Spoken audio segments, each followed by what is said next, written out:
Boom! Hey, everybody! Woohoo!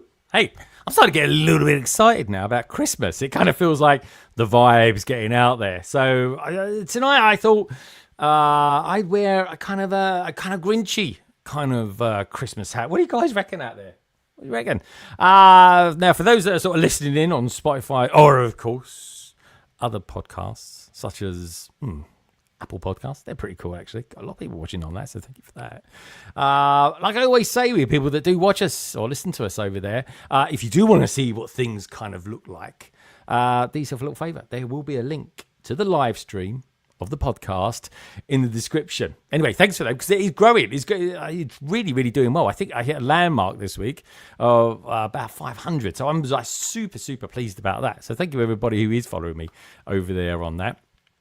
It really does feel like we're getting to the end of the year or coming up. I mean, it is literally only the 6th of December today. But already we're starting to sort of see things emerging of what's coming at the end of the year, what's coming at the beginning of next year. More poignantly, we got this new modular, the Tudor Corner. Very interesting. I tell you what, it's a bit British, isn't it? That's for sure. I mean, I'm not kidding, right? But if I want, like literally at the top of my road, there is a row of shops. They could have been taken from that. They really could have been. I was even thinking a long time ago, I was like, you know what? I could actually mock that row of shops, because it is interesting, because you got the Tudor kind of makeup on top. Don't have to do that now. Lego has kind of given me a standard to be able to do that sort of thing. But anyway, we'll be taking a little bit of a look at that a little bit later on as well. Pretty well priced as well. 3,266 pieces for £199. And it comes with 8 minifigures as well. I don't know. So we're going to take a look at that a little bit later as well. I'm definitely getting it day one, just so you guys and girls know. Will I be going to the shops to buy it on day one? No. I'm going to be getting it online. This year's a little bit different for me, New Year's Day, but I will be building it live, and I'm going to be doing it live in one go as well. So just look out for details about that. Still got one big stream left to do later on this month as well, on the 21st. I'm going to do another 12-hour one and trying to do Brick Cross. Easier said than done. That the one's a little bit bigger than the last one that I built. That be the Borough. But anyways, and of course this week as well, been pretty exciting. What with all the new stuff that's dropping, like CMFs for example, people are getting hold of those now. We're starting to see the reviews of that. We've got some Harry Potter stuff that's coming out. We've got the whole wave now. Now, that's going to be an interesting one, because we're going to be looking at quite a lot of different things tonight. But next week, we've specifically got some Harry Potter experts coming on, the likes of Lauren, Ministry of Making, albeit a bit later, and OBS is going to be in the panel next week. So next week's one's going to be the Harry Potter one. This week's one, we're going to be looking at, new Star Wars. Got those 6 new sets that are out, including the Arc 170. That's kind of exciting. We've got we've got all the new Lego City stuff as well. We haven't just got 1 or 2 pictures of that. Now we've got proper pictures. Oh, honestly, they look so good. They really do. I'm kind of a little bit more excited about Lego City than I am Speed Champions. Maybe it's because of the variety. I don't know. Where we're looking at those. Oh, the truck. It's so good. And there's a Ferrari set that I am super excited. It's absolutely day one. And the truck will be as well, actually. And of course, today we've got a new panel guest as well. Someone a little bit different, because he's an artist. But obviously he's an artist of Lego stuff. But he really is a very, very cool artist. So we're getting him on in just a tick. And we're going to be checking out some of that new Lego Marvel stuff as well. Again, we're going to be looking around various different themes. But the Lego Marvel ones, interesting one. That sign, very, very cool. I like it. I really do. I'm just not sure about the Hulk. I'm going to be asking the panel as well what their thoughts are on it, because I don't know. Should we just have one figure for the Hulk? Sometimes he's kind of a standard minifigure. Other times he's a big fig. I don't kind of get it. It's a bit weird to me. But anyway, I don't know. Maybe I like uniform a bit too much or something like that. Who knows? But anyway, this week we've got the new Skeleton Crew that's come out on Disney Plus, and everybody seems to be liking it, universally loved, which is kind of exciting. I built the Onyx Cinder last week with Gaz and Madlib, and it's a really good set, folks. It really is. If you guys want to check that out as well, I'll be leaving probably a link to that at the end of the show, or maybe coming up just above my head as I'm saying it now. After 7 minutes, I have to remember that. Anyways, we got a fun, packed one for you boys and girls tonight. As always, we've got a new PMQ. This week, it comes from MNRK as well. Very, very of the moment sort of question from him. We literally was chatting about it earlier on this week. And it's going to be an intriguing one, actually. One that may even trigger people. I don't know. Stay tuned. We'll find out a little bit later. For now, though, a little bit later on today, we're going to be doing a members giveaway as well. It's going to be a £20 Lego gift voucher.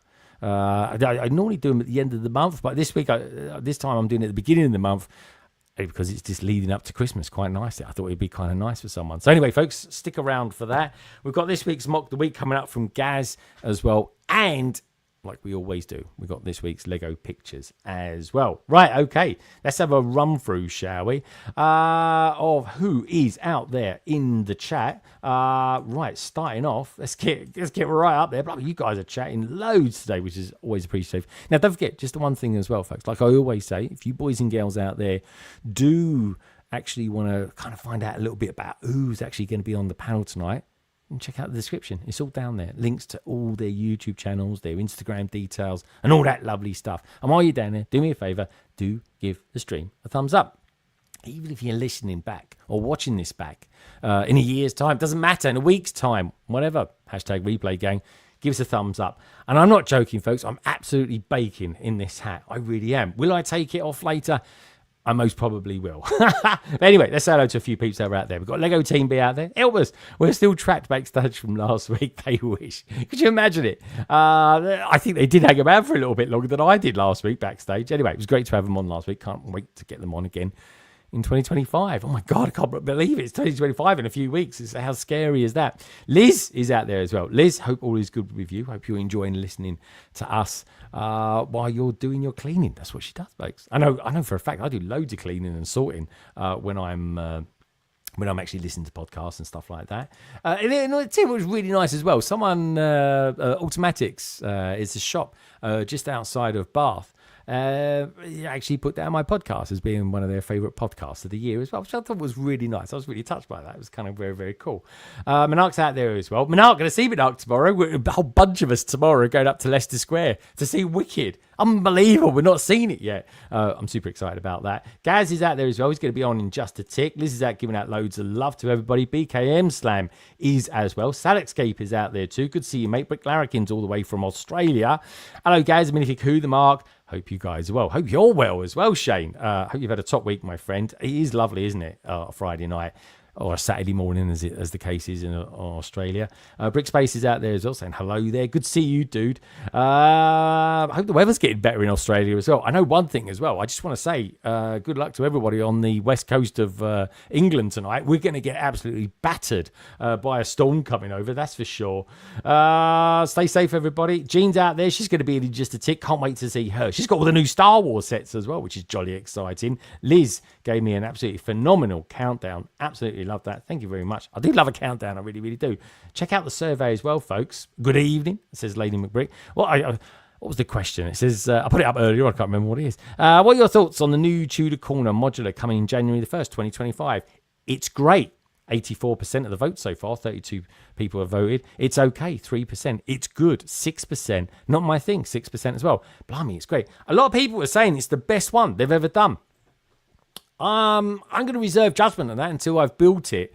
I'm going to be building it in the first couple of weeks of January. Actually, I can tell you exactly when I'm building it because the 4th is the first Saturday of the new year. I'm not going to be building it on the 4th. I'm going to be building it the week after, on the 11th. So tune in for that, folks. I'll be building it from start to finish as well.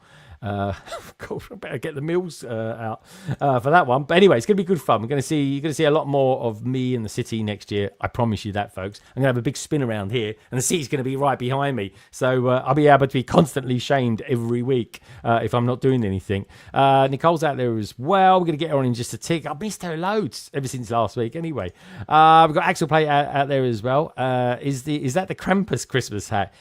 I don't know what Krampus is, but anyway, it's given my head cramps. Quite tight as well. I should have got a bigger one. Not that I've got a big head or anything like that. Honest, Gov. OBS is out there as well saying KO. That can only mean one thing. King Oldendorf is out there as well going, good to see you, dude. Mapping the Miles is out there too. Hey, everyone, MNRK KO, he says. Good to see you, dude. Really good to have you here. We've got a new member as well. Minifig Nick. He's become a YouTube member. Very, very cool. Great timing. Thank you so much for that. Minifig Nick. He sent me pictures earlier on this week, actually. Pretty cool. He was in the newspaper and all sorts. My God, Snowlaner's out there. Good morning from the land down under. Snowlaner. My God, how are you doing? I haven't seen you for ages. I was going to get in touch with you, actually, and see if you want to do the old didgeridoo thing in January for Melbourne. Be cool if you do. My God, I can't believe Lego Team B announced last week they're going to be over at Bricktastic in February. My God, I can see them getting 2 months and then a few months just after that in Chicago. Mind-blowing. That's all I can say. It really is. Right, let's get down there. Hadrian's Wall's out there as well. Good to see Hadrian's Wall. My God, we've got an absolute bundle of people from New Zealand, from Australia. Good to see you, mate. I was really hoping West Ham would have sacked their manager this week, but anyway, they don't seem to have the bottle to do that. They're giving him to Wolves. What can I say? And then after that, it's going to be a blooming nightmare. Right, we're right down the bottom there. So, where's we go? Oh, Krampus equals the Cridge. Okay, gotcha. Yeah, this is the Cridge. This is the Cridge. Look at the eyes. Look at the eyes, not round the eyes, in the eyes. Anyway, let's get going, shall we? 30 minutes. Oh, I'm a bit quicker than normal. That's good. It's normally about 15. Anyway, folks, like I always say, check out the description. Everybody's details are in there. Give us a thumbs up. Check out the survey. Sit back. Enjoy the podcast. That's what it's all about, isn't it? So, where shall we go first? Well, first person I'm going to get on is, as always, Carrie and Ian. They're going to be here tonight. Ian wasn't even meant to be here last week. He just decided to turn up. So anyway, that was good to see him. It was a nice little adventure. But the usual guy. Oh, by the way, Carrie, in case you wondered, folks, she's at another party tonight. 2 weeks in a row. We'll see him again next week, which is kind of cool. But anyway, let's get him on, shall we? It is the Doctor to the Who. And he's got a crazy jumper on now, but I'm kind of guessing that it is a Doctor Who one. Anyway, let's bring him on, shall we? While he's twiddling with his sonic screwdriver. Is, of course, Gaz, a.k.a. the Minifig. Ooh. Hello, mate. Evening. Yeah, it is. Look, is it Doctor Who? I can't quite tell. It's like some sort of giant control panel or something. Gaz. No, it's some TARDISes, look. What, a TARDIS is? Well, TARDISes, or TARDI. Oh, I can see the Daleks. Yeah, that's TARDIS. It's only because it's not blue. Yeah. It's monochrome, isn't it? The whole thing's monochrome. Yeah. It's all good. It's not like you need another haircut already, Gaz. What's going on? Oh, it does grow far too quickly, actually, my hair. It's going up as well. Yeah. Well, I'll just put that piece on today. I'll put this one in the wardrobe tomorrow, and I'll wear a flat one because it's going to be quite windy. So it is very windy tomorrow. It really is. You get people mistaking you for a royal guard tomorrow. They will up in Leicester Square. They really will. Yeah, exactly. We've got to be careful, guys. Got to be careful, and drive safely tomorrow as well when you're coming up to London. That's why Ian's on. Ian's on. If Carrie is out at a party, yeah, I know. That's the thing. He was even telling me earlier on, I might just pop on. I was like, oh no. What can I say? Right. Well, anyway, Gaz, how's things for you? How you been this week? Anyway. Yeah, all good. I had another mock heads on Wednesday. That was with Simeon Lego. So it was quite cool talking to him about his builds and his approach, because he's got some really great like medieval harbour that he's built, and it's got like some mechanics in it now, but also he's got his own building standard, so it's quite cool just speaking to him about that and like why maybe he's come up with that standard and his approach to mocking. So yeah, always good. I must have missed that bit. I always go watch it back because I'm always kind of getting ready for London Calling, and I think I was out Wednesday night as well, so burning the candle at both ends. Dude, I am hitting in the party. So I've done 3 Christmas parties already and 2 meals, and I've got another meal on Sunday, and I've got another meal on Tuesday to go to. And my work's party, the main one, is on Wednesday. But I actually don't think I'm going to go to that because it's a buffet. I've got to wear a black suit and in a buffet. I'm like, you sure about that? But anyway, yeah, that sounds a bit messy. I know it's always messy. Don't worry about that. At the very least. Anyway, it's carnage, guys. It's carnage. All right. Good carnage. Food carnage is good. It is good carnage. We love that carnage. I'm yet to see any of those films, by the way. Carnage film. I've never seen them. Never seen them. Got to see him. What can I say? We've got a couple of drops out there as well. Look, Minifig Nick has given us £2. Minifig Nick, thank you so much. That's jolly nice of you. It really is. I think for that, well, I tell you what, considering we're going to probably look at some more Superman because we've got more Superman pictures coming up. I would say, quite frankly, my friend, this one is. No, I've teed it up. Is for you. Easy, miss. I've got you. You've got me? Who's got you? I can't believe it. I just cannot believe it. He got her. Got her, gals. He got her. He cannot believe it, but he got her. And honestly, none of my American friends think they talk like that, but they do. Chicago, they were talking like it, guys. They really was. I was worried for a split second that you weren't going to do that, and I was like, okay, what's going on? But no, you did, so that's fine. I just got to do it. People get the ump with me if I don't do it. Orange Skyline is out there. It's $1.99, guys. It's literally raining. I think for that, I think we could go a bit James Bond, actually. Orange Skyline. Great name. This is for you.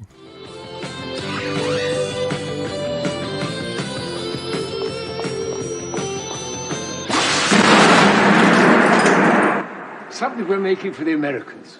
It's called a ghetto blaster.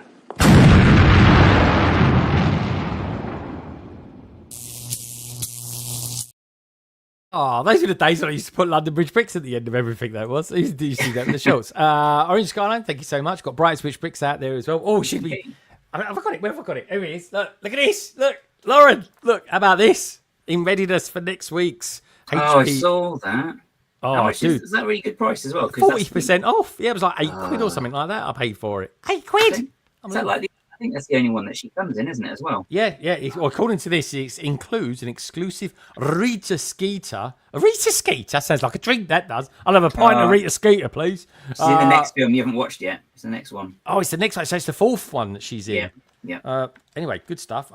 Comes with this. Look, it's got all sorts of characters in it as well. It's really, really cool, guys. Got people like of all sorts. I was going to say something funny, but I can't find them now. Anyway, there we go.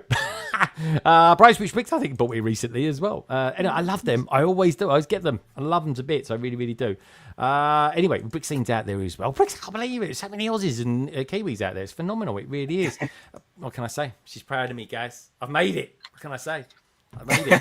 I am. I'm literally going to look like a tomato by the end of this stream. I really am. I'm baking. I turned the heating down. I can't have it up. It's even cold in the UK at the moment. It really is. Maybe exclusives for now. Yeah, it's always exclusives for now. I like that. Yeah. It's true. Gaz, where would you want to go first then? Where do you want to go first? We can't get the newbie. We've got the newbie on, but he comes on last, as you know. We can go. Oh God, I don't know where he lives now. It's Utah-ish. Colorado. We got Utaritarian. We'll say Utaritarian. I think we go with there. We got someone from Texas as well. Again, complaining it's cold. You're having to laugh at. You live in Texas. Or we could go somewhere in Essex, or as she likes to call it, Germany. Oh, we've got someone that's just appeared in. Where does he live? It's not Reading anymore, is it? Is it Oxfordshire, somewhere around there? I don't quite know where he is. Yeah. Okay. Yeah. I don't know. Oh, he's a Reading supporter anyway. We could always say that. I don't mind getting him on actually because he's probably one of the few. I don't actually know where Reading are in the league or anything at the moment. I like the Championship League as well. It's a tough league, that one. But West Ham are diabolical this year. Absolutely, get rid of that bleeding manager of ours, Loppy. Oh, I tell you. Anyway, Gaz, where do you want to go? Did you say Loppy? What? Loppy. Okay. Yes, his name Loppy. I can't say his full name. I'll just call him Loppy for short. Let's go to say Utah, but I really mean Colorado, but let's say Utah. Well, it's Utah in Colorado, isn't it? I think Colorado's a state, I think. Oh, I don't know. Did you make it up as they go along, those Americans? Anyway, let's get him on, shall we? He's a lovely guy. Love him to bits. He is, of course, Roger, a.k.a. veteran Lego Dad. Hello, mate. Hello. Hi, Roger. So, Gaz is my friend now. You're not my friend now because you called me Utarian. That's messed up. Utarian, I don't know. I just think it sounds really cool. I make these things up as I go. It sounds pretty cool, but Colorado sounds cooler. So. Oh, Colorado. Oh, there we go. Colorado. We have better mountains than Utah does, and yeah, I said it. What? Okay. Oh, there we go. Oh, look at that. Oh, he's coming for Utah's mountains. Yeah, Roger Diva. That's what we're going to call him, Roger Diva. Sounds like a James Bond character, that doesn't it? Roger Diva. Roger, how you doing anyway? You all good, my friend? I'm good. Yeah, we are on holiday this week, so me and my wife actually celebrated our 17-year anniversary on Monday. So we took holiday this week to just relax and enjoy it, and I don't know, just have fun around the house. Yeah, man. I mean, so what did you do? Have like an extended holiday after Thanksgiving? Extended holiday. We've done like just some outings, movies out with the family, a little cleaning, a little shopping. Went to a Christmas market here, which nice. Nicole would be mortified at the level of Christmas market in Colorado versus what I've experienced in Germany. So yeah, it's not the same. So we were quite sad, but it's okay. I think a little bit of mulled wine though. The mulled wine's always good. The mulled wine is great, but again, it's that ambiance, that feeling of just getting in the mood for it. So wasn't there. Nice. It's nice. Do better, Colorado. Do better. That's it. Well, so it's the spirit. You've got to create the spirit. That's right. That's it, yeah. Where would you like to go, my friend? We can go to sunny Texas, or it's cold at the moment. It's very cold. We could go to Germany, except she looks like she's done a runner. And I'm looking at some jacket that's on the back of her chair, which is kind of cool. Or we can go to Santa's Little Helper. Who happens to be a Reading United fan. So where would you like to go? Oh no, Germany's back online again. I can see them Germany's back. All right. Well, I'm from Texas. Texas is my home. It's like if I'm not in Colorado, I'm in Texas. So we'll head over to my friend in Texas. I never knew that. I'm going to go to Texas. There we go. We're going to go across state. I think we're kind of going right and a little bit north as well. Over to Texas. There we go. North. Texas is south from here. Is it? Okay. Yeah. I'll take your word for it. Okay. Next time that I'm on, I'm putting a giant map around here. I thought south of. I'm gonna cover all this up and put a big map, and then be like, we're going here. I thought south from Colorado was like Mexico or something like that. Or what's that really long? What's that long country, guys? What's that long skinny country? Chile on it? You're just above Chile. I don't know. Chile's huge. I know. It's got the longest coastline in the world. It's huge. It's just long and thin. A bit like Gaz, really. So anyway, let's bring her on, shall we? What can I say? She's not actually that long, to be fair, but she's a beautiful package size. She really is. She's lovely. She's got all the new Star Wars wave, which is kind of exciting. She's going to be building one of them, I'm guessing, on this stream as well, so we can sort of check in and see how she's doing and what she thinks of it. We get a live review, live reaction from her. It is, of course, the wonderful Texan that comes by the name of Jean, otherwise known as Jean's Version. Hello, you. Hello. Hey, everyone. Yeah. How's it going? I've just been cracking up at your United States geography. It's second. You're like, yeah, Utah's in Colorado, right? Yeah, British education for you. That's all I can say. I mean, to be fair, it's not like we can name where all the European countries are. So I get it if you're not from the. Don't worry. And I will say, for the longest time, I think you thought I was in Florida. So the fact that you now get Texas right is. It's impressive. Progress. It is. And what can I say? Educated. I'm privately educated, guys. North of Denver. No, that's the best part. North of. We're going like this way north. No, we're right by Mexico. Remember, my family's Mexican, so that's how I ended up. That's probably why I made that association. What can I say?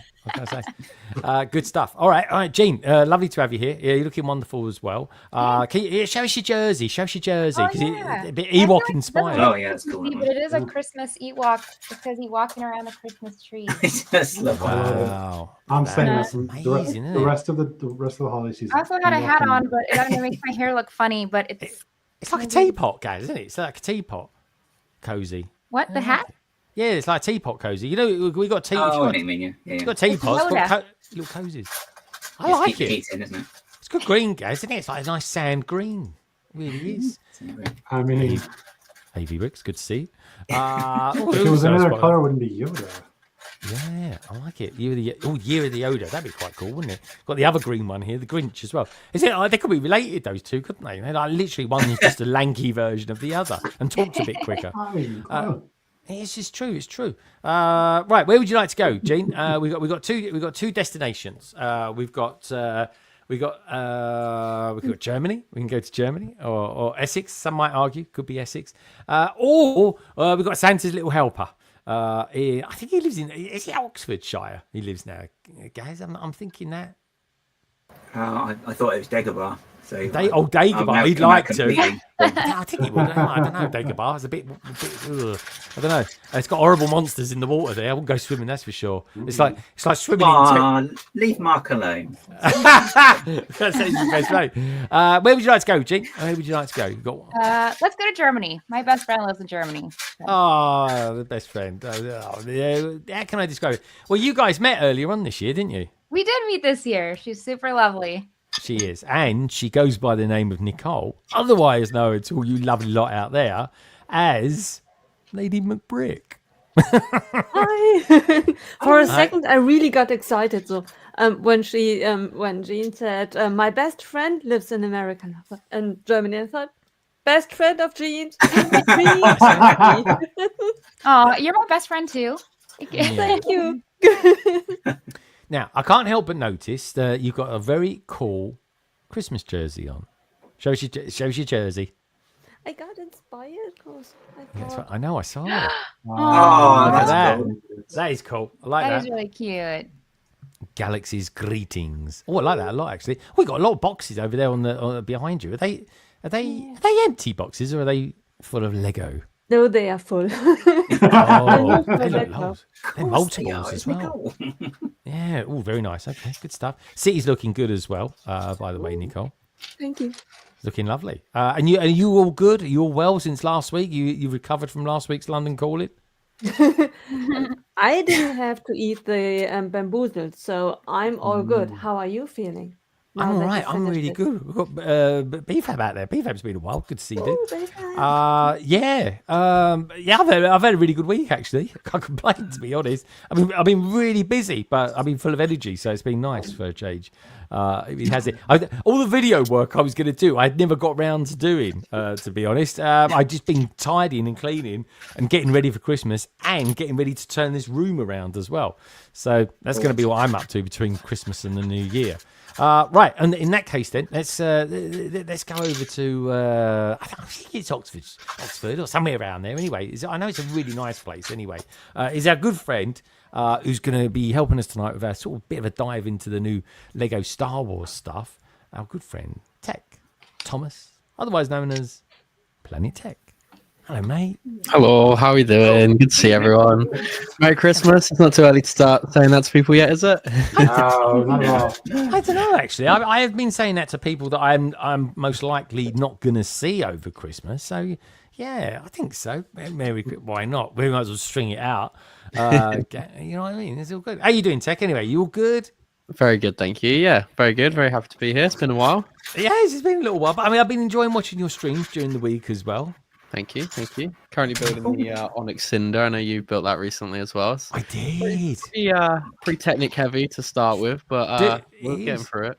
Dude, yeah, I built it. I think it took about 7 hours to build last weekend. I built it with Martin and Gaz, and it's good. I just wanted to kind of get in the sort of into the mood of the new TV series, which I'm totally loving. Have you seen both episodes yet? I have, yeah, and I am very much enjoying it too. It's very fun. Yeah, I think so too. Actually, it's a good vibe. We'll certainly be chatting with peeps about that earlier on. I think Jean really likes it.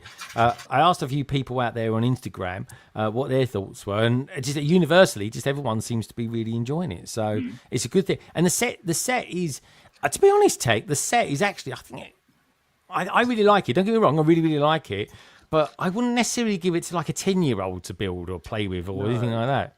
No, yeah, it's 10 plus on the box. I don't know. Maybe do we just overestimate our own ability? I don't know. I don't know. But yeah, I see what you mean. There's some complicated parts for it. That's for sure. Yeah, to get the function working for the engines, isn't it? Yeah, which I think is nice. It's lovely and smooth. But the last 2 bags, you're building loads of really weird little things. Was that okay? Like turrets and stuff like that, and it's all Yeah. like and the front section of it's got these really weird little bits that just sort of just pop on, and there's this, I don't know, these 2 1x2 plates that just kind of do that, and it's a bit weird really, but they're there on the ship on the source material, so Yeah. I'm sure it's going to feature at some point. But what can I say? And then of course it's not too long now. I think maybe middle of next year, April time. We've got Andor coming up with the return of Krennic, which is I'll probably start selling me Krennic shuttles off on eBay. Then, I've been waiting to get rid of those for years, it feels like. But yeah, if you've got any U-wings, get rid of them before the potential new set comes out. oh, is that a new one coming out? Is it? But is it going to have as good of figures on it, Tech? I mean, possibly. Well, I think it could have well, if you believe the leaks and rumors, then it's going to have a K2 droid, which will be incredibly popular. Yeah. Oh, that is good. That is good. All right, cool. Good stuff. That. Oh, I got that wing as well, the U wing. But I really like it. It's a really good set. I tell you what, make it that would make a brilliant UCS set. Really would. Yeah, I'd be really up for good. that. Who knows? One day, maybe we will.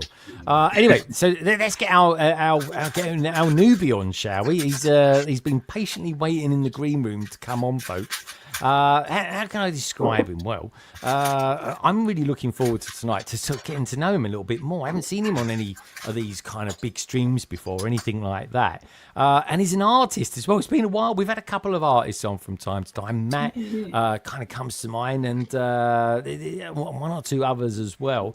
But he is quite a rarity, to be honest. It really is. So it's kind of my pleasure, really, to kind of introduce him to my community. He's just hit 50,000 over on Instagram this week. Wow. And it's our good friend, Tom Mothersole. Hello, mate. Hello. Hey, Tom, welcome to the stream. I'm gonna pop you up here in the middle, Tom. Spotlight. And then, well, a little bit of spotlight, not too under the spotlight, Not too though. much, yes. Anyway, Tom, welcome to London Calling. It's your first time here. Tell us a little bit about you and what you do in the kind of the Lego community. So basically, I'm a realistic colored pencil artist, and then just over a year ago, I decided to combine the fact that I can draw with the fact that I also like Lego, and then I've created just a series of loads of realistic Lego drawings of like Lego minifigures and cars and all that kind of stuff. And what sort of stuff do you like drawing? Like what kind of got you inspired? Is it because you love cars and that kind of translates quite nicely to Lego, motorbikes? Yeah, I do quite like cars and stuff, and like the designs of just like real life cars and stuff. And I originally was drawing real cars as well, but then I was doing some like planning and scheming, and I thought, you know what, no one's ever done. They've never drawn like a Lego car, like in a realistic way. So it was at that point where I just took a photo of the Bugatti, and then I just drew that photograph, and then that's kind of what sparked all like the drawings that I've done so far in terms of the Lego series. Right, and what is the kind of hardest thing to draw? Like, would it be a car? Would it be a Lego motorbike? Would it even be like a sort of a Lego figure? So the hardest things to draw are like the Lego Technic cars, and also have you seen? I did that Lego bike as well, the BMW M1000RR. Yeah, that beautiful. thing took me about 65 hours to draw. It was absolutely mental because there's just so many pieces to it to pick up upon.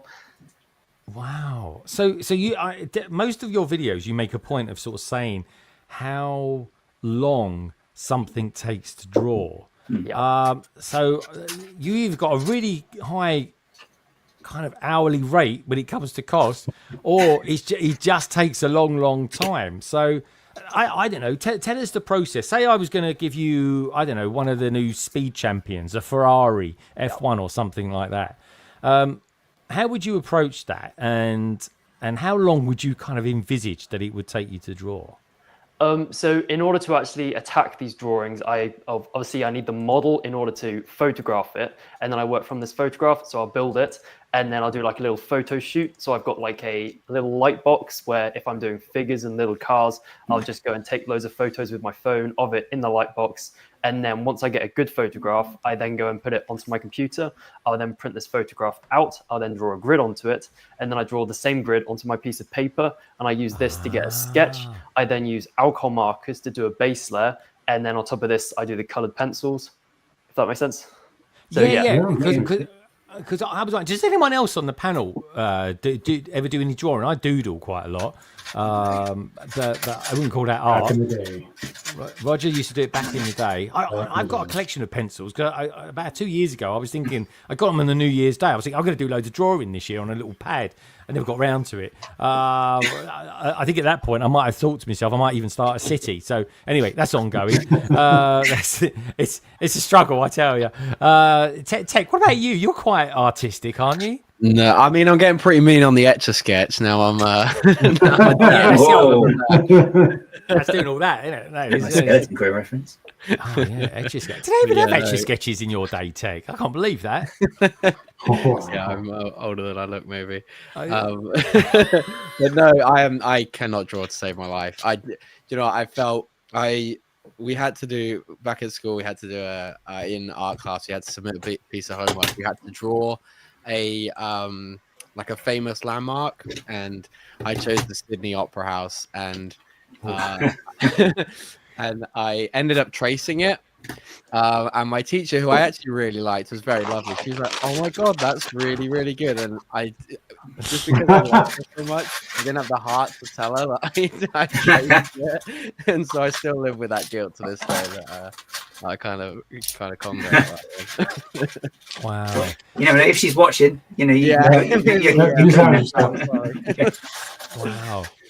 Again, so Tech and Gaz, I was talking to Tom, and I kind of guesstimated that he was born probably at, what was it, Tom, 2005, was it? Yeah, 2005. 2005. I mean, blimey, that really makes me feel old. Tech, he was, what was you, 80s or 90s? I was 90s. Don't you worry about that. Oh, was you really 90s? What I sounds so surprised. God, I must be married by the time you was born or something like that. Gee, I'm well old. I am. I think you got married the year I was born, didn't you? 96. I got married to wife Mark 1. That was yeah. Wow, jeez. Mark 1. What can I say? Anyway, also known as the prototype. No, it wasn't the prototype. No, it was more conceptual, Gaz. More conceptual. Okay. It really was. But yeah. Nicole, what was you doing in 2005? Oh my goodness, I'm that old that I can't remember. I don't know. Traveling. Probably some rave. You know what those Germans are like, Tech? You know what I mean?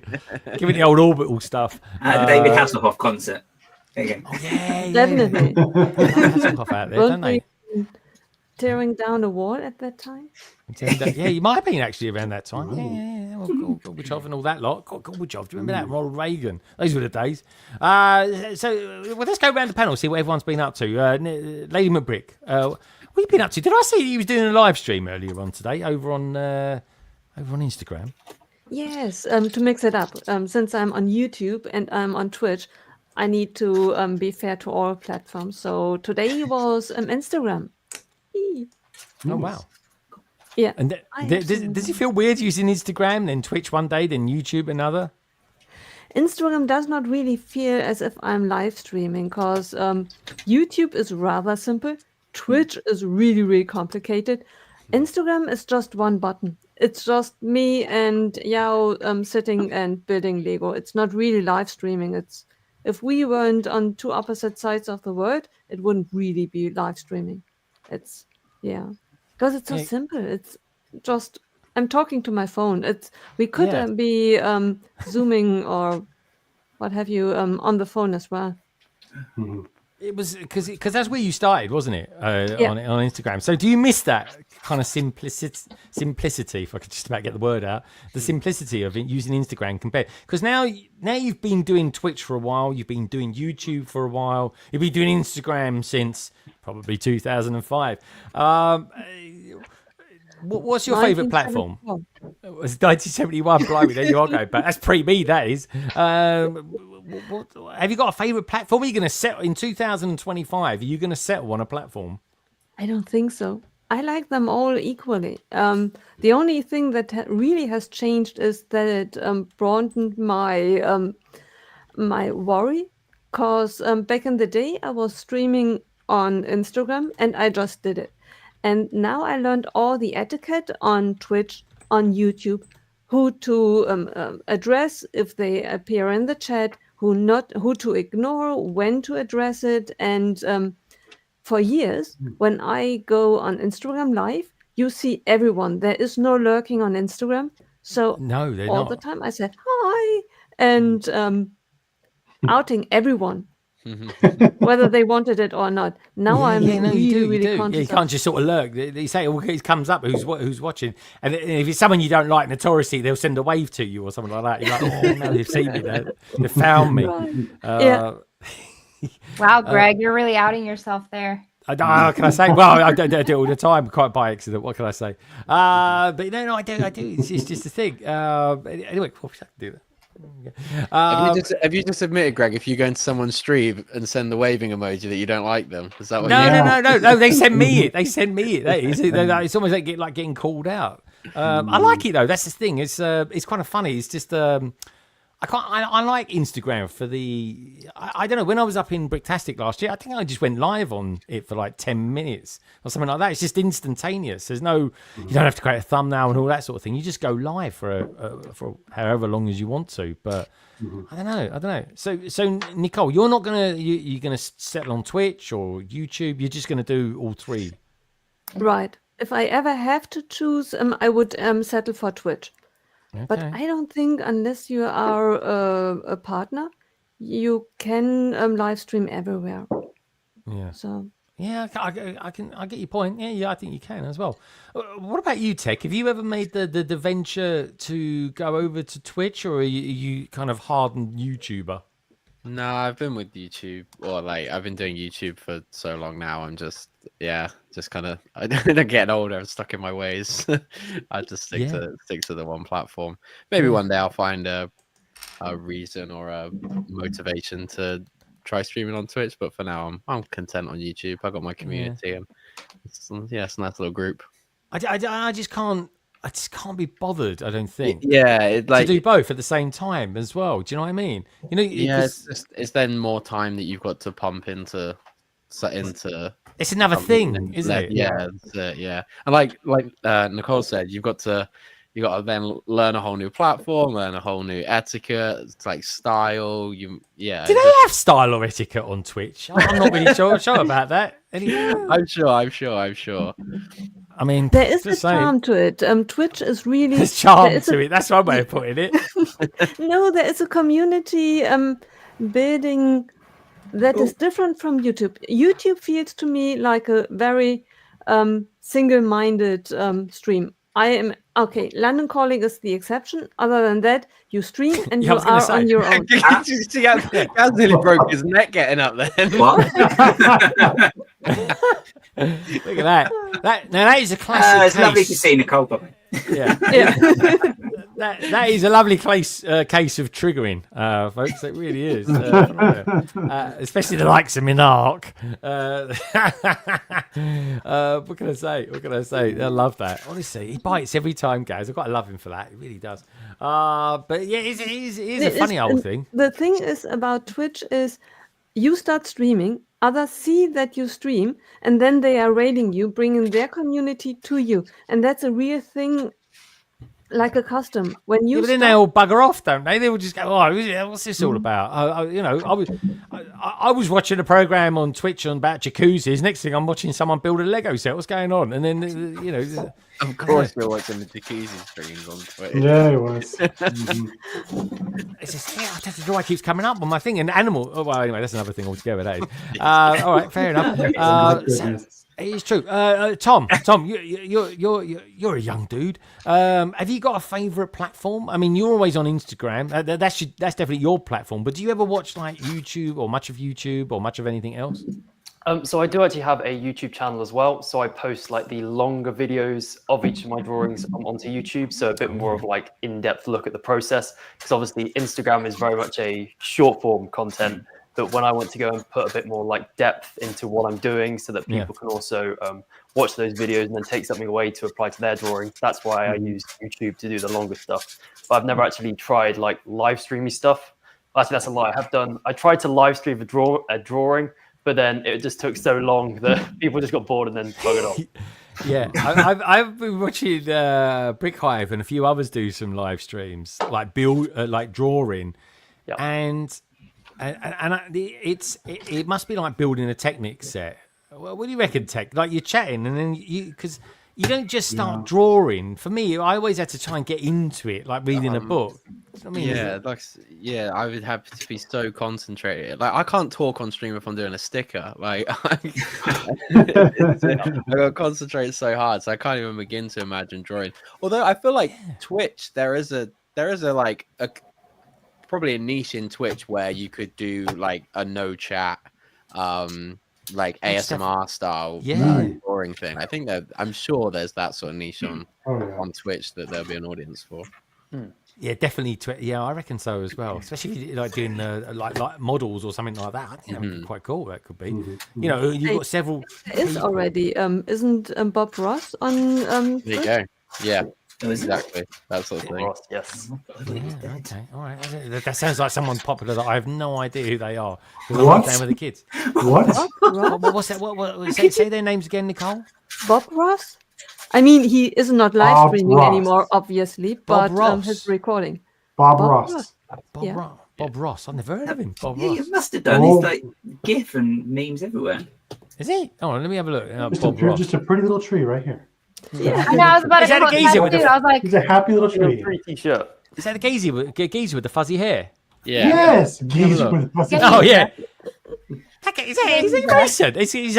That's got to be from like the 70s, isn't it?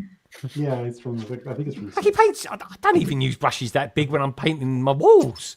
He's got. That's why it takes you 4 weeks. I always wondered, is that hair for real as well? Do you know what I mean? Oh, it's totally real. Totally real. I mean, yeah. No, I remember. He was quite. He's quite chilled out. He's almost like the Jang of painting. He is. You listen to him, and it's like. You know, he's really into his kind of like lovely sort of sultry voice, and next thing you know, you're out. But yeah, no, very, very cool. All right, so yeah, Tom, just out of curiosity, who inspired you to kind of get all going with the pencils and the paintbrushes? So in terms of like the person who inspired me in the beginning, it was actually watching time lapses on YouTube of people creating realistic drawings, and then I was like, you know what, I want to do that, and then that's what kind of funneled me in. So I started by doing like following along to more simple cartooning, like cartoon drawing tutorials. And then that was like strengthening my referencing muscle in order to take what was on a screen and put it down onto a piece of paper. And then it was then that I went and just took what was on a photograph onto a piece of paper. And that's how I got more into realism. So I started off with cartoons and then shifted over to realism that way. Yeah. Yeah, and I like the grid idea. I was going to ask you tonight what is this grid idea of yours? And and it's applying the grid to the original image or whatever it is as well. And I like the fact that you photograph the Technic sets. And do you, as a rule, do you genuinely buy your own ones, or do you kind of borrow them off a mate or something like that? So I have pretty much every single model that I have drawn.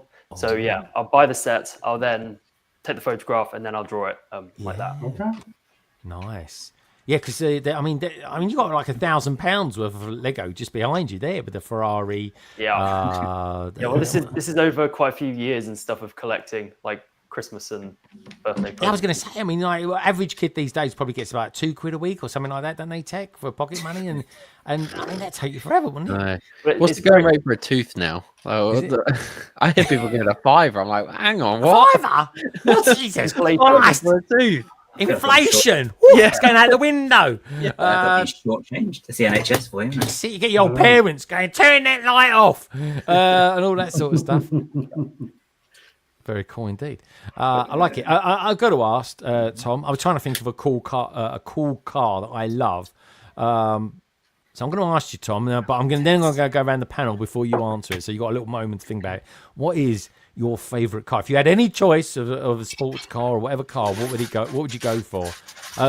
I'm going to start with Tech. Actually, ask him what his favourite car would be if he could. I'm thinking it's probably some sort of zooped up van or something like that. Like a Pimp My Ride caddy kind of thing. Yeah, that would be cool.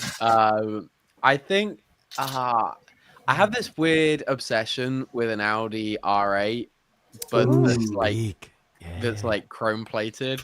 I don't know. I saw it in a music video once. I thought it was the coolest thing in the world. So that would be my my thing. I think that's a good shout. Yeah, I mean Audis are lovely cars. They really are. I love my Audi. What about you, Nicole? If you had the choice of any car, what would be your dream car to have? Like a sport? Would you go for something? And I want to know you lot in the chat as well. What car would you have if money was no option and insurance wasn't a problem?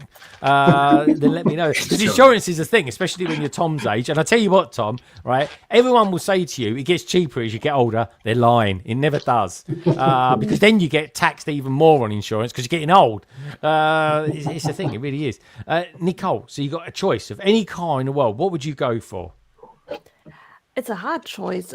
Would I go for a Porsche or a Ferrari? I guess. Well, I don't know. We talk Italian or German now. So you're going Italian or German? Do you want the Ferrari. flair or do you want the practicality? Is a Porsche practical? Completely. Absolutely not. But they sound amazing. Yeah, I know, and they look cool. But a really nice Ferrari. Let's go for a Mustang. Complete U-turn there. Mustang. That's huge. Like that was humongous. That was. There we go. MNR, I think, tries one of those. Noisy. There we go. What about you, Gene? Money's no option. You're one of the biggest influencers in the world. What would you drive if money was no option? What sports car would you potentially go for? I think I just have a really lame, not exciting answer because I don't care about cars that much. But Nicole reminded me that when I was in high school, I really wanted a bright yellow Ford Mustang. Oh, nice. Another Mustang. And I wanted it to be yellow. Like, it was just so cool. Because at the time, like, my nephew was living with us and he was collecting Hot Wheels. And I was like, I'm going to take that one. I kept that one. It was cool. And I was like, I want this car. But realistically, I don't like gas cars. So if they could make a Ford Mustang that's electric, that would be cool. Oh, electric. Oh, my word. I'm an electric driver. You are so modern. It's unreal. Oh, no, I just don't like gas stations. I don't like fueling. I feel like it's gross. And I don't like gas stations. Okay, sure. You see something about that.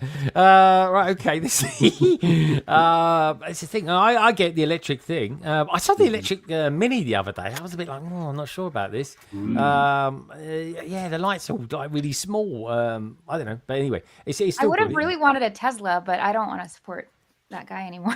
So Oh yeah, of course, yeah. he Especially really after. ruined Teslas for me. I'm like, Yeah, I know. Especially his I wanted mate. to one day have a Tesla. So Yeah, there we go. Yes, his mate. Now you watch it. He'll be your next president most likely. Just saying. There we go. Anyway, okay, next cool. Hunger Games, yeah. So there we go. You've only got 4.5 years to wait. Don't worry. But you got the so we've got a couple of Mustangs in there as well, which is kind of cool. What about you, Roger? Now, Roger, I imagine you'd have like a big muscle car because you're a big muscular man. So, what would you go for? Right? I've thought about this for a long, long time, actually. All right, okay. It is a 1956 Jaguar Roadster. Oh, nice. That is nice. That's A Jaguar Roadster, dude. If it was like the E-Type. no money. Like I like, I drive Audis. I love my Audi. R8s are awesome. Colin sat in one time at the dealership and he was like, I want this, and I was like, yeah, sure, someday, when you're out of my house and I don't have to pay for your insurance. But it's the classic cars for me. Like, it's like that would be top. A Shelby Cobra would be another one that would just Cobra. I don't no idea, but it's got to be good if it's got the word Cobra in it, Tech, isn't it? I mean, a good Shelby Cobra. I know, right? What the heck? Yeah. man? All right. What was it? What is it? I'm sure you'd Right. recognize it. A Shelby. Oh, I'm sure you would. Yeah. Shelby. All right, let me have a look. Shelby. We gotta go Shelby Cobra. Cobra. Yeah. All right, Shelby. Oh yeah, that's lovely. Oh, that's proper Yeah. sporty. That is. So good. I do like a convertible. I have to say, convertible is always my favourite. Convertible Golf's quite nice, but that's gorgeous. That is. Well, funny enough, mine would be a Jaguar as well. Really? Okay. Roger. Yeah, no, totally. And it's a bit of a practical supercar, and it is a supercar, I promise you. And probably if Tom ever did a drawing of this, I'd probably buy it off him. Actually, Speed Champions. If you're out there, Lego Speed Champions, can you please do one of these? It's called the XJ220. Anyone ever heard of that? Yeah. Good man. Goodness for that. Yeah, because it's a very limited run car. Have you ever heard of it? Life. Have you? You've done one? Yeah, I've seen one in real Oh, life. you've seen one? Yeah, no, I've only ever seen. I've seen probably maybe two. I was at Silverstone when I saw one, and I forget where I was when I saw the other. Probably on the road. But they're big. They're a big car, though, aren't they? Yes. And Very they long. they're very long. They're very wide, and they've got a lovely, great big boot in them, which is why I like them so much. It really is. But they are a supercar. But they literally, I think it was like 50 of them ever made or something like that. It's really. Really super limited. Oh, good stuff, Tom's right up there in my estimations. None of that Mustang malarkey. Anyway, so let's ask Gaz what car he would have. I want to know what Brick Hive, what your perfect car would be as well. Probably a big old muscle pickup truck or something like that. Gaz, what would you go for? Are you kind of like Fiat? I'm thinking in my head Fiat 500, something like that. What would you go for, Gaz? No, can you actually imagine me getting out of a Fiat 500? It'd be funny because you have your head. Not very quickly.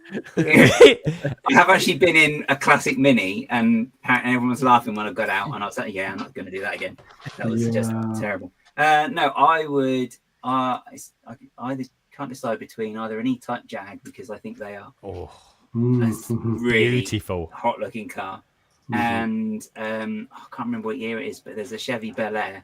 And I love the look of those. Bel Air. Yeah, they are. They've got the fins and on the back, and they've got this brilliant grille in the front, and they are beautiful cars. So one of those two. Or maybe a Volkswagen Beetle, but you know. Yeah, I got to be honest. I didn't go for one of the new VW Beetles. They're the most unpractical car ever designed. They really are. The old one that looks like Herbie or nothing for me. Oh yeah, Herbie. Herbie Goes Bananas. Yeah.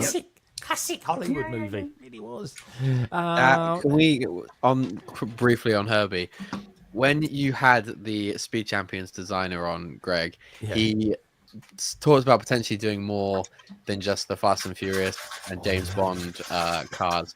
Please, can we get a Herbie Speed Champions car? Yes. Oh my goodness! And sorry, can I put in one as well, please? Can I put in one as well? Knight Rider. Since the dawn of doing live streams, I've wanted Knight Rider, and everyone then says 18 van as well. Oh, yeah, 18 van, yeah. That'd be good, wouldn't it? I would say make vans cool again, Tech. It really would. Let's find out what these lovely lot out there are wanting as well. Here we go. Audi, the MCU's most prominent product placemaker. Yeah, what was that one that Tony Stark drove around in? It was an R8. Yeah. He drove an R8, yeah. Oh, well, we had the first ones he was an R8. Later he drove something else. Yeah, he had a partner at work. He treated his R8 terrible. He's like one of the first in the country to have one, and he was a nightmare. He was like he was driving around in a Cortina or something. The way he treated it, it's unbelievable. Okay, guys, here's the thing as well. Tech, do you remember the Capri, the Ford Capri? My dad had a Capri, yeah. Dude, they're coming out with a new one. A new Are they Capri. really? Yeah.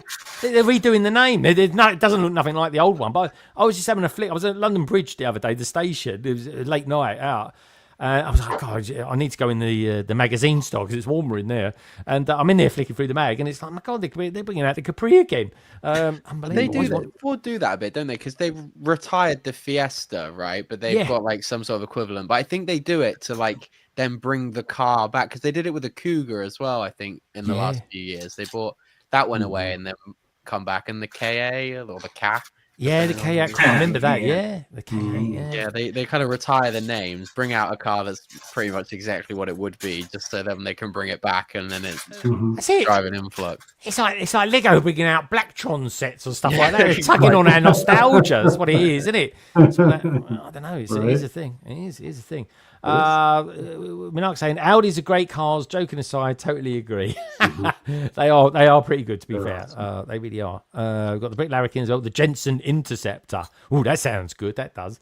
Planet Tech saying it's only a dream though. Can't even afford Lidl R8. It's true, man. I love it. I love it. Classic Mustang. Yeah, I tell you what, a 1973 Mustang, blue one. I mean, they're just amazing, weren't they? Oh, there we go. Yeah, Bumblebee. Yeah, I've got to be honest. I can totally see Laura in one of them. She's got a great taste. She has a Mini, and I love a Mini. And I tell you what is great about having a Mini, other than an electric one, is that it doesn't matter how old they are, they never age. They really do. The electric ones, I don't know. I'm not getting wrong. I like electric cars. I mean, perfect. I think it's hybrid, but electric cars are cool. But I think Minis, I don't know. It's like the Countryman. My brother's got a Countryman. He insists it's a Mini, and I'm like, it's nothing like a Mini. Oh, they're good, Countryman. I used to have one of them. Yeah, but they're good, but it's not really a Mini, though, is it, guys? Like, it's yeah, massive. You can fit an old Mini in it, so it is a Mini. It fit old men in it as well, guys. Just saying. Anyway, so Lauren says Bumblebee. And you honestly, you are C3PO, guys. I swear it. You are totally C3PO. We got Mustang as well, says Brick Hive. I like it. I like the taste. Orange Skylines gives $1.99. Rolls. No one said it yet. I can't barely say it myself. Rolls Royce. The drop towel. I would like. What's the drop towel? I've never heard of that one. Let me have a look at that.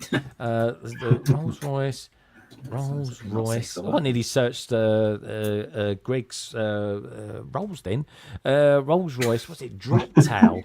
That's like something that goes on the back of a van, and isn't it? Oh, that is nice actually. I mean, it doesn't even look like a roller. More like Porsche. Oh, I like that. Yeah, good taste. Orange Skyline, like that as well. Rolls Royce, and give us $1.99 as well. Super stuff. Thank you so much for that. For that, my friend. I think we'll do a bit. I think I'm going to try and munch on a wine gum while this one's on. So anyway, with all joking aside, we've got some Star Wars geeks on tonight. So for that, detached cable detached. Detached cable. Cable detached.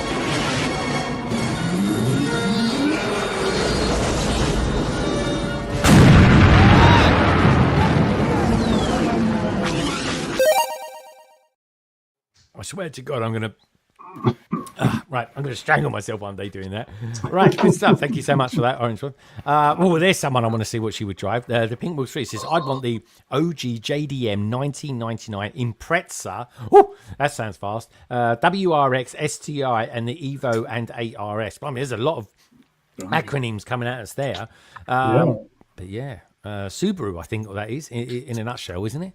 Very good, very good. Lego Team B's out there as well. Good to see you guys. Hope all is good with you. Hope you've recovered as well. Lots of love out there for Mr. Hive too. And we've got Snowlaner out there as well saying, have you not seen Gone in 60 Seconds, Greg? Eleanor, I did see it. Yeah. Eleanor. There we go. Two gatefolds are out there as well. Donde están la patatas? Donde están las patitas? Oh, it's exactly what I said. What does it mean? You swear. It means where's the little puppy paws? That's like, it's a kind of an inside joke. But the puppies, because our heater's not working, they're down there with my husband, like snuggling, and I'm just sitting here cold. So, just out of curiosity, in Texas, what type of heating do you have in Texas? I don't know. It comes with the air conditioner. It should be central. Central, yeah. Okay, so it's like hot air. So it's just hot air that comes out, because ours is like gas central heating. I have no idea. I don't understand HVAC, but I just know that it's the same thing that I turn the AC on with. I turn the heat on with. Oh, yeah, no. So it's a prerequisite is when I marry someone, Gene. First question is, what's your name? Second question is, can you service a boiler? And they're like, yeah, and that's it. Good tick. Can I say? Knowledge. Oh my god.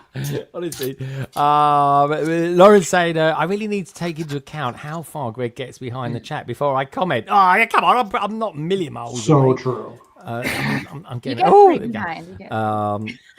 Yes, Nolena says yes, Pink Wheels, and I think we're at the bottom now. Lego Team B, Juice or Just even, and Chris. We've got Matt Mellish out there. And he said Juice.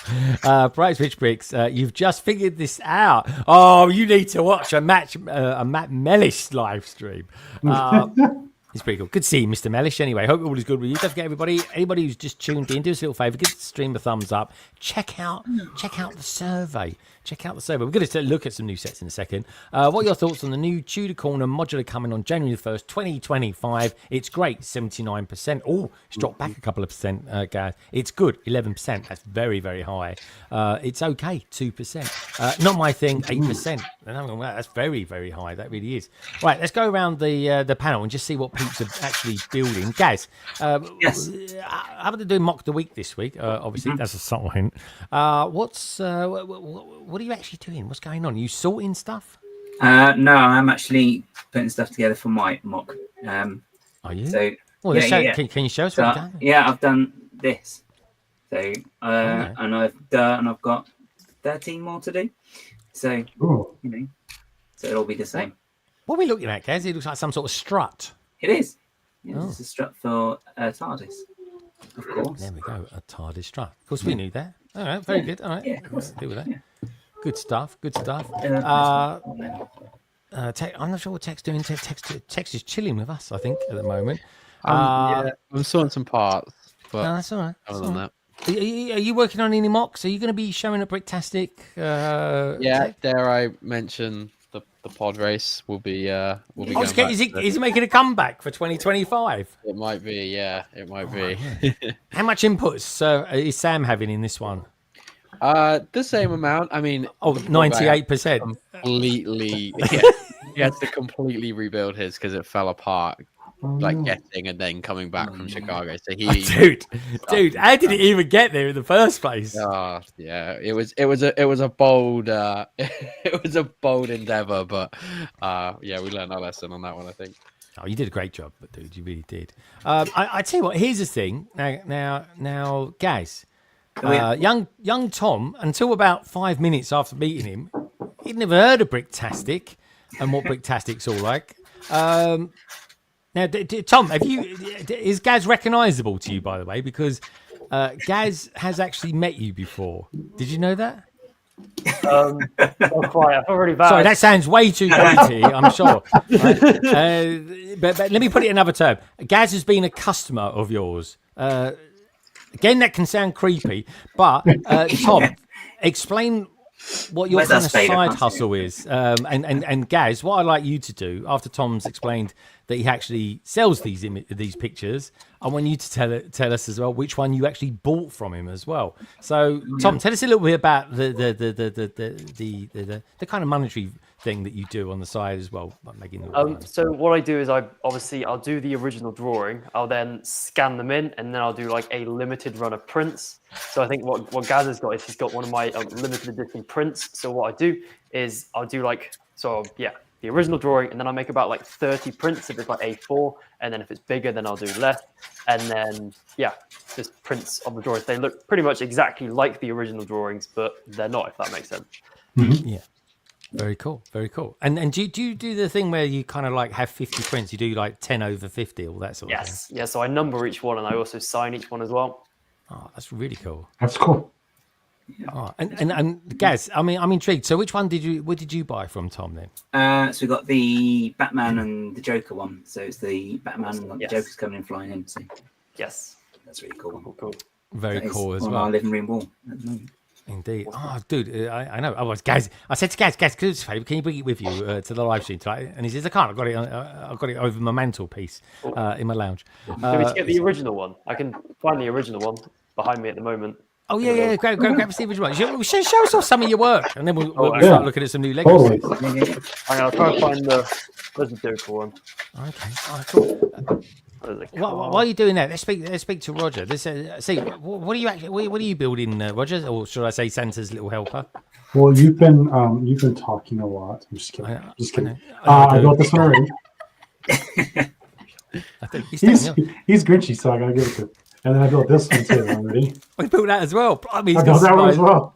Look at the eyes on those two. Oh, they're so bad. That is a Santa who's had a lot of Red Bull. Oh, yes. Get about on Christmas Eve. He needs to take the boost. And then I'm going to build the train. Probably a second. Very good.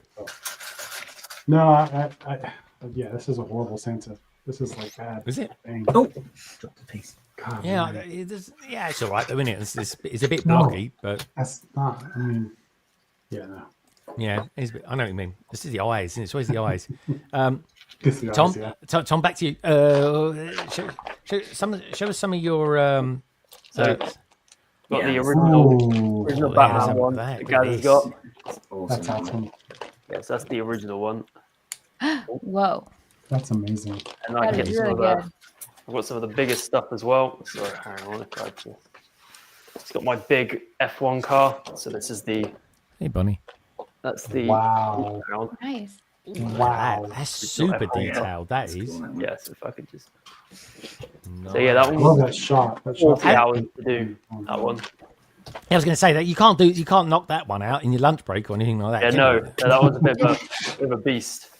And then I've got the big bike. Hang on, I'll just move this one. Got the big bike. So yeah, this is the longest I've ever spent on a pencil drawing. Wow. That is stunning. Dude. Wow. Yeah, that's really 65 hours. See, I love those bikes, man. I love them. Yeah. I'm so tempted to collect those. I really am. Just about, I don't even ride a motorbike. I rode a scooter once, some old China import thing.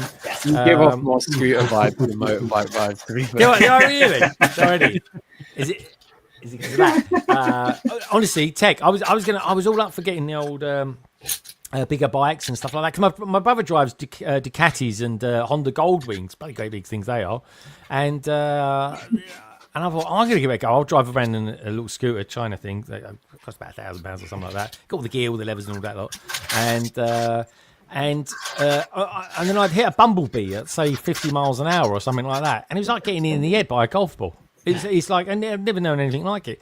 Things like physics just changes when it's above certain speeds. Above 50 miles an hour, it's like, I just sort of, and I was doing it in like -5 degrees or something like that. And I was like, this is a nightmare. This is like freezing. I don't know, why do people do this for a laugh?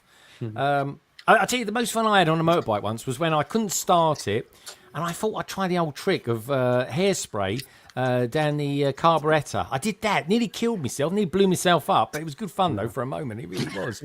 Honestly, folks, it was quite the thing. It really was. Anyway. Good stuff. So, Tom, final question for now, anyway, because then we start looking at some new Lego stuff. You've got 50,000 massive followers over on Instagram. Yes. Okay, and you've set a target by the end of 2025. So we're talking, 3 weeks tops of hitting 100,000. Yep. What's your strategy going to be, and how's it going? Well, I'm going to be posting every day still. Basically, I think in the past 2 weeks, there was like a little structure of a video where it's basically me doing a little jibber jabber and then I do the swivel around. And then that seems to be doing quite well. I think I think one of them has got me over about 6,000 followers just from that one reel. There's a couple that have got me just over 4,000 each. Oh my and then God. So it can happen really quickly. It can happen quickly. What did you do that? Because I've been trying to. I do this sticker technique. I'm up to about 39 at the moment, and I'm going to get to 50, and then I'm going to call it a day. I think. Are you? Yeah. I don't know. Should I carry on? I mean, you've done all right out of those parodies, Tech. I noticed that. Mister, I'll do a parody and get 20,000 views. I mean, I don't know. I might do. It feels weird not to do one every Thursday over on YouTube. It would do, but I don't know. But Tom, I'll tell you now, Greg. It feels weirder watching them every Thursday. Yeah. All right, noted. I need to make move with it. I'm watching Jean's putting her stickers on. I am not impressed. That's what I'm going to say to that. Hey, Dang, shot fired. I'm actually doing really great. All right. Like, that All right, we'll be the judge of that. Come on, let's watch this. Oh, it looks nice. Oh, wow. Stickers. Oh, Yeah. so cool. So they do I'm look about to good. believe. They look good, yeah. That's Yeah, a that's sight. It's nice and even. It's nice and even around that side. Thanks for She's being a got it. leader. Even on the other side, like these gray ones, they're pretty good. Yeah. Oh, wow. That's all right. Yeah, no, it does look nice. Well, it's a nice set. Have you enjoyed that build so far? Yes, this is freaking precious. It's been really cute. Good stuff. Oh, All right. I'm still up here. Yeah. That's I good. don't No, know. I'm liking it. We're liking it. I'm just waiting for you to Greg, put the small sticker on. again. All right, I'll go. There we go. So Tom, tell it. So with the one that got the most views and got you a whole bunch of followers as well. Yeah. What did you have to do for that? Was there a lot of work involved in that?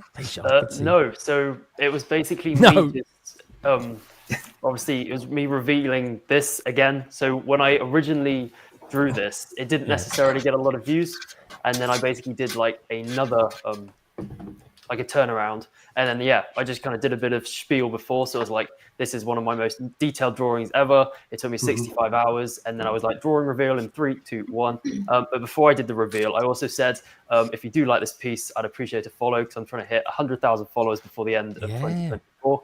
And it seems to be that people are kind of like really coolly like backing me. They want to like help me to get there. They are following, which is really cool.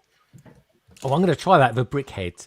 I say it took me 12 hours to build this, and I'll do exactly the same thing, but I'll do it with a little Lego Brickhead instead. So it's 12 minutes to put the sticker on. It will fail. I'll do a parody of it. Everyone calls it a parody. But Tech, you did all right on those parodies. You did. I've had a few others. I reckon once every sort of 3 weeks or so, someone gets in touch with me and says, do you mind if I do a parody? I'm like, yeah, go for it. That's all. Just tag me.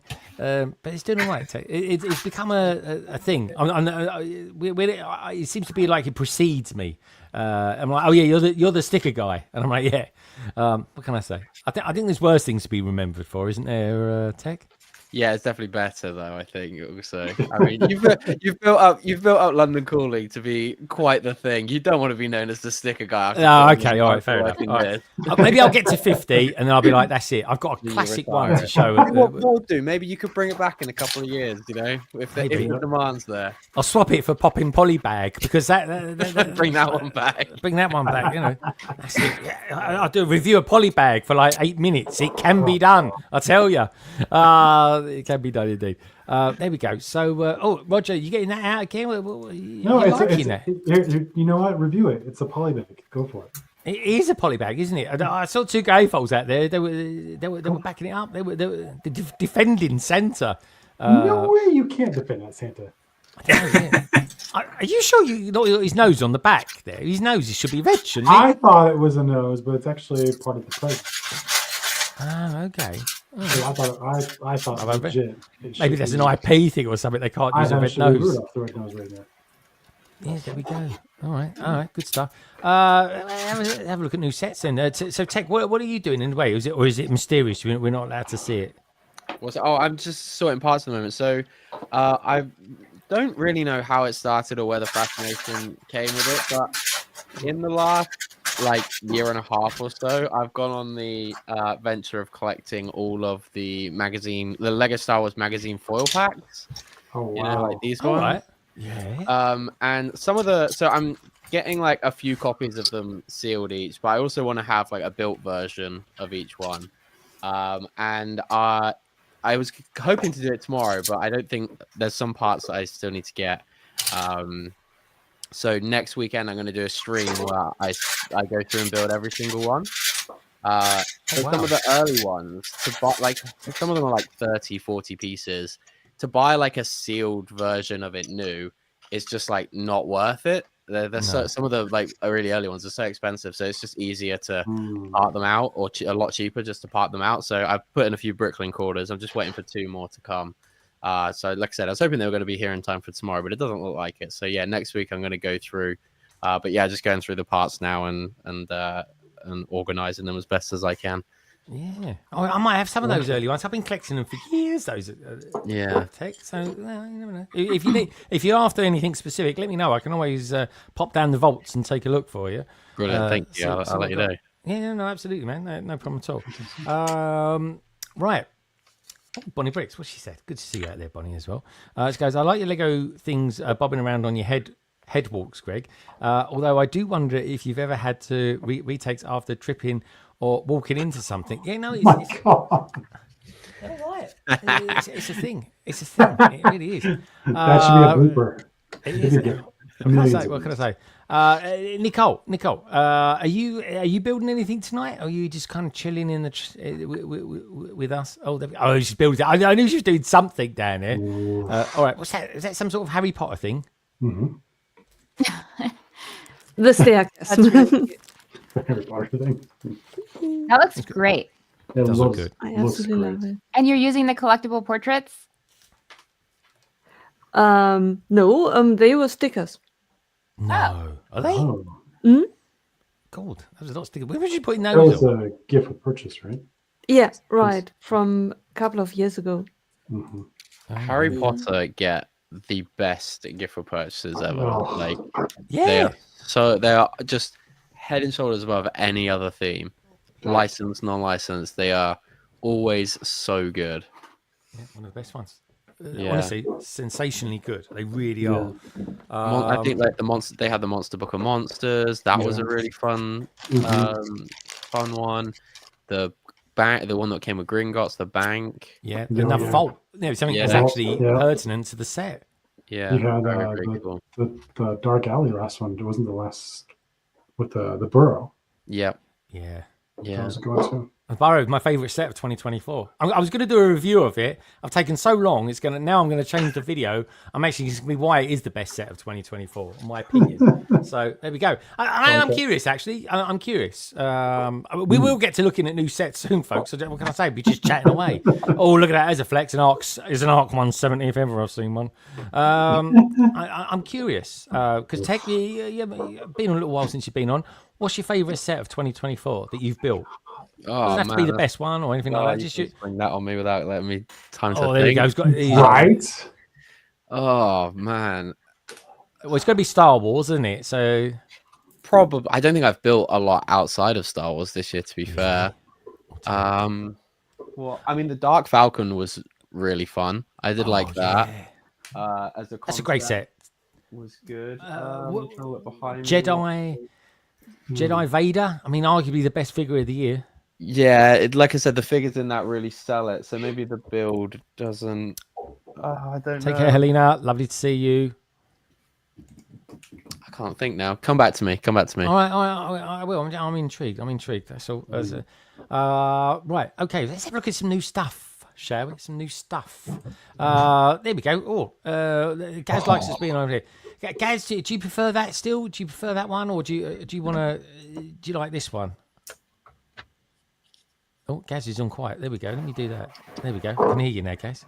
Oh, yeah. What? Which one now? The modular? You mean? No. The style in which we're all sort of here. Do you like this? Oh, one? Yeah. That's fine. Yeah. Okay. It's got nice curly corners. Curly corners. That's it. Well, I like the little curly corners. I thought that was it. It's a StreamYard thing, folks. All right. Well, maybe I'll leave this on the left hand side. Can we do that? I don't know. Oh, that looks hideous. That does. Let's go back to this. What's going on, Gaz? It's all going wrong. Let's get back to that. I'm not touching anything. There we go. Oh, I don't know. Let's bring it back in again. We'll get there, guys. Right. Okay. Let's share this again. Right. Let's get rid of that. We'll add it back. There we go. Blimey, I thought I was having fun watching you do that as well on Wednesday, Gaz. Now I know it's just a nightmare. Right. Okay. The Tudor corner. Now, you don't get much British than this. In fact, when I first saw it, I thought it was a joke. I thought it was a wind-up. Because to me, I don't know about you, Tech, but this looks like the Queen Vic out of EastEnders. Yeah, well, every Weatherspoons have been kicked out of on a Friday night. Yeah. It's true. It's true. Guys, or noisy guys, I should say. What's your thoughts on this? What's your initial thoughts? I really like it. I think it's really good.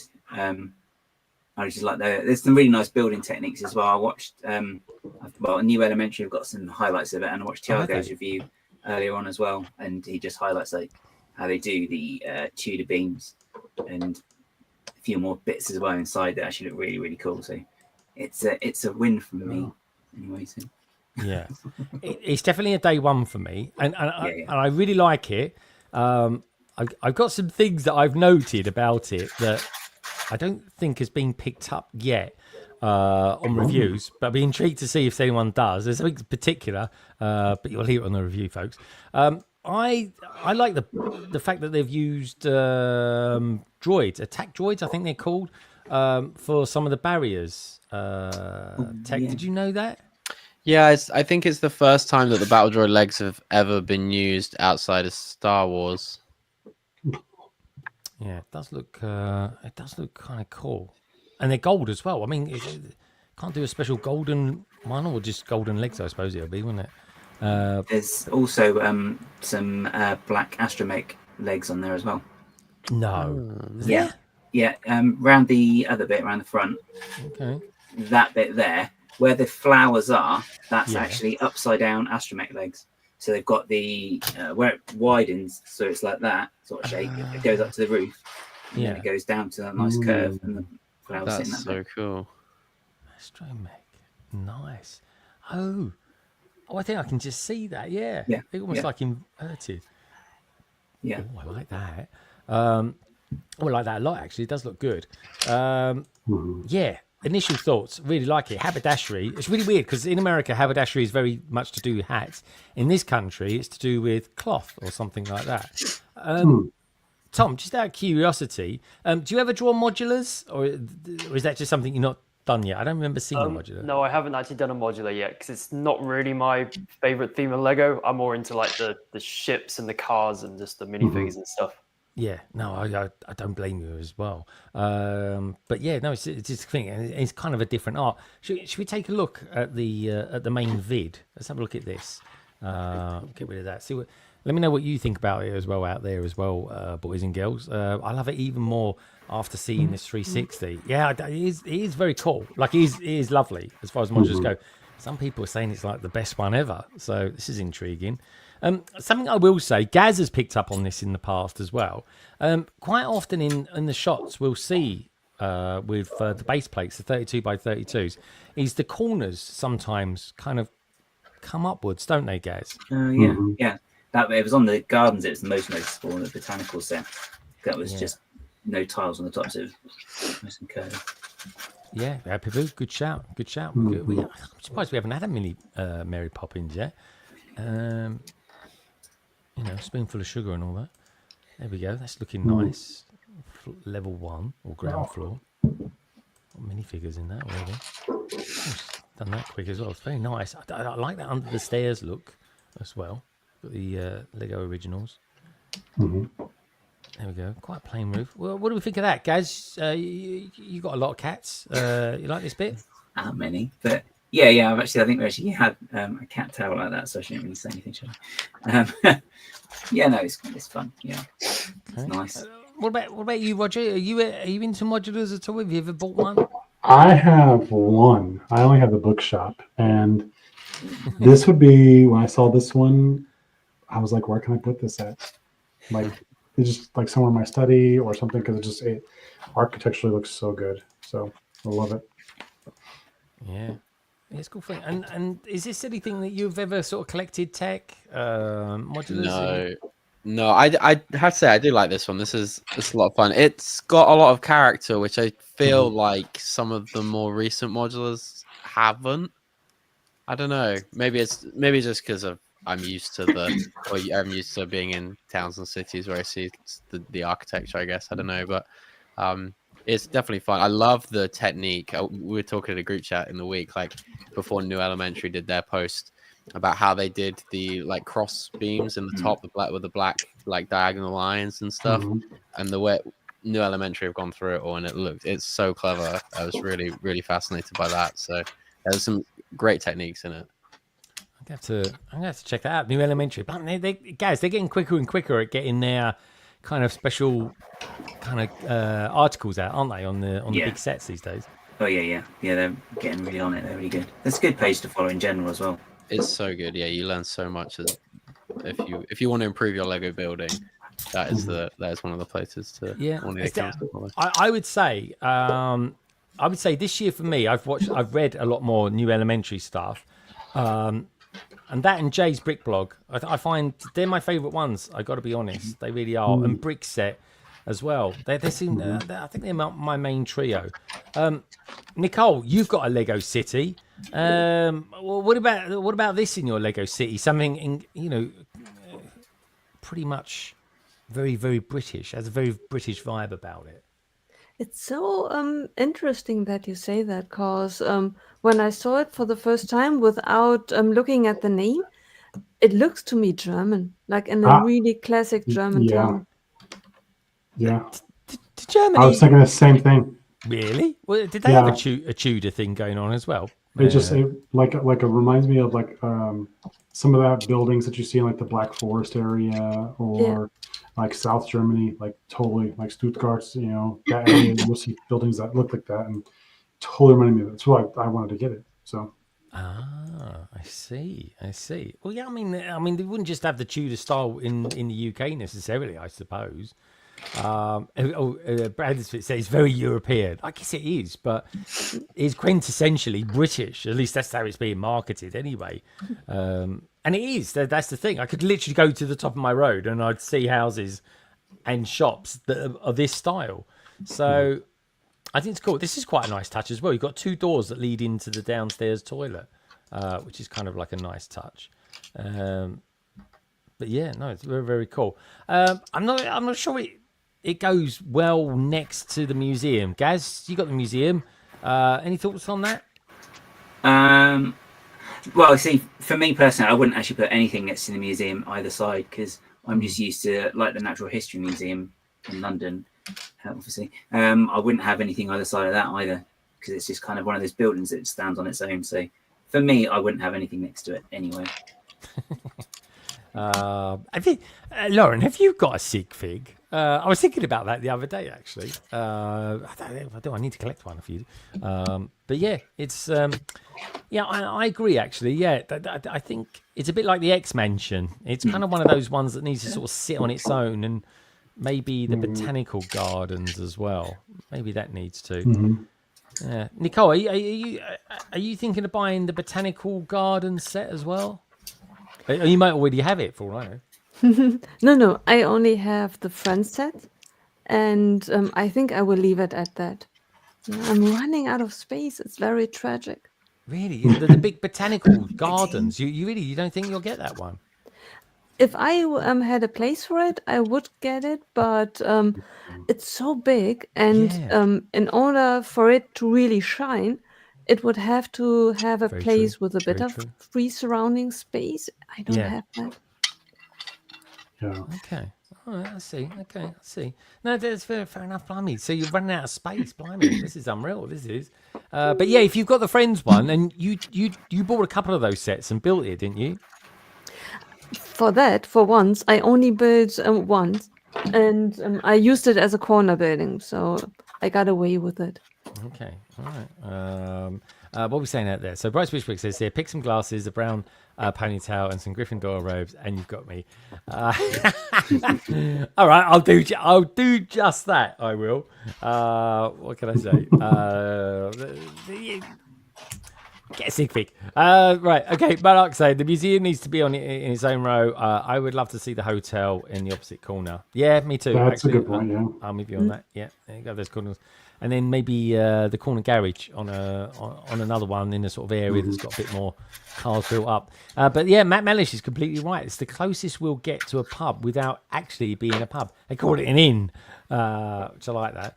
The designer said apparently to Matt Mellish, or maybe on the video, is the best fits next, or it said it's best fits next to the museum because of the staircase on the side. I suppose that does give it a bit of space, but I'd maybe put something like gas. For me, I'd put something like an 8x16 down one side or something like that, I think the staircase makes the museum look smaller. And sure, like Gaz Mm. said, I think you want the museum to be a bit of a feature building and really or maybe stand out extend really it, guys. Not even 8x16, but maybe 16x32 down each side of it. Oh, I've already got a plan what I'm going to do. So, what do you think you would do, Gaz? What would you put down the sides other than Daleks? I might put Cybermen as well, actually. No, I put is it 16x32 plate between the two, and I just put maybe a gardeny bit or a wall fence bit attached to the museum, but then we'll stop short. So you've got then that would join to the pub, which would be opposite, and I could use the newsstand then and put that in on that plate somewhere as well. Nice. So it'd always be that's a nice part one. of the city like that. In London where you've got all those bits in the middle of just a couple of roads or something like that.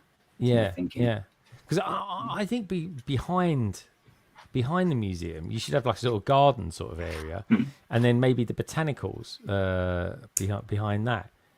I don't know. It's a tough one. But it looks good though. It looks good. Yeah. I think it does. I think it needs some green for sure. And also as well, you could put two corner buildings next to each other. I don't know if the staircase would match, but that would work, wouldn't it? Yeah, sort of make a sort of a symmetrical staircase between the two of them. I think that could look quite good. Equally, I think this one would look quite good next to the Parisian restaurant.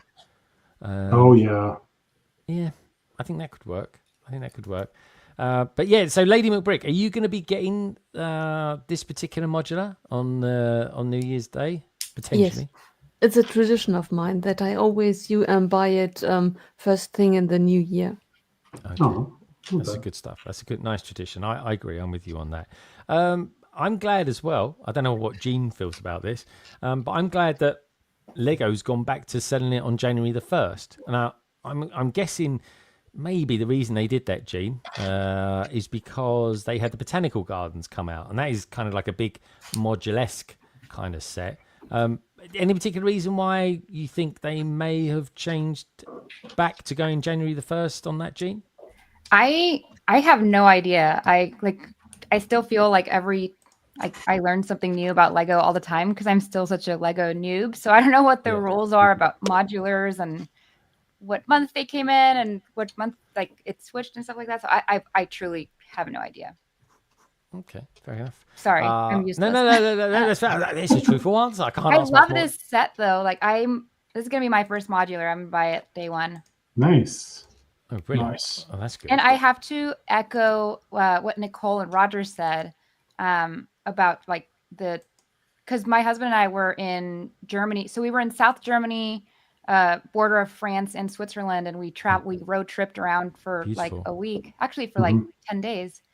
And I loved the buildings. I took so many pictures. And then, the following month I was in Denmark for Fan Media Days. And so I saw the Tudor reveal and I was like, oh my God, this reminds me of the buildings that I just saw traveling around Europe. Yeah. And I love that architecture style. And then, I was in London also a few days before, as you know, Greg, because we hung out. We did. But, I was in London too before Fan Media Days. And so just the architecture, I love Europe and I love European architecture. So I need this in my collection. Yeah, I'm going to a place tomorrow in London. It's called Liberties, and it is in a giant Tudor building. So I'll be taking some pictures of that and maybe comparing. But yeah, either way, when you put those modulars together, whatever configuration you use, and ultimately, folks, it's what you like is what counts. There is always a little bit of magic. What do you reckon, Tech? When you get these big Lego constructions together, there's a little bit of magic that kind of happens. Yeah, when you pull them all it is pretty cool. The modular line is just so iconic at this point, right? And yeah, it is cool. It's just, Gene, I have to ask, are you worried that you're going to fall down the rabbit hole? Not at all, because I just haven't cared about any of the previous modulars. Fair enough. And I even looked at previous really, really retired ones, and nothing really. This just looks so cozy, and it's got the pub, and God, I love UK pub culture. That's one of my favorite things. Seeing everybody on the street so at does Tech. 4 or 5 o'clock. Yeah, so when I got to London, it was on a Friday, and I went to the Lego HQ with one of the employees, and then we went to pubs, and it was just cool, like me being a part of the pub culture, even though I was like jet lagged as shit. But oh shit, that was my. Oh, sorry. Oh, she's done it already. Hey, look, I made it. How long? An hour and 40 minutes. Hour and 40. Hour and 40. Yeah. You did. That's not bad. I told you, Tom. See, Lauren said it's possible not to fall down the rabbit hole. I'm proof. I just don't see it happening. Also with my space issue, but I love this enough to make space for it. Because I also have the A-frame cabin and the medieval blacksmith. So, like, I'll put it there in my miscellaneous shelf. Yeah. Yeah. Oh, it's good. I love it. Honestly, I love them.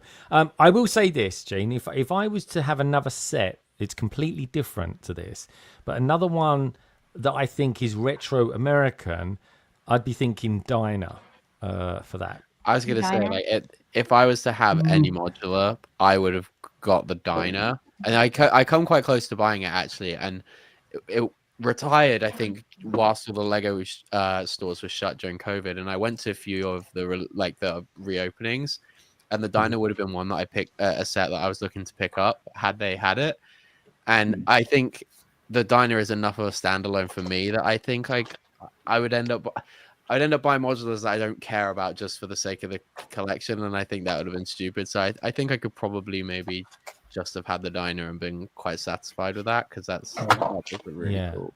Oh no, I think you're right. I think the Diner is quite iconic because it's quite different, so different to all the others. If I was to say get this one and this one alone, as well as this particular one, and I think it would go quite well with it. It's the Parisian restaurant. That's my favourite one. It's not too big, it's not particularly small, and it's just beautifully shaped. And there's this brilliant narrative that goes on all the way through it. Nicole, you've got the Parisian restaurant, haven't you? It was my very first modular. That's what everything started. Me too. Yeah, it's great. It's a really good one. But yeah. I reckon this one, the Parisian restaurant and the Diner would be the three that I would recommend. They wouldn't be really mega bucks, but I don't know. I've only got to get a few more tech, and I've got all the modulars. So that's a flex. Well, no, yeah, but what's going on? But I had that absolute result last year of buying a Bricktastic, I think it was, for like £300 the bank. I couldn't believe it.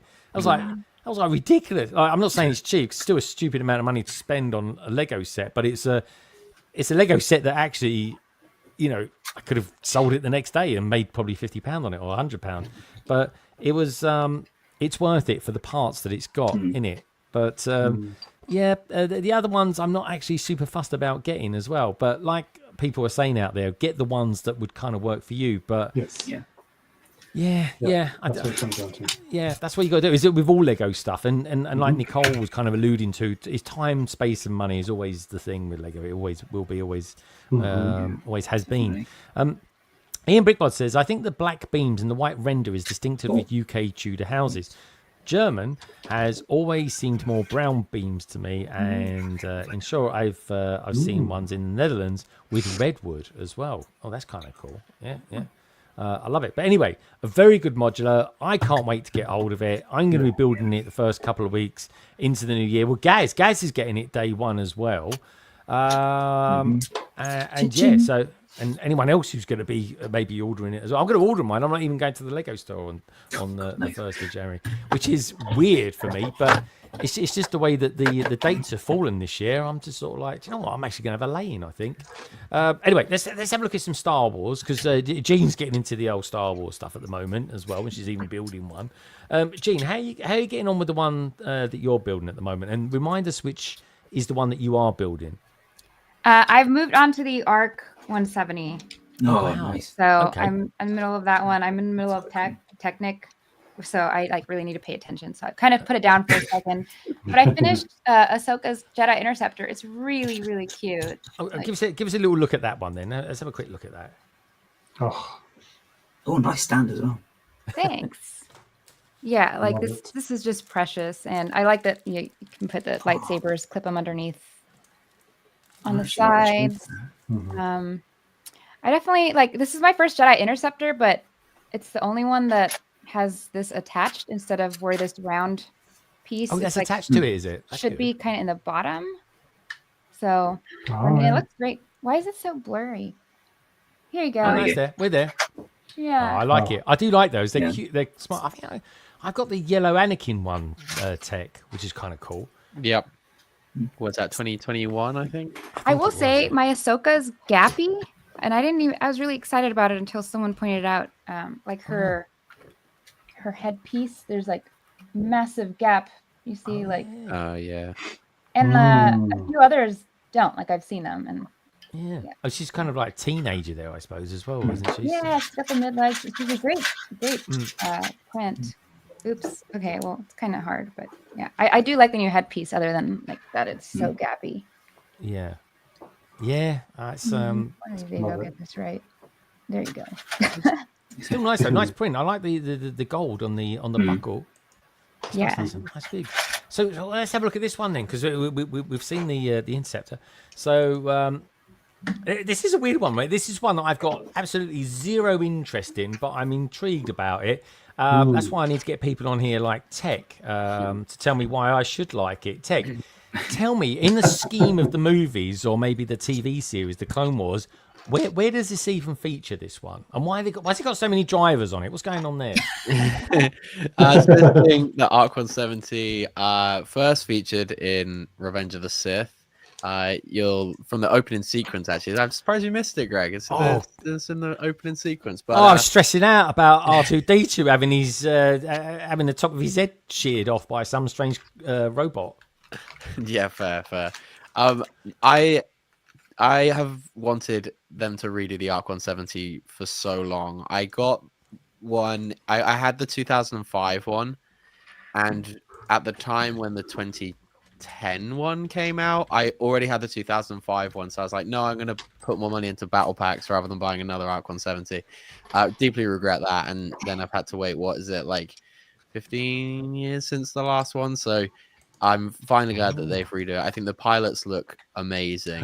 Do you like the pilots? Yeah, I think they look great. I don't know what it is. I guess just maybe because it's quite different, but I love that they do the open visored helmets. I think that's a nice little change for the clone troopers. I don't know. There's just something about the ship that I really, really like.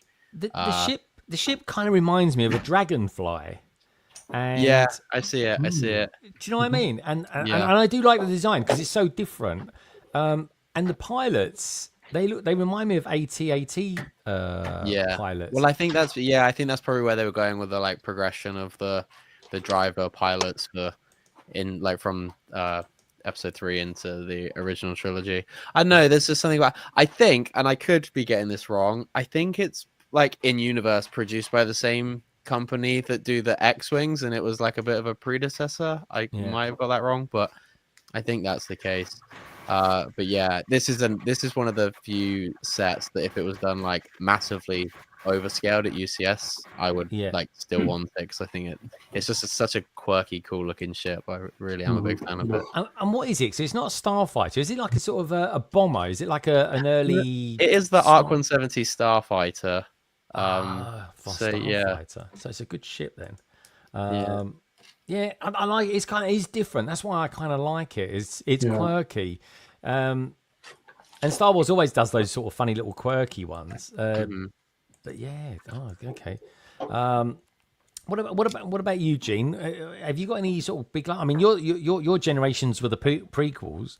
Are you a fan of this particular one?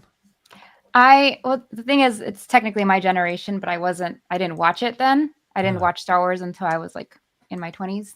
But I like the ship. I mean, it's my first one, my first ARC 170.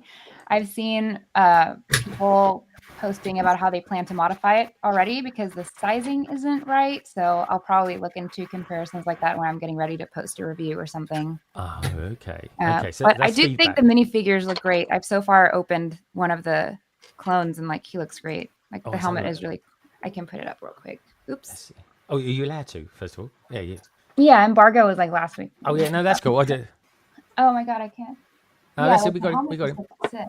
He looks good. I like him, Tech. That's really pretty Very nice. That helmet's really cool. I got to think about grey and white. I've always seen grey and white in uniforms look really good. Who's Graham White? Grey and White. He's I don't know, newscaster, I think, for Channel 4. This is Oddball. This is Oddball. Oddball. Mm-hmm. Oh, wow. He's from James Bond, isn't he? Pilot Oddball. Yeah, it's good. I like it. I think he only has one face. Yeah, but I also. Have they all got angry clone faces, or have they got the slightly newer version of it? It's like it's like the visor and it's see through, so it's like almost not. It's not printed very well, I think. Yeah. Oh my god. Sorry, why is the camera so far away? I was thinking, Jake's got really short arms, but it's not. The camera's miles away. I get you. No, thanks for showing us those as well. That's pretty cool. Gaz, any thoughts on the ARC 170? Yeah, it's actually quite a nice shape in that one. Yeah, I can see it kind of looks like it's a bit like a bird with like the beak like that and the two eyes either side of it. Yeah. But yeah, it's a nice looking thing. Nice colouring on it as well. Yeah. OBS is saying the only issue with January 1st sets for Star Wars is the colour. There is so much dark red, white, and grey across the wave. Yeah, that's true actually. But I kind of like that colour coordination. The Coruscant Guard was that colour as well.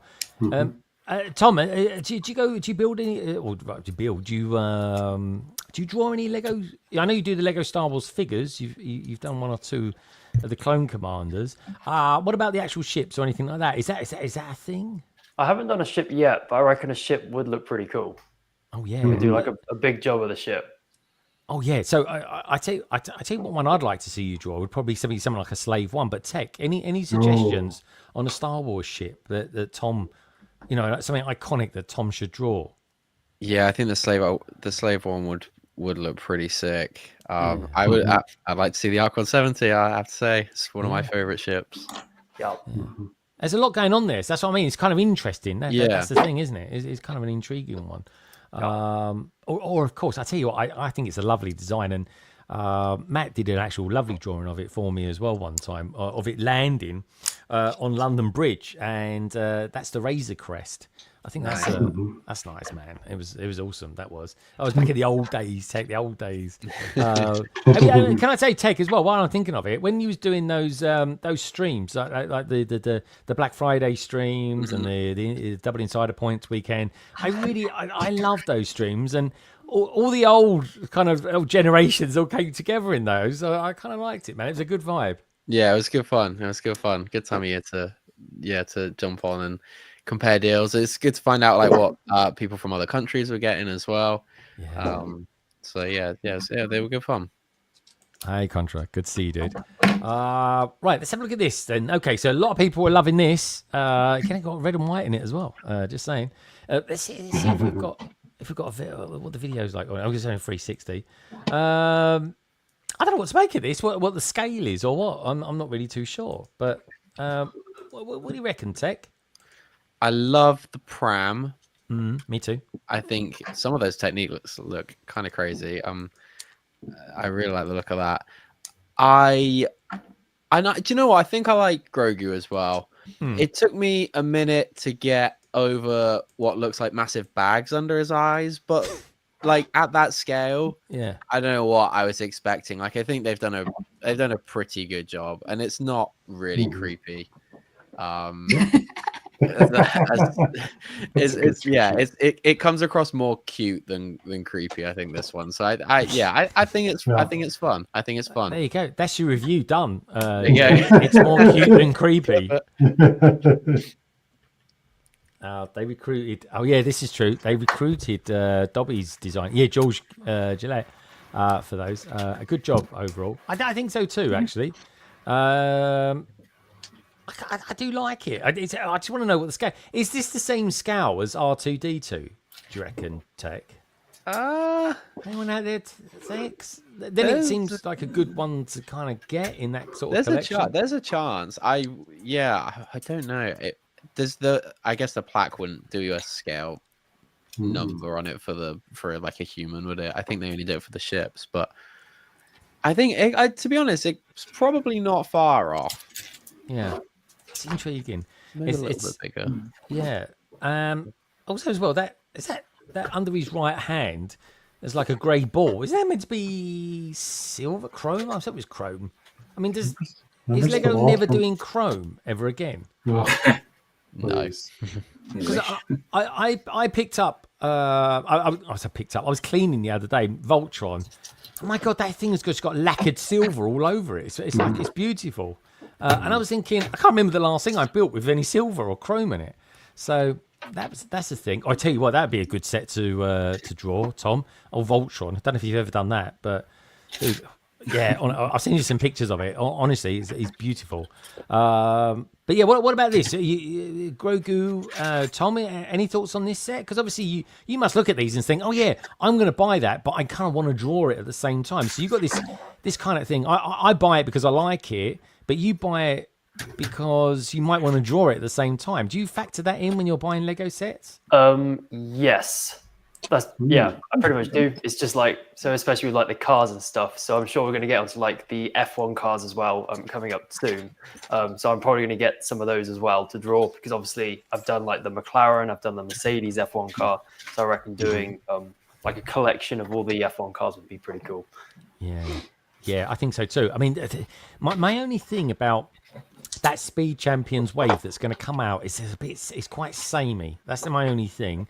But I'm all in. I think it's a great idea. I'm really glad they've done it. There's a bit of controversy over some of the decisions of the sets that they've kind of chosen, but they have to do it. You either do the full F1 or you don't. It's one or the other. You know. Certainly, Tom, if you do Red Bull, I'm going to buy one of those off you. That's for sure. Because what can I say? I drank a lot of Red Bull when I was your age. Let's face it. I do plan on doing a Red Bull. Yep. Good man.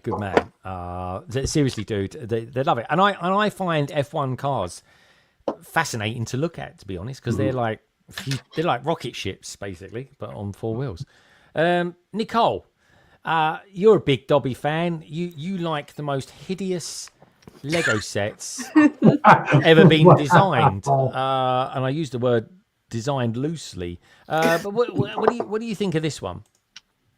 I absolutely love it. I found my first Grogu from a few years ago back when I went through my set. I absolutely love it. Yeah, that's a nice shot. I like that one there. He's got funny little fingers, isn't he? What do you think of the frog? I think the frog's all right, actually. Let's get back to the frog. That's good scale. I tell you what, it's quite big. That's bigger than In it her looks. hands, it was pretty big, yeah. Yeah, I reckon that's bigger than a kind of coconut or something. But the pram is very, very cool. I'm liking that. Yeah, I think that's good. That's a good shot, actually. That is.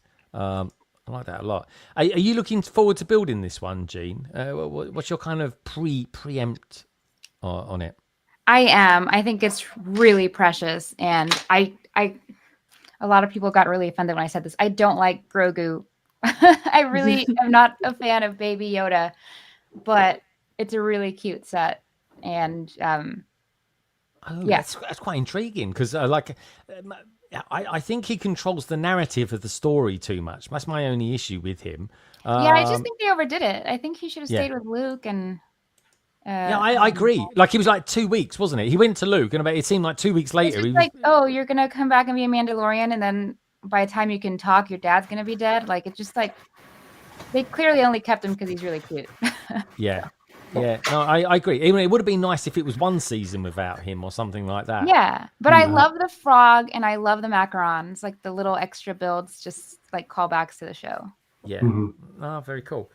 Can I just say as well, that blue milk bag that you own is unbelievable. Like, I'm not joking. I messaged you about that this morning. About I think it was like 4:45 this morning.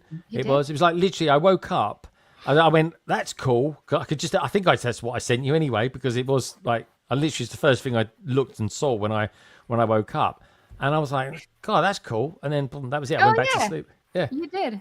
I was like literally the early hours of this morning. I was like, that's pretty good. Yeah, we had my husband's work Christmas party but I always have to nerd it up at least a little bit. So I made my purse. It matched my outfit. So it's a carton of blue milk. I wish I had the purse, but it's way downstairs in our bedroom. And he looks amazing. He looks amazing. You really thank did. you. Kind.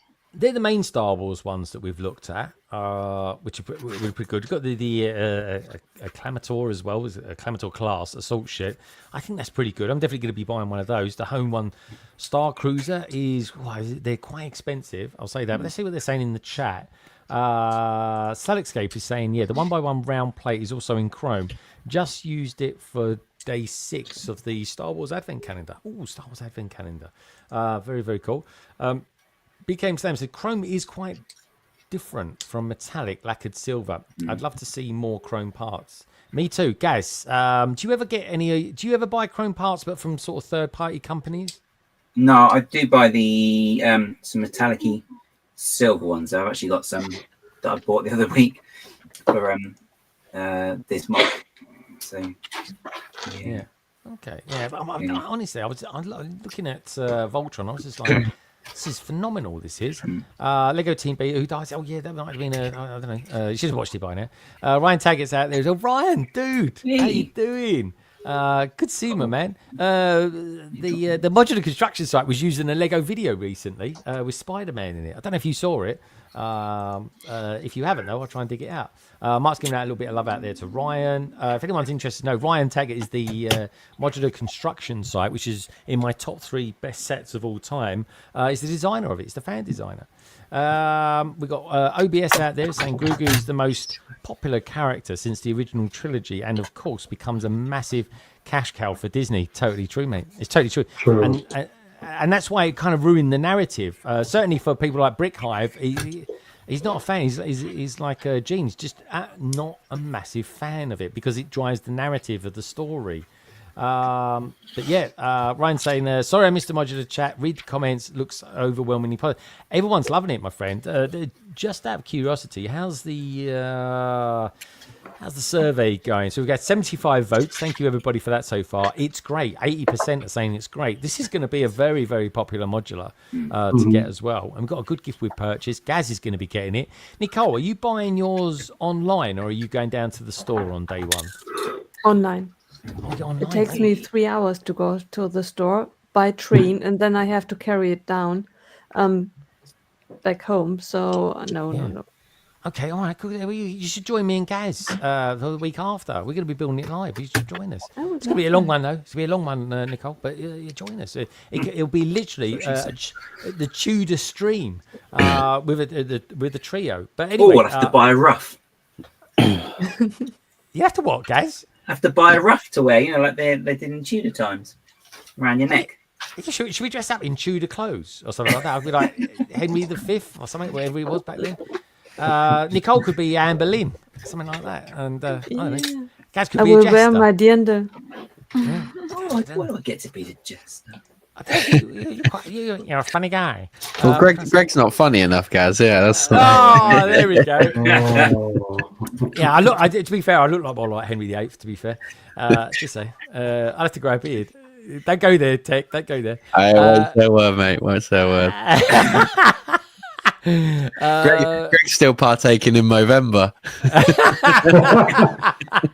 How many years ago? Oh, that was cool, wasn't it? Jesus. C3PO comment. Oh yeah, that's true. All right, fair enough. Rude. Right, where should we go next? I tell you what, I'm gonna. This is what I'm excited about. Let's go. Sets by theme. Let's have a look at City. I think City are absolutely awesome. Tom, you do loads of Speed Champion stuff, right? But what do you think of the F1 City stuff that's coming out? Any thoughts on those? I haven't actually seen them yet. But have you not? We'll see them now. Phenomenal. Okay, we get a reaction then. The one I really like is this. Right, look at this. This is amazing. There is a very, very. We got. This is a normal video. So here we go. Let's have a look at the 360 on this. I absolutely adore this. This is like something else, I think. Not to put words in your mouth, Tom, but what's your kind of first impression? I think the actual F1 cars themselves, they look a bit more basic than the other, the main Speed Champions ones. Yeah, I'm not the biggest fan of those. Because I know that they're doing the solo speed champions as well. I think I've seen like the one that the Red Bull speed champion that you're able to pre-order. And I think that one looks pretty cool. So that's one that I'll be doing. Okay, all right. I will. Let's have a look at some of the images then. Let's see because it all opens up. Now these are all printed parts, from what I can see. That's obviously meant to be Red Bull because it's not 18 plus. They can't put Red Bull on it. You've got Aston Martin on there as well. But yeah, like you say, someone said it out there actually. Yeah, there we go. Brandon. He says reminds me of the early days of Speed Champions. It totally is. Yeah. Roger, you like big old trucks and stuff like that, being American. Any initial thoughts on this one? I mean, I don't have a city, but these, I mean, they look fun. They look more, yeah, I mean, I'd have fun with the kids and play with them, but that's probably as far as it would go. ATG. I mean, I like the Speed Champion ones better. If I have to choose between these or the Speed Champion, I'm choosing the Speed Champion ones. Okay, all right, fair enough. That's fair enough. I kind of like them for what they are. Really do. The truck is very, very cool. I tell you what, right? Just throwing it out there. Hang on from Lego. Feed it back. Give us one of these trucks in the scale of Speed Champions. What do you reckon of that, Tom? That would be a winner, wouldn't it? Oh, that'd be a winner. Yeah, that would be pretty cool. Yeah, I agree, mate. I agree. I totally do. All right, let's. Well, there we go. We've got the figures there. We've got how much is this? About £90, I think it is. I kind of really like it. I really do. I've got a really bad soft spot for this. The one that I think is going to be a winner is this one. Ferrari. This is completely Speed Champions from like 4 years ago. This is. Oh yeah. Look, we've got a video. Look, this is how much they're putting into this. This has got a lot of features that's going for it, folks, and it's fun as well. Let's turn the sound down, otherwise I'll get. I don't know, Lego Latvia not being happy about that. There we go. Let's have a look. It's a big set as well. There we go. Playing on the floor. Nice sets. There we go. Proper pit stop. Change of tyres. There we go. Like a sticky tape. You gotta be faster than that, kiddo. Yeah, that's it. Come on. Welcome to the world. But yeah, no, you change the wheels and tyres. That's cool though. It's kind of got everything there. Yeah. It's probably a little pissed off. But the cool thing is, being then it's Ferrari and the F1 color. I think this is right. The F1 colors being black and red, which is a good color combination. It just kind of works quite nicely. I think this is gonna be one of those sets, Tech, that in 5 years from now is going to be so expensive to buy. What do you reckon, Tech? One to. I mean, look at the hubcaps as well. They look good. One to maybe invest in. I think they could be. I think F1 is incredibly popular at the moment. Yes. And at first I was like, have they gone in on all markets a bit too quick? Like, is there going to be people that are going to want it all and then feel like this is a hell of a lot of money to be dropping on it? But I think a lot of F1 fans will probably skip, or like older F1 fans will probably skip a lot of the city stuff and opt for the Speed Champions cars. But there are also a lot of kids into F1 as well and been getting into it a lot recently. So this hits that market as well. And then obviously the Duplo on top of that. So they've really gone in hard on it. F1's not something that I'm particularly into. However, I have collected all the 8 wide Speed Champions at this point. So whether I commit to getting all the Tech, I feel kind of responsible for that as well. I think they kind of are, I always said that's the ones to invest in because they are. Initially I did just buy them to invest in, and I still kept those to one side, and then I just went and I was like, I can't remember which one it was that I got and built, but I was like, oh, the techniques in these are great, and again, another reasonably priced set to improve your building is Speed Champions. There's some crazy stuff they're doing there. I got to be honest as well, right? If there's ever a time I'm going to buy a Technic set, and I've got one, I've got a rally one that I bought like 6 years ago that maybe I'll never build. It's based on the Martini one. It's literally just called the rally car. It's going to be this. I love Red Bull as a brand. I just like the look of it. Funny enough, I used to love the drink when I was a kid. I just think if I ever get one, it's going to be this. Thoughts on this one, Tom? I mean, this has got you written all over it. Yeah. Yeah, it is a very cool build. I think I'm going to stick with the actual Speed Champions ones though, because obviously the other two that I've done are the Speed Champions, so I'd then have to, in order to keep it as like a set, I'll then have to go and get like the McLaren Technic, then the Mercedes Technic, and then it'll get very, very expensive. See, he's got to be careful. He's got those little rabbit holes. We're all scared of going down those rabbit holes, aren't we? Getting the full collection. Yeah. It's lovely though, isn't it? That's nice. That's... I love the colour of that wall as well. I don't get what's going on with that picture. I mean, what a strange combination. Right, if someone said to you, "I've got this shelf, right? I'm going to put a Red Bull giant Technics model on it. I'm going to put a can of old oil on it. It was probably like 80 years old. Some old picture in a frame with the picture missing, and you think that would never go. And maybe throw a plant in there at the same time. You never think it would go, but it does. Doesn't it? Shabby chic, I think they call it. What about you, Lady McBrick? Have you ever thought to yourself, I'm going to indulge myself in a Technic set? Have you ever gone there? I love my Technic. I build it not as often as I want to, but I build a fair share of Technic sets, and it's really, really nice. I wouldn't dare to build it live, but I really enjoy it. I love to see all the gears, how they interact with each other.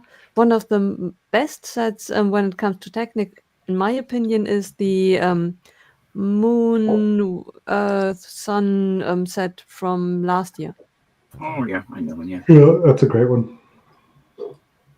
Very cool. All right, what about this one then? Have you ever thought about going down this rabbit hole, Tom? Because we've got two of these out at the moment, the Ayrton Senna, and now we've got this one from Nigel Mansell. Any thoughts on this one, my friend? I mean, that one does look pretty cool. I think the Ayrton Senna one is definitely one that lots of people have been requesting, and it's something that I might go and purchase and maybe draw, because it does look pretty cool. It's unique compared to the more modern ones, because obviously the older F1 cars are a bit chunky.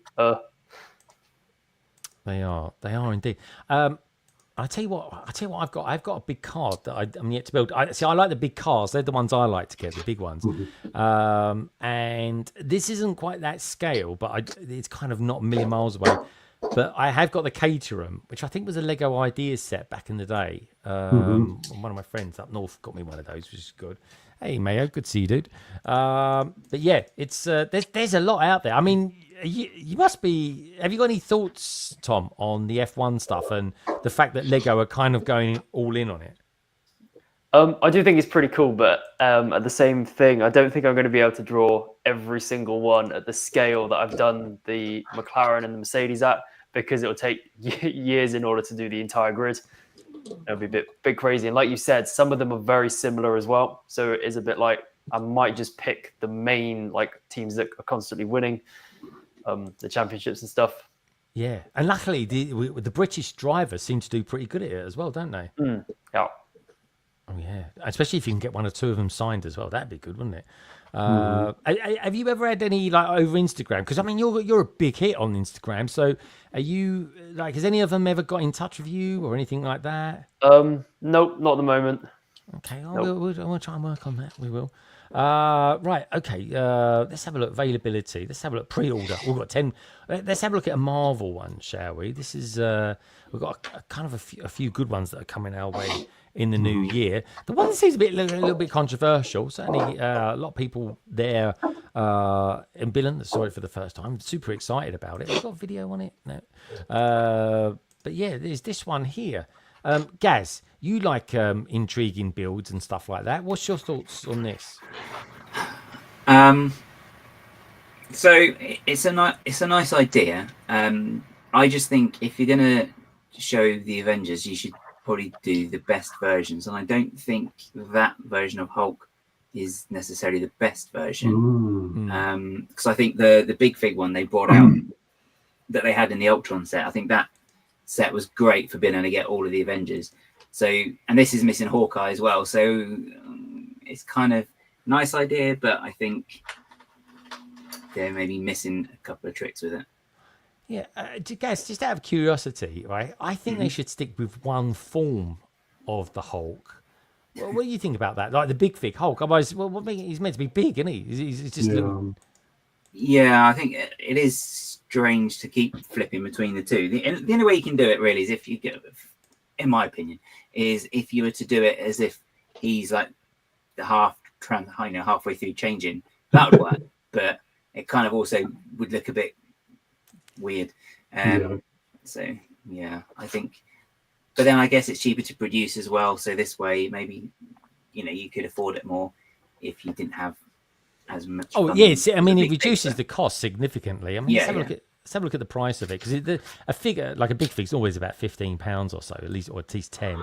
So it's £90. I suppose it would have been £100 if you had the bigger fig on it. And the other thing I think you've got to factor in for this one is that if they want to try and pop one of those big hulks out of the side of it, it probably makes the Marvel logo need to be a lot bigger. Maybe to get him into it. So I get the choice. I think Gaz is right though. I think in a set like this they should go for a bit more detail on at least on some of the other characters, more printing and and the whole lineup. Hawkeye. The whole lineup. Because you sort of think, oh, you're kind of missing it. But I mean, I think I'm right in saying, Gene, you was there for the reveal, wasn't you? Hi. Sorry, I was on mute. Yeah, I was there for the reveal. I have a lot of mixed thoughts on the set because I like it. I like the idea of having a logo. I'm big on display stuff, things that display well, and I think this displays well. But I definitely was.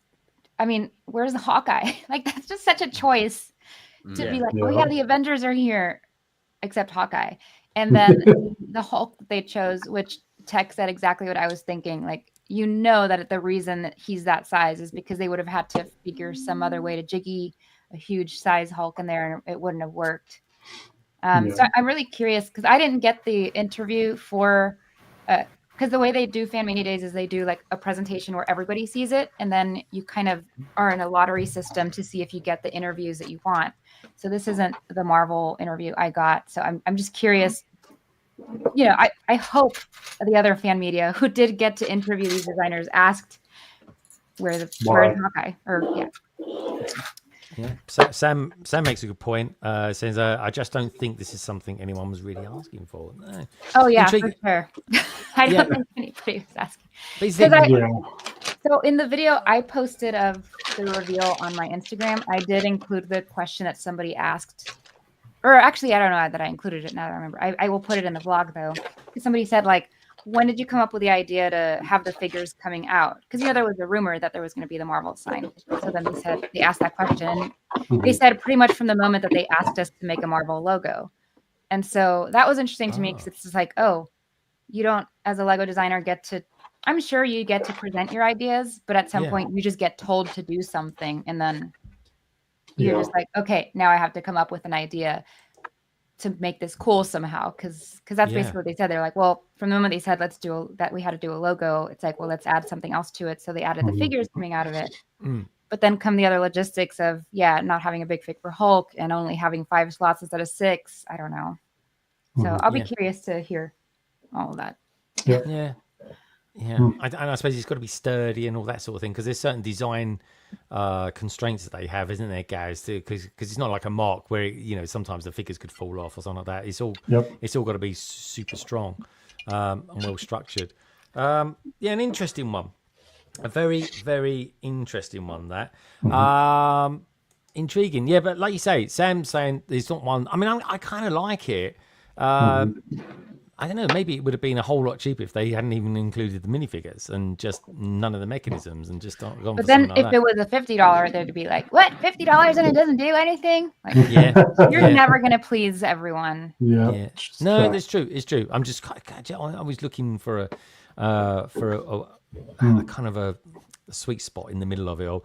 But it's it's cool. It's kind of cool. Tom, you got any thoughts on that yourself for the Marvel stuff? Because you draw superheroes. You've done Wolverine and Deadpool recently, haven't you?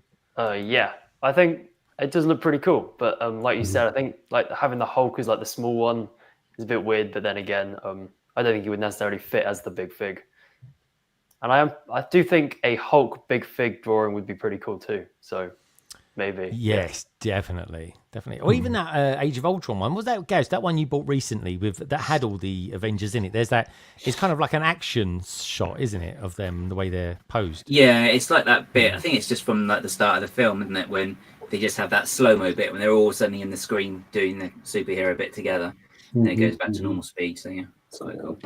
They've actually, I found today, just a slight segue. Lego have done like a slight cartoon version of that as well, which I think I sent it over. Oh, Gaz, yeah, no, I saw that as well, but it looked really good. Yeah, it's a really nice little fun cartoon. It's Tom, we'll send that on to you afterwards, Tom, as well, because it is really cool. Like, and you've got the benchmark then of how to draw the Hulk, but. In that one, they use a big Hulk, so it kind of just makes more sense, really. And also, as well, if they are going to use a little Hulk, which I don't know if I'm okay with or not. I'm not really sure, really. But they could have given us dual molded legs. If I get my teeth around it, do you know what I mean? So he's got green feet because he's just there. It's just like he's got a pair of trousers on, and Hulk kind of squeezes out of them. But anyway, so that's some of the new Lego sets that we're going to look. Like I say, folks, next week we're going to be taking a bit of a deep dive into the new Harry Potter stuff, and there's some really cool ones coming our way. Intriguing ones, micro scale ones, large scale ones, all sorts of stuff. So we'll be coming back and looking at that all next week, which I think is quite cool, because otherwise this stream would be literally hours and hours and hours long. It would be ridiculous. We'll be here like to the early hours of Saturday morning. Let's see what the guys have been building then. So let's start with Gaz. Gaz, you're doing your mock. Gaz, are you feeling a bit stressed from doing your mock or something? Because you're not got long to go now. No, it's all right. It's all good. I've done so I've got oh, stop it. So the cat's trying to take them now. So I've done these ones so far, but I've got more. Stop it. So I'm showing these things and he keeps trying to grab it. No, don't. Yes, I've got and I've got these ones that are slightly more completed. So I've got 3 of those. So I've just got to finish those ones. Yeah, sorry. But that's I'm not too worried really, because it's just getting all the bricks. Really, that's the thing. I'm just going to put it together. So. Okay, it's fine. All right. So you feel like you're under control. I never feel like I'm under control, but. No, that's good. That's okay vibes. That's okay vibes. What about you, Roger? How are you getting on with building your stuff? I mean, they're all done. They're all done. I finished the train. The train's super cute. Wow. That is quite love good. That train. Yeah. The train's really cute. So I have a whole my mother-in-law. I never knew what to do with my my winter village stuff, because I don't have a city, but I have a winter village. And I never knew what to do with it. And a couple of years ago, my mother-in-law was like, "Hey, you know all that winter village stuff that you have?" I'm like, "Yeah." She's like, "Put that in here downstairs in the basement," because it reminds her of like her mom used to have like a little winter village, the porcelain things and the village. And she was like, "I just love the one you have because it's got little people in it and they all do things." So I'll just add the train to her holiday collection that she has, because it's all over the place down here. All right, so, very cool. I love the train. The train's cute. The book nook is just stunning. I love this one. This is a great one. So I need to get that. Probably the best gift with purchase I built all year, for sure. So really, okay. And then this one was, I don't know. Yeah, I don't know. You see, but are you going to part? I get the feeling you're going to part that one out. I'm going to let Ethan play with it and see what he does with it. Okay, fair game. They can be a bit hit and miss sometimes. Jean, how you getting on with your 170 arc? It's great. I finally finished the Technic stuff. God, I hate Technic, but I was interested how this is going to work. So you move this thing, back and forth, and here's the because there's no wings on it yet, but it's pretty cool. That's better than using elastic bands, which I think the old one used, didn't it, Tay? Yeah. So I'm definitely a fan, because that's when. Wait, what's going on? Does this look crooked? What happened here? Oh, there we go. That was crooked, right? Are you going to do any more reviews where you've half built the set as well? I thought that was unique. Honestly, Gene, told you wanted something there. No one's ever done that before. Yeah, maybe. I don't know. I've never seen anyone do like a. It was Tex. Did you ever see it? Like, Gene, I think Gene. She was under stress to get over to Europe. She was for a European tour that she was doing with Sonic Bob Studios. No, it wasn't a half review. It was I was trying to show the gift with purchase that it was built, but the Harry Potter burrow was only half built, and so I was like, "Hey, there's the burrow. It's not done yet, but here's the gift with purchase." So that was the point. It was awesome. It was good. I don't know. I kind of thought, a halfway build review or something like Although, that. didn't I do that with the barge also? I feel like I did do it again with something else where I jokingly pretended I was going to start doing a half build review. You should do it. Honestly, no one's ever done. I mean, there might be a reason no one else has ever done it. Right, Lady McBrick, welcome back. Good to have you here. I love the lights behind you as well. By the way, I think they look amazing. Very festive. They really do. Now, before we go on to this week's PMQ from our good friend MNRK, let's share this. This is kind of an intriguing one. It's an interesting one because there's I think it's a good idea. I think it's a great idea. But sometimes these things can kind of, I don't know, they don't quite go the way you think. And this is this. Let's have a look at this story that kind of came around our way this week. It's a building inclusive play. The Lego Group announces the new initiative to support fans and colleagues with non-visible disabilities. Fantastic stuff. Conditions and sensory needs. So there's three sets in particular that are going to include these lanyards. This is the sunflower lanyards, which I'm all game for. My only problem with it is that they are not a charity. They are a for-profit organisation. And I didn't know that. In fact, I didn't even know about this company until earlier on this week when we was chatting about it in one of our group chats. And I'm intrigued. But I'm more glad it's there doing its thing and not, so to speak. And I even know people that use sunflower lanyards that say exactly the same thing. It's like it's a bit like everything in the world. Some things can be overabused and stuff like that. But Lego are introducing it into a Duplo set, into a Friends set, and into the latest modular set that comes out obviously January the 1st.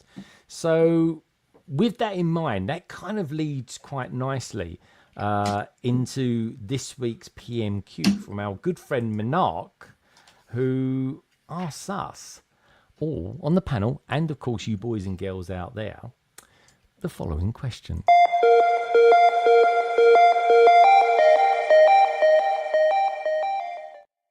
Hey, it's MNRK here. You'll find me on Twitch at MNRK2 and Instagram at MNRK_bricks. My question for Greg and the London Calling panel is, we've seen the sunflower lanyard come in 2025 to lots of sets, which is amazing for representation. My question to you is, what next? What would you like to see represented next? It could be a figure, a set, or a theme. I look forward to seeing what you guys are going to discuss in the chat and in the panel. And with that, it's over to you.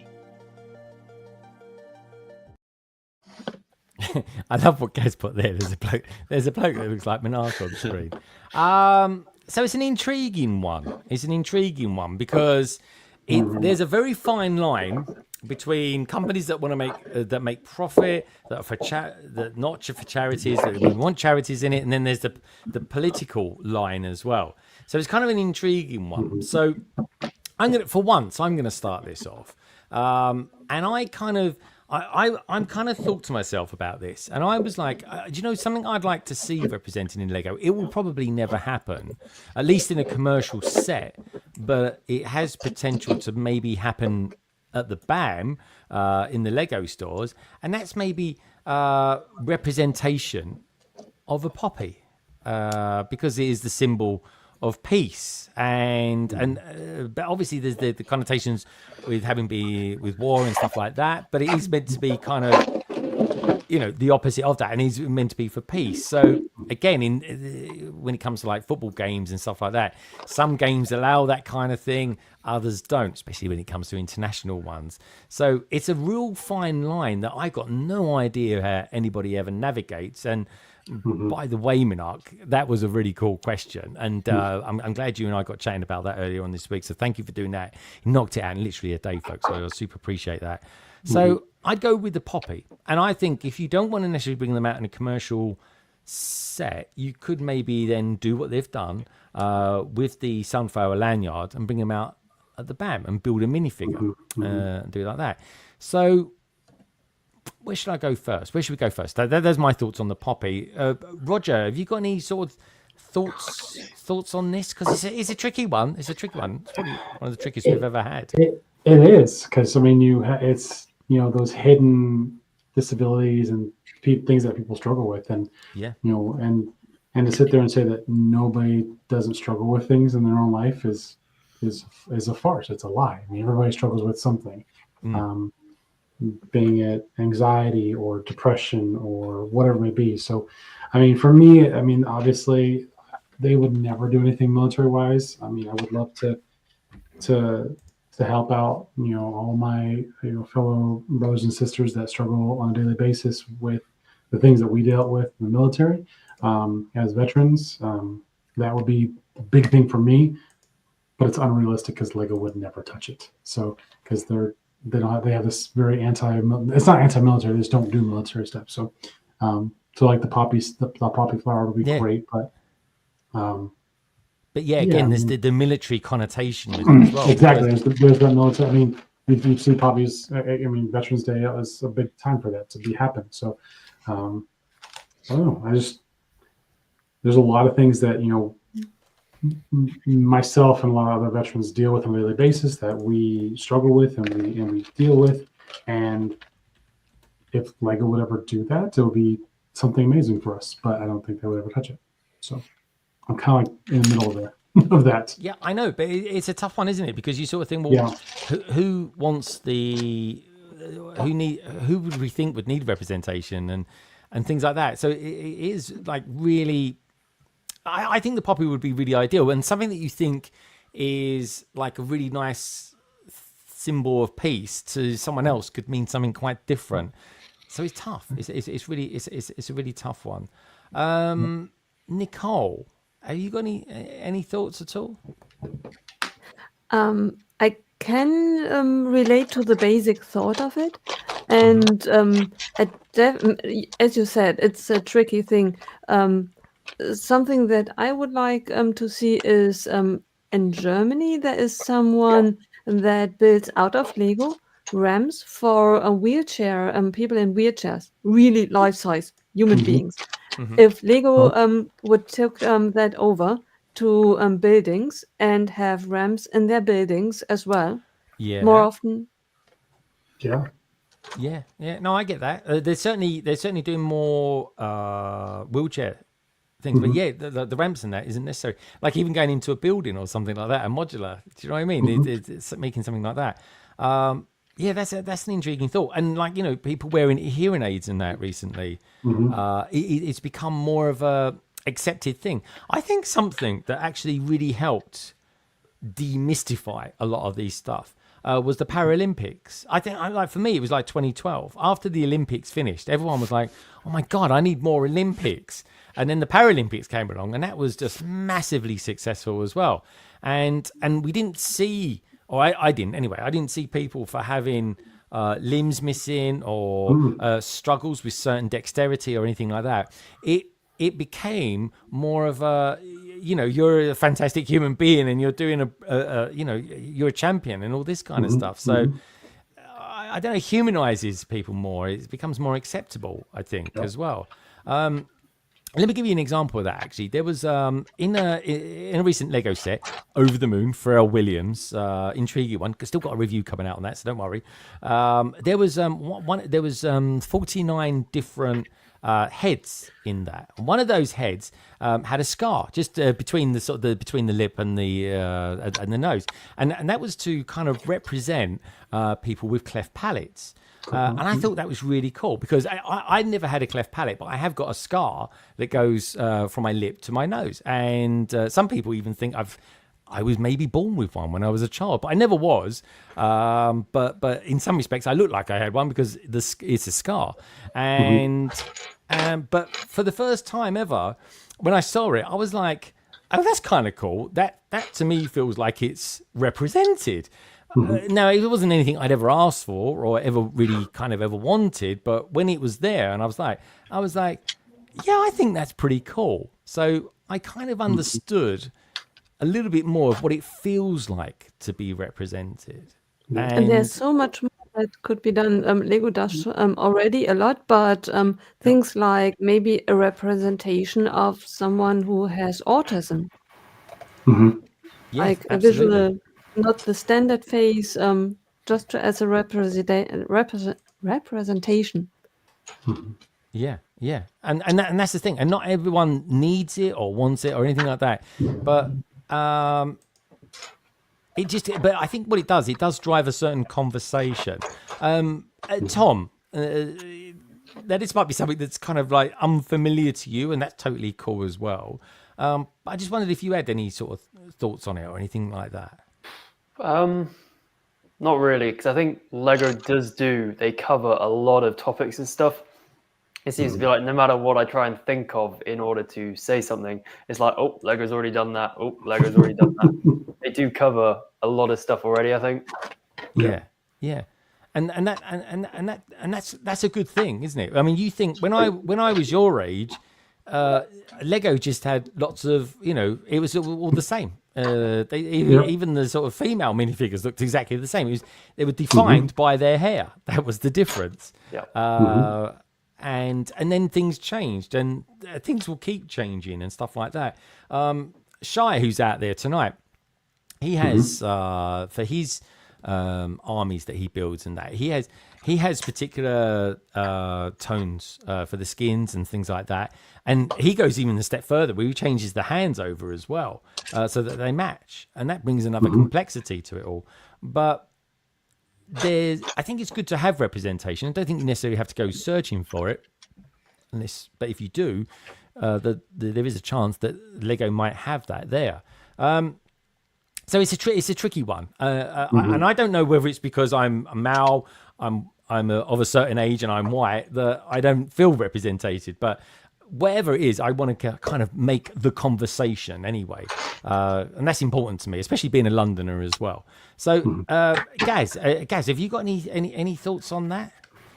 I don't know. I was thinking about this. I was just like, oh god, because they do, as you said, they do seem to cover a large amount, really. I'd say one though that would be quite nice, actually, would be is if they did do something for just like the stand up to cancer thing, because if they did something like that, that would be really good as well. Because I know, I think there are a couple of people in the community, who've been through that kind of thing. But it'd be quite nice as well that, even if you just went into the store and you could buy a minifigure and it had like a little stand up to cancer badge on, and then the money, some of the profit from that went towards that would be brilliant. If they could do something like that. Do you know what? That is a great idea. Minifigures that have a charity connotation about them, and then that money feeds back into the charity. So Lego could have a charity every year or something like that. Yeah. Damn, that's a good idea. Yeah, and then it's just it's simple. If I'm getting to land, I'm definitely going to suggest that one. They did do the Pudsey polybag one year, didn't they? Did they? There's a little polybag of Pudsey the bear, which was I can't even remember. It was ages ago. That's ages ago. That was. I didn't even never thought one existed. Yeah, it's got a really cool piece for the bandana. Actually, it's a really nice little build. You should check it out. I don't think it's super expensive on the aftermarket either, but. Yeah, intriguing. Yeah, so I like that one, Gaz. The stand up to cancer is something that a lot of people in the Lego community definitely get involved in as well. So I like that idea, and it's heart as well. It is a heart, so there is a thing about that. And we raised, especially with the help of Lego Team B out there, and Trevor's videos, and you, Nicole. Which, by the way, Trevor, Lego Team B, and Nicole, there is something in the post to you guys. You may have even have received it already. I'm not sure. But anyway, it's and like Tom said, he kind of gets the sense, which is great for the new generation that are kind of getting into the hobby of Lego, feeling that there is a lot of representation out there as well. So that's good to know. That's good. Yeah. I'm liking that. Tech, you got any thoughts? Any thoughts on this at all? I think, kind of like you said about charities, like I appreciate for Lego that to represent one charity, then it becomes a bit of a snowball effect. Like, where do you stop? Which charities do you choose? It gets a bit tricky. So I guess like maybe a solution to that could be that I like minifigures or like tiles or like printed bricks or something. Maybe that's a bit more niche towards like AFOL collectors, but like the minifig thing, maybe it could be a service they offer to charities that could buy 10,000 of them. Like they would produce 10,000 minifigures for those charities to sell, a bit like how companies would do like create pins or stickers but just Lego offer that service to charities, specifically to registered charities, and then they could produce something that then those charities could sell on and do to generate funds. And then it's not so much them being seen to pick one charity over the other. It's another just kind of token thing that the charities individually, if they want to pursue, could sell. I think that could be an avenue, because like I said, you start going into the representing one charity, that unfortunately they will never win. Everyone's got their own charities and their own life experiences that have made such an impact on them. It is a really, really fine balance of where you draw the line. It's hard. It's really stuff. hard when you think about it, and everything that's involved. The bigger picture on everything is like, like even a minifigure that's got something that represents surviving cancer or something like that. I mean, I was just going to say, there's a big one. I used to wear Lance Armstrong's the yellow one for Livestrong. Oh, I did. Yeah, I did. For years I wore that. I mean, I'm a cancer survivor, so I wore that, and it meant a lot to me. And, Lego has bracelets. You could even have a line of bracelets, and we can customize it. And you can do, you have the basic, but it has like every cancer has its own individual color. Like obviously there's the big ones, there's the pink, but there's like purples and there's oranges and there's yellows. And like every one defines it that way. And that's even something to help define like cancer survivors or, and most companies do that as well. I mean, I think there's autism ones that people wear bracelets. So a bracelet is a great way to represent for things. If you don't want to do just a minifigure, I can wear a Lego bracelet, and that kind of shows my love of Lego, and it shows my love or my appreciation for what I'm struggling with in the community as well, type thing as well. So. Yeah, no, I hear you, man. It's cool. Yeah, it's deep. I knew this was going to be a deeper conversation because we're all different and we all kind of want to do the right thing. But Roger, that is really, really brilliant, because if Lego does not do it, that is something that our community could do easily. Oh, totally. Almost everyone, has bracelets, and then just do it on our own. But can I say a caveat though? Can they make it a little bit bigger? Because they don't fit me. Yeah. like every time I try to put one on, I'm like, I've had so many people send them to me, and I'm like, great, that's awesome. I can't wear it at all because it's so tiny. So make a little. Yeah. If you want to represent me, Lego, make them bigger, please. Yeah. Double them up. Gene, have you got any thoughts on this? A certain representation of, I don't know. Well, I mean, I overall, I think I think it's a positive thing that Lego have done. There are questions about the company themselves, but this is all quite new to me. So I didn't, and I seriously, I did not even know anything about this before the beginning of the week. So yeah, so and he's kind of, it's slightly out of the realms, but you know, it's a really cool PMQ. So it's sometimes these things are a little bit uncomfortable, and that's life. But what's your thoughts on this, Gene? Oh, you're on mute. You're on mute. Dang. Thank you. I similarly did not know about the Lanyard, the Sunflower Lanyard initiative, like before we got like the press kit for that information. So I thought it was really cool. I haven't looked into the company, so like everything people are talking about in the chat, like it makes me want to look into it and then kind of raise it up to Lego. But as far as like other forms of representation, a lot of it's already been covered.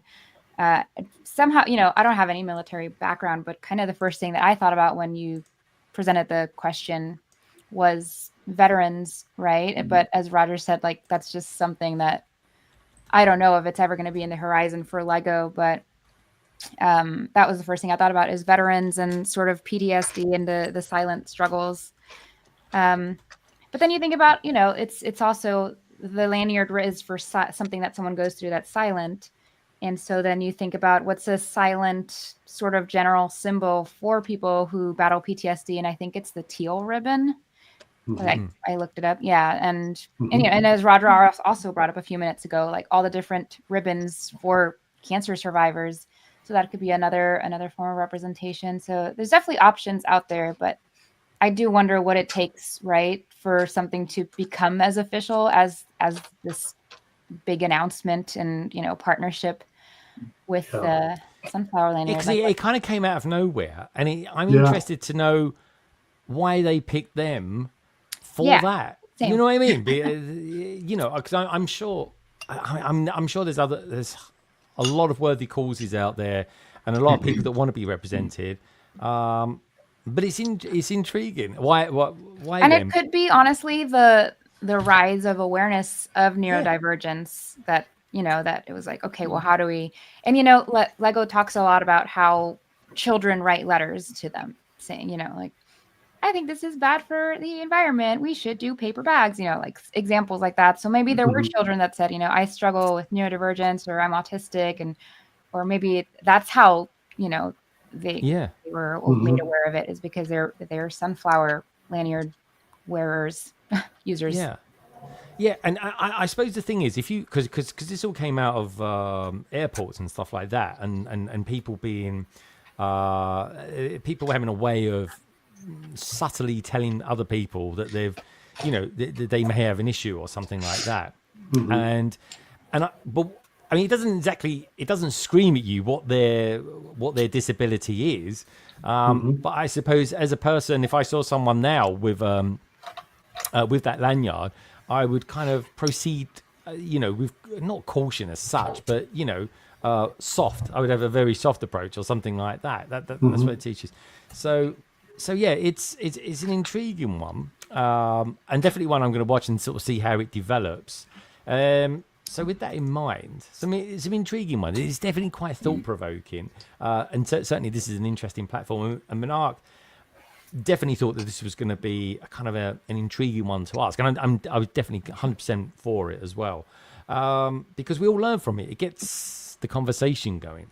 So anyway, let's find out what the chat said. After, of course, we just get the question back again from the lovely man himself. I can't wait to see you tomorrow, Mark. Got a big hug for you, my friend, when I see you in Leicester Square for this week's PMQ.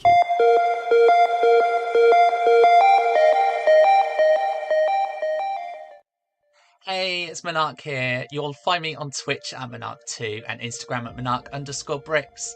My question for Greg and the London Calling panel is, we've seen the Sunflower Lanyard come in 2025 to lots of sets, which is amazing for representation.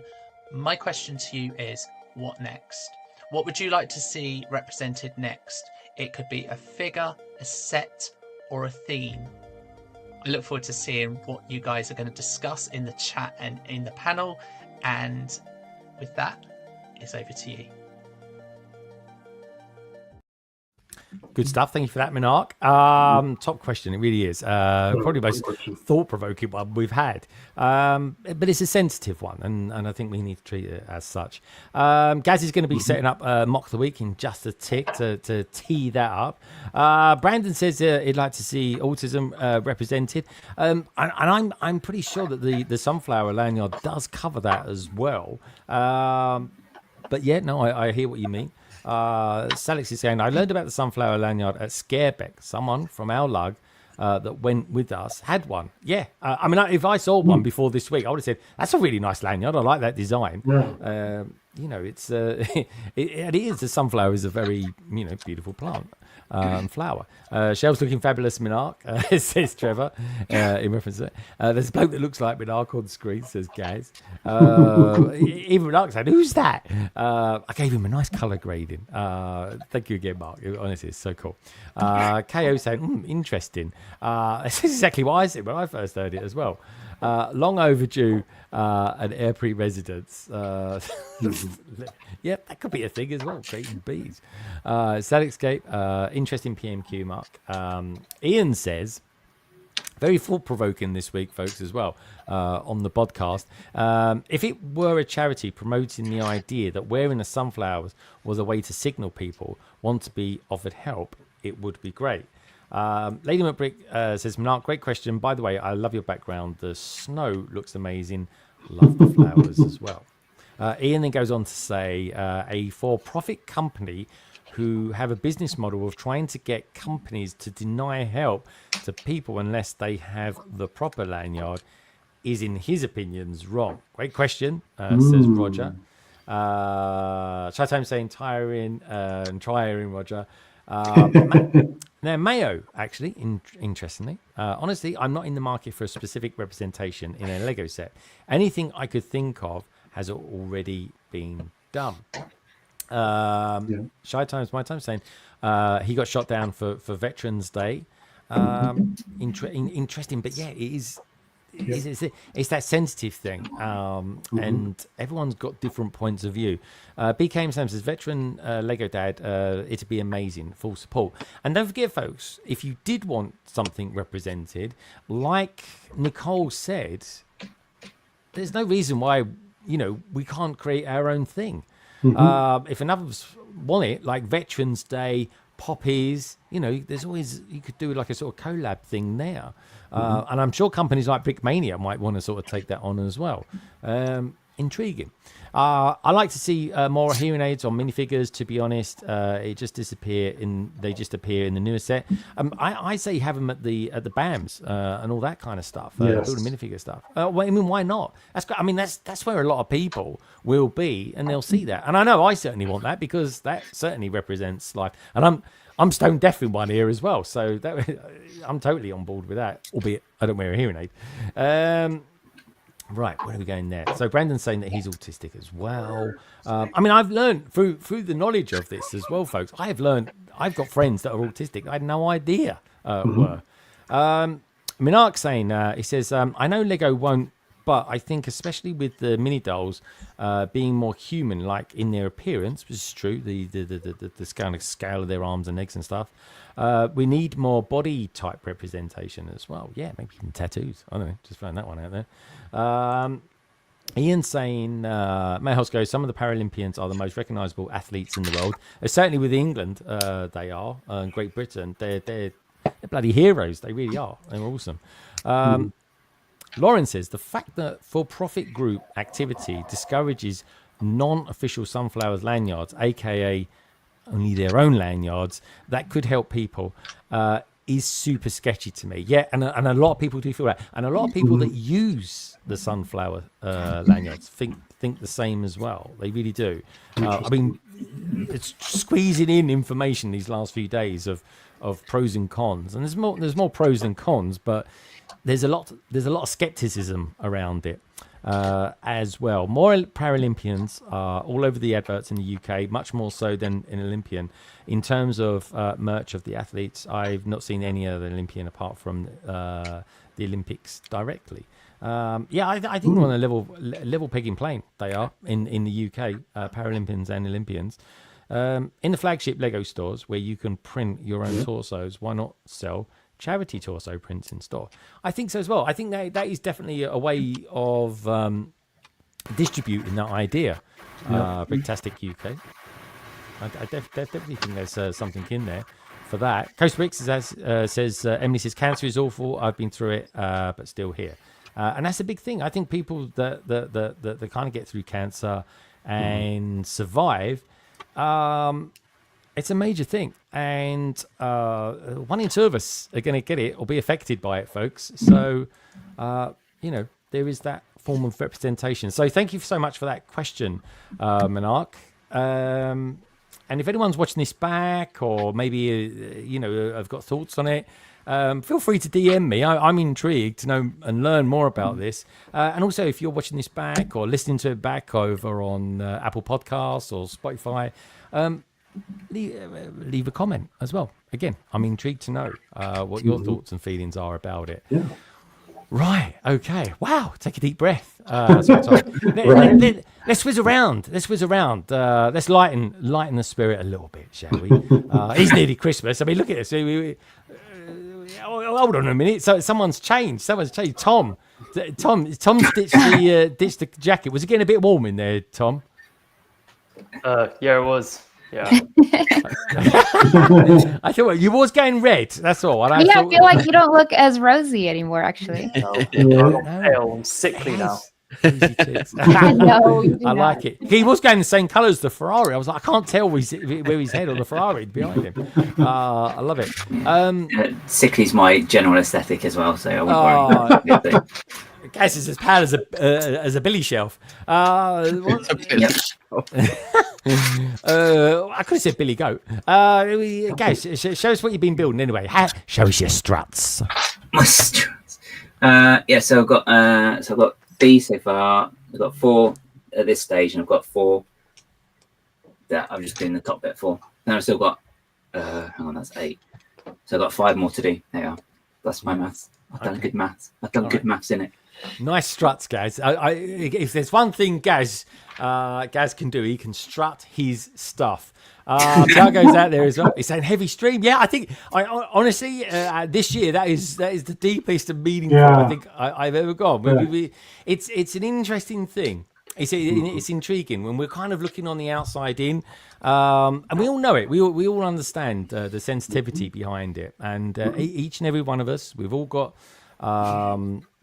How can I put it? We've all got struggles. We all struggle in our own way and understanding and things like that. So, it's a thing, and it's good that we have these conversations. Now, talking of which, some people struggle with techniques. I know I do. I know Jean does as well. No, it's coming along great. It's mostly the sticker work that I'm literally at. Here, Greg's a pro at stickers. Yeah, absolutely. The stickers have been actually rough and shitty. That doesn't count, right? Oh, don't worry, you swung 3 times now. I should get 10. It's coming together. It's coming together. Oh, it does look good. I got to be honest, Tech. I'm quite liking it. That's cool. Yeah, it looks fun. I can't wait to get it. Yeah, it's nice. Yeah. I like it as well. Can I say one up? Where are the wings? Yeah, really? This is the last bag is 4, so I'm like, oh, really? I haven't even gotten. It's only a 4 bag. That's 4 bags. Wow, that is. And all paper as well. I'm liking it. Can I just say as well, I really like the love font in the back as well. Oh yeah. I like that. I love it. It was actually a fun build. Yeah, and I got a bit just throwing it out there, folks. But with the new CMF series that's coming out, which I think Tiago's done a review on it today. Actually, I think that went live on it. Check it out, folks. I'm sure it's really good. I haven't had a chance to check it out yet. But I'm just saying, there's a Cupid that comes with the CMF series this year. Gaz, that would go very well with the old the love fonts that were going on there. I keep calling it fonts for some reason, but I suppose it is really to a certain degree. What can I say? Oh, there we go. Yeah, absolutely. Technic, as Tiago's saying. That's really heavy stuff. I'm out of it. Matt. See Matt comment? Tiago doesn't do Technic. He could do like a little sub channel or something like that. Tiago does Technic. I like that. Tiago does Technic.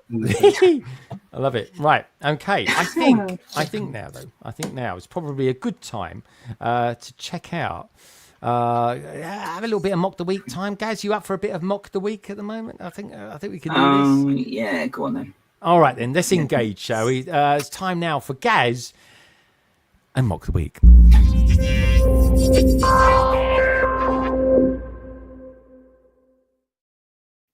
All right, Gaz. I'm gonna have some wine gums now. Re-energize and give you the com. It's over to you, my friend. I'll do a quick one so you don't get time to eat. So. No, so this week it's a build from Hippolyte_bricks on Instagram. So I actually found this builder through this really cool build that someone else had featured on their page, which was from Andor. So I'll just show you the build that drew me to the page in the first place, which is this, which I actually thought was a render first of all, but actually I think the only thing the only bit of render on it is actually the hologram, because the rest of it is actually all built, and it's just really great. And it's like crazy building shapes on that, just amazing. But the build on his page that I do like, he's got loads of other ones worth checking out, is where are you? Is this one which is seen from Alien. It's obviously Lego friendly. So it's really cool because he's done like some speed builds of building actually all the mocks on his page. So you've got like the bit here, and you just see how it all comes together.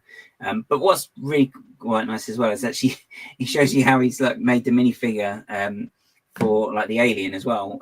It's not necessarily on this particular post, but you get to see like he runs through a little mini tutorial of how to do it, and which is quite ingenious as well. Some of the part usage on that again. So he's got like some of the robot arms for them to make up the tail, and then he's done it so it's like a purist Ripley as well. So he's got like which parts he's used to be able to make her up as well, which I quite like. But I really like the shape of the part of the corridor as well he's got here. I mean, it's just a nice sort of curve he's got with it, and like the sort of, I don't know how to describe it, but like the textured pieces on the side where he's just got like some cylinder pieces just making it all up. And it's one of those builds that you could kind of use as a sci-fi corridor as well if you really wanted to. But yeah, you can see like the Alien there as well he's got, which is really cool. And then all the little mini details with Ripley and Jones the cat as well, which is really cool. Come on. Great build of the Nostromo. It's pretty cool. Yeah, it's really cool. And if you're watching it with the sound, he's actually got some of the like Alien music as well, which is quite iconic really anyway. I think it's Jerry Goldsmith. Do you know what? That could be a theme, couldn't it? Like corridors. I know it sounds a bit bizarre, but imagine a corridor thing. Like you could have like the corridors from Rogue One. Imagine that, Tech. The scene at the end with Vader going. They have that. I guess I guess they kind of had that with a Tantive Hallway, right? I know, but they could have like another one and just sort of bolt it on or something like that. You know what I mean? So Tantive 3. I have to say, so this made me think of me and this lieutenant back in the day used to have this competition where we would do like trivia with each other. And I asked him one time, what was the cat's name in Alien? And he was like, that's easy. It's Jonesy. And I was like, okay, cool.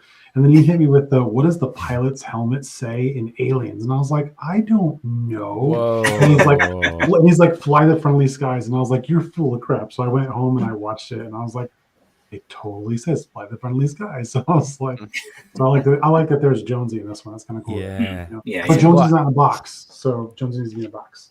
Alien he's a big brand, man. It's huge. Oh yeah.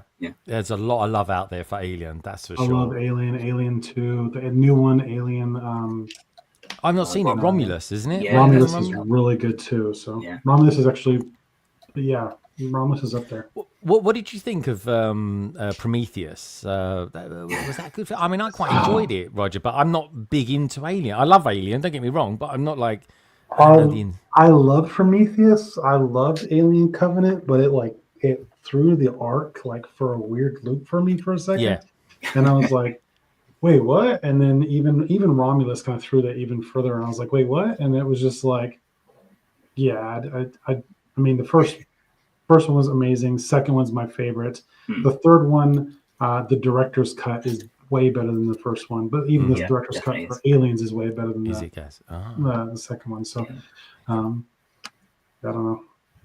Okay, they're great movies. Yeah, no, that's cool. Sorry, guys. I was just thinking, like, famous corridors, like, The Shining. I mean, Lego would never do that one, but the one with the just throwing it out there. This is the famous corridors, but anyway, guys, this is so cool. Yeah, I quite like the fact as well that, as I said, it is one of those builds. When you see it like this, you do think, oh yeah, render. Then you see like another picture, and you've got like his cat. So it's like, okay, yeah, no, which is because sometimes I think it is slightly hard sometimes to work out if it is a render or not. So it's quite tricky. But yeah, no, just the fact that he has there is good cat. Oh, distracted.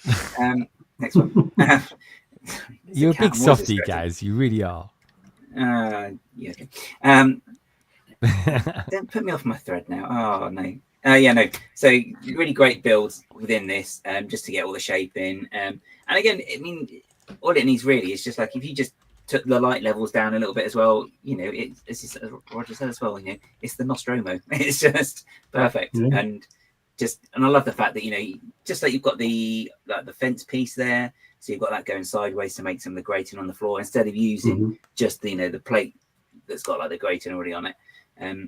You've just got some random drawers and just all the little bits that people put in their builds just to make up like the whole scenery. It's just, again, I was talking about it on Wednesday as well. It's just lots and lots of storytelling that people put, in their builds. It's always just takes it to another level for me personally, anyway.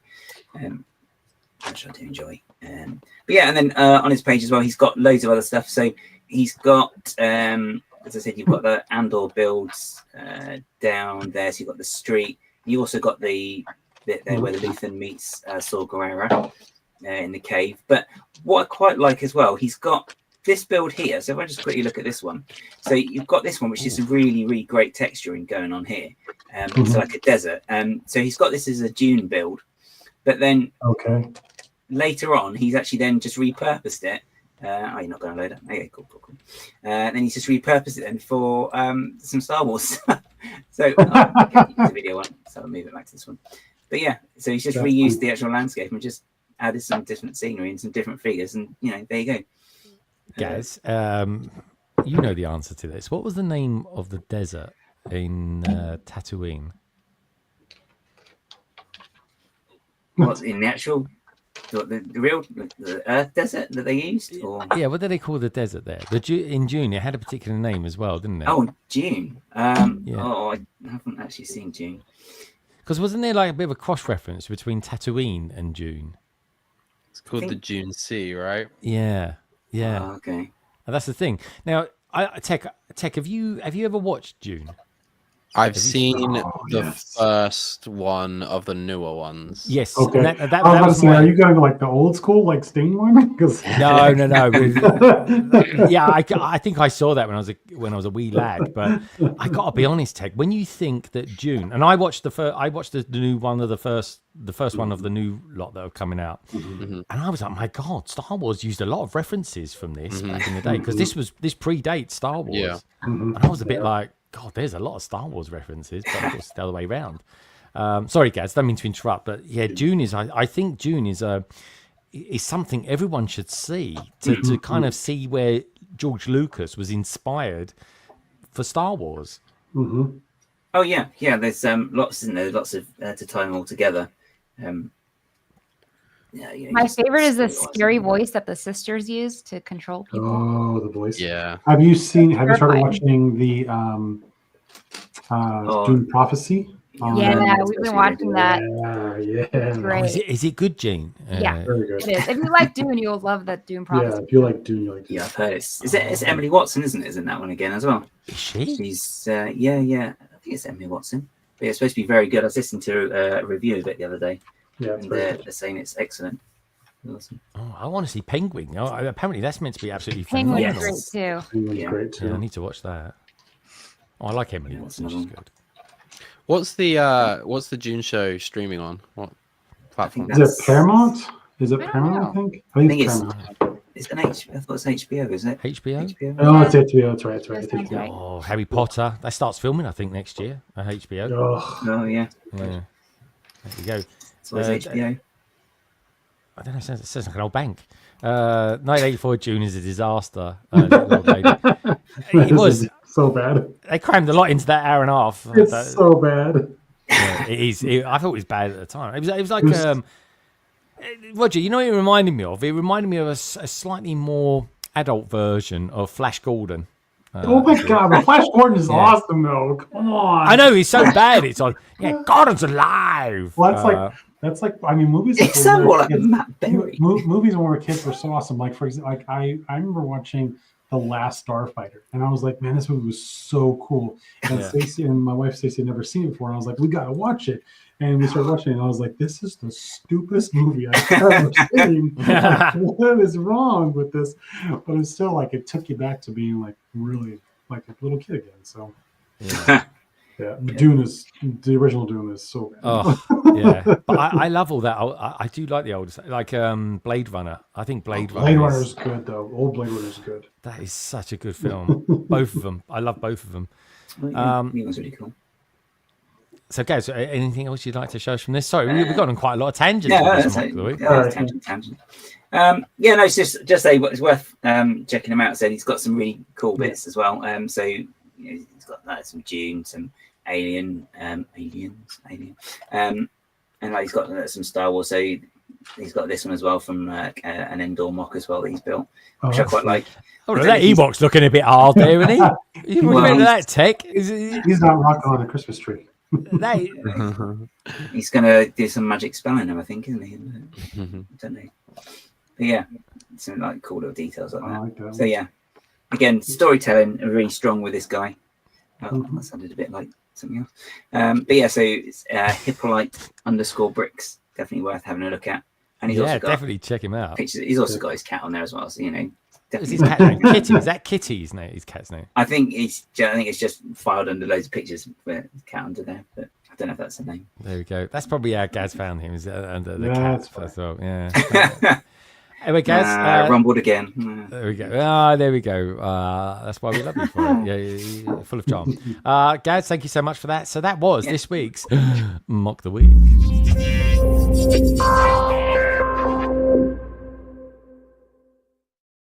Okay, in just a moment we'll take a look at your pictures as well. I'm intrigued though, Tom. Talking of pictures, you know a few things about pictures and stuff. So if I want to kind of buy any of your stuff, where do I go to? Do I just look on Instagram, or have you got like an online store perhaps? So I have an online shop, yes. So it's called just my name, so tommothersoleart.com. And then that's where I have all of my prints. And then I'm thinking of putting up some of my originals for sale as well pretty soon as well. So I'll be putting them to my email newsletter list, and then they'll get priority access to them. And then basically I'll just direct them to my shop to like a priority page where they can get the original if they'd like. That's really cool. I like this. So when you kind of came up with this idea, or maybe developed it, was your kind of parents on board with you and stuff like that? Because I mean, art is quite how can I put it? It's a very creative thing. It doesn't necessarily like bring in like the most famous artists. Most of them are dead, really, but that's just the way it goes in the art world. But what are you saying, Greg? He's going to pop his clogs? I don't know. All I'm saying is, if he is, I'm going to make sure I get in on his subscription and buy some of his paintings.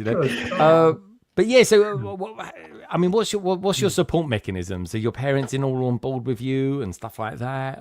So yeah, my dad comes to all the Lego shows that I go to where I sell the prints, and yeah, he just helps me out by.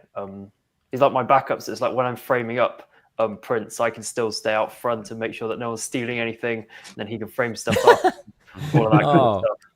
So, yeah, that's so cool. That's so cool. So is it something that your dad kind of likes being involved in with you as well? Because to me, I'm getting sort of like all these sort of lovely, it's called kind of entrepreneurial vibes.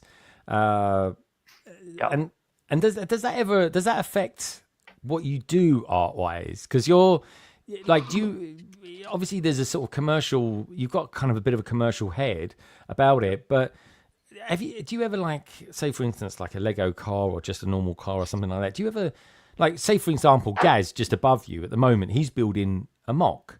Do you ever like think to yourself, do you know what, I'm just going to draw what's in my mind at the moment and kind of get it out all on paper, not needing grids or anything like that necessarily? Do you ever do that, like freestyle draw?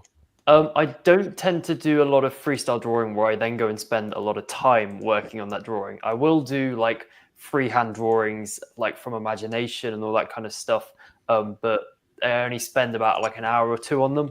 And then, yeah, it is just to ensure that I can still draw without the use of grids and stuff. Because when it comes to doing like the realistic style that I want to do, it does require those grids just to ensure that everything is definitely in the right place.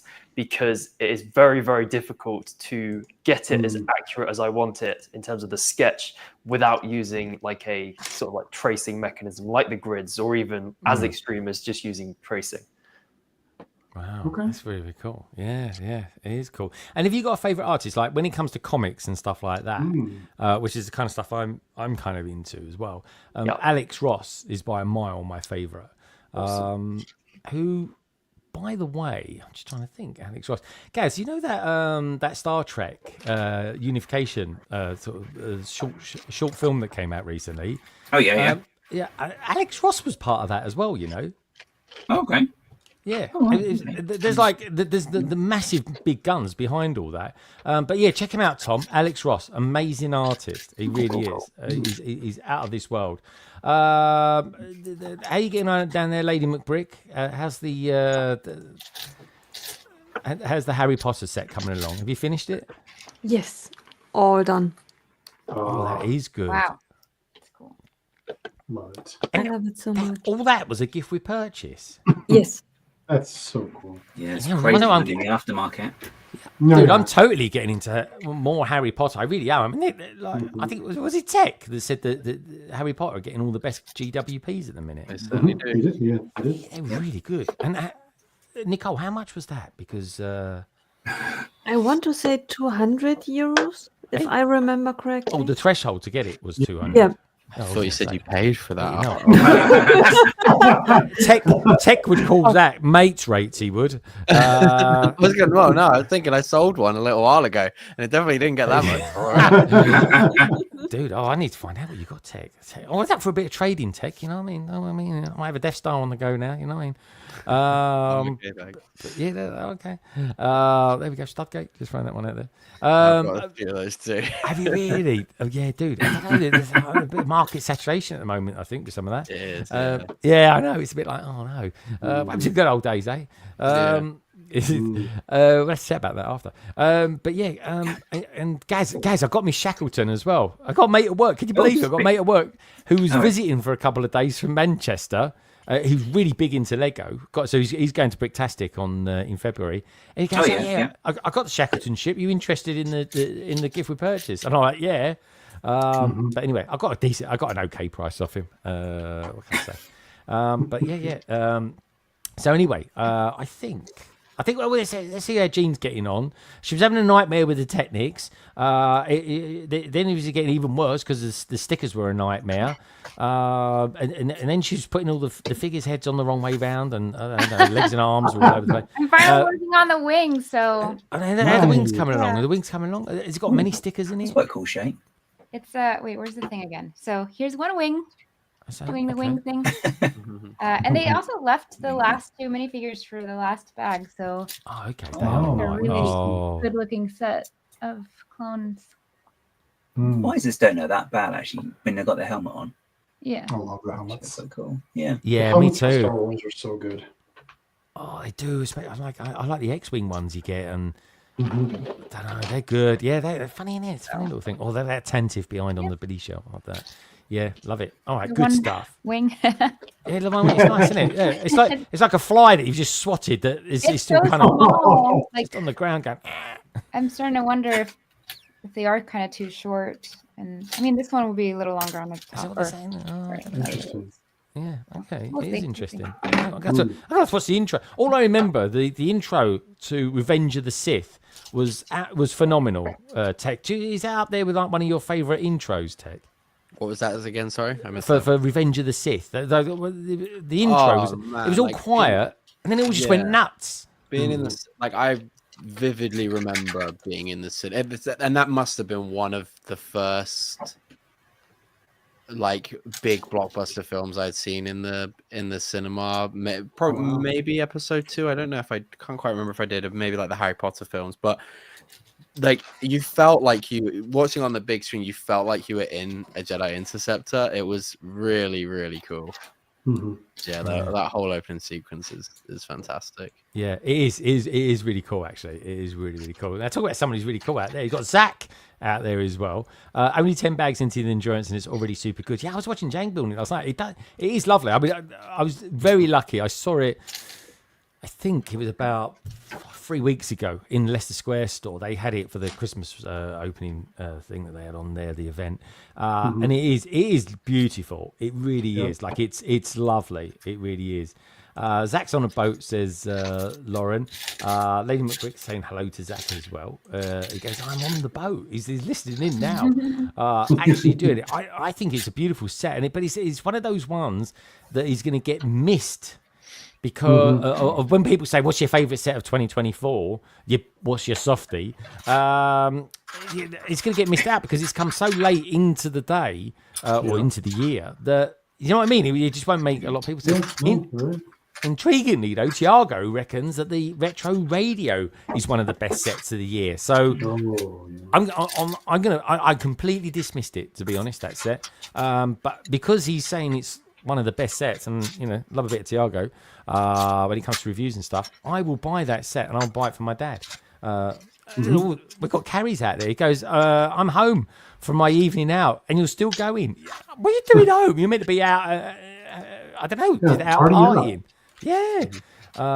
Yeah, Milano hands down. Oh yeah, Zach, I saw that. I need to get that. I've got all the other ones, but I need to get that. I need to get that one. Zach had very interesting thoughts as well on the X-Mansion. But maybe we'll get him on soon so we can chat about it. Zach, get your people to contact my people, and we'll make it happen. Anyway, in the time being. We have tried in the past, folks. Honestly, we really have. In the time being, I think it's probably time to have a look at this week's Lego Pictures.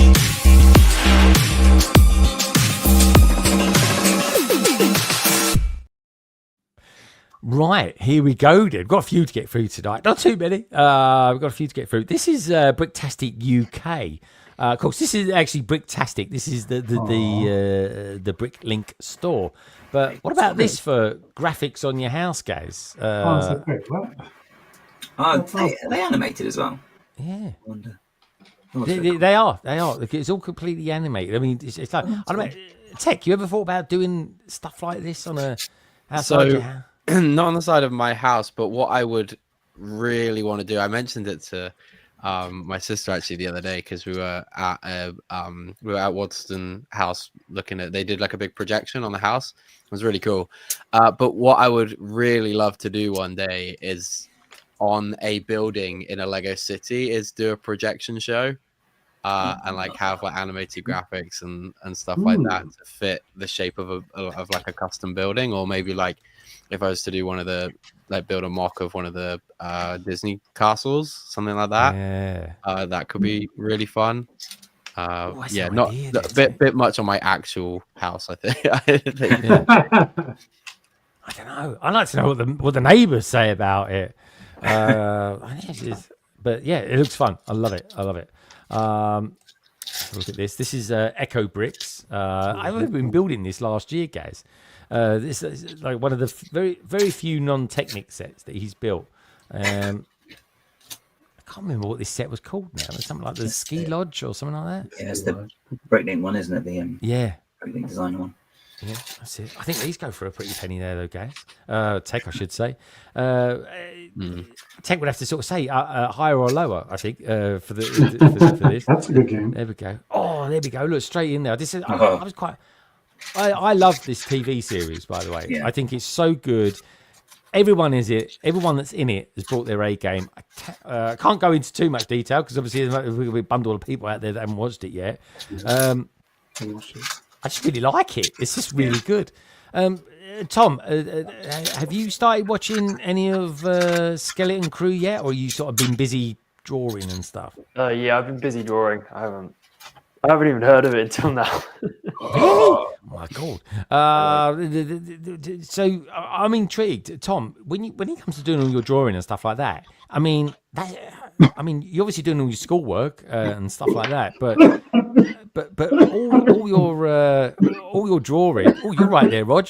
All your how can I put it? All your time drawing. I mean, you do a massive amount of drawing.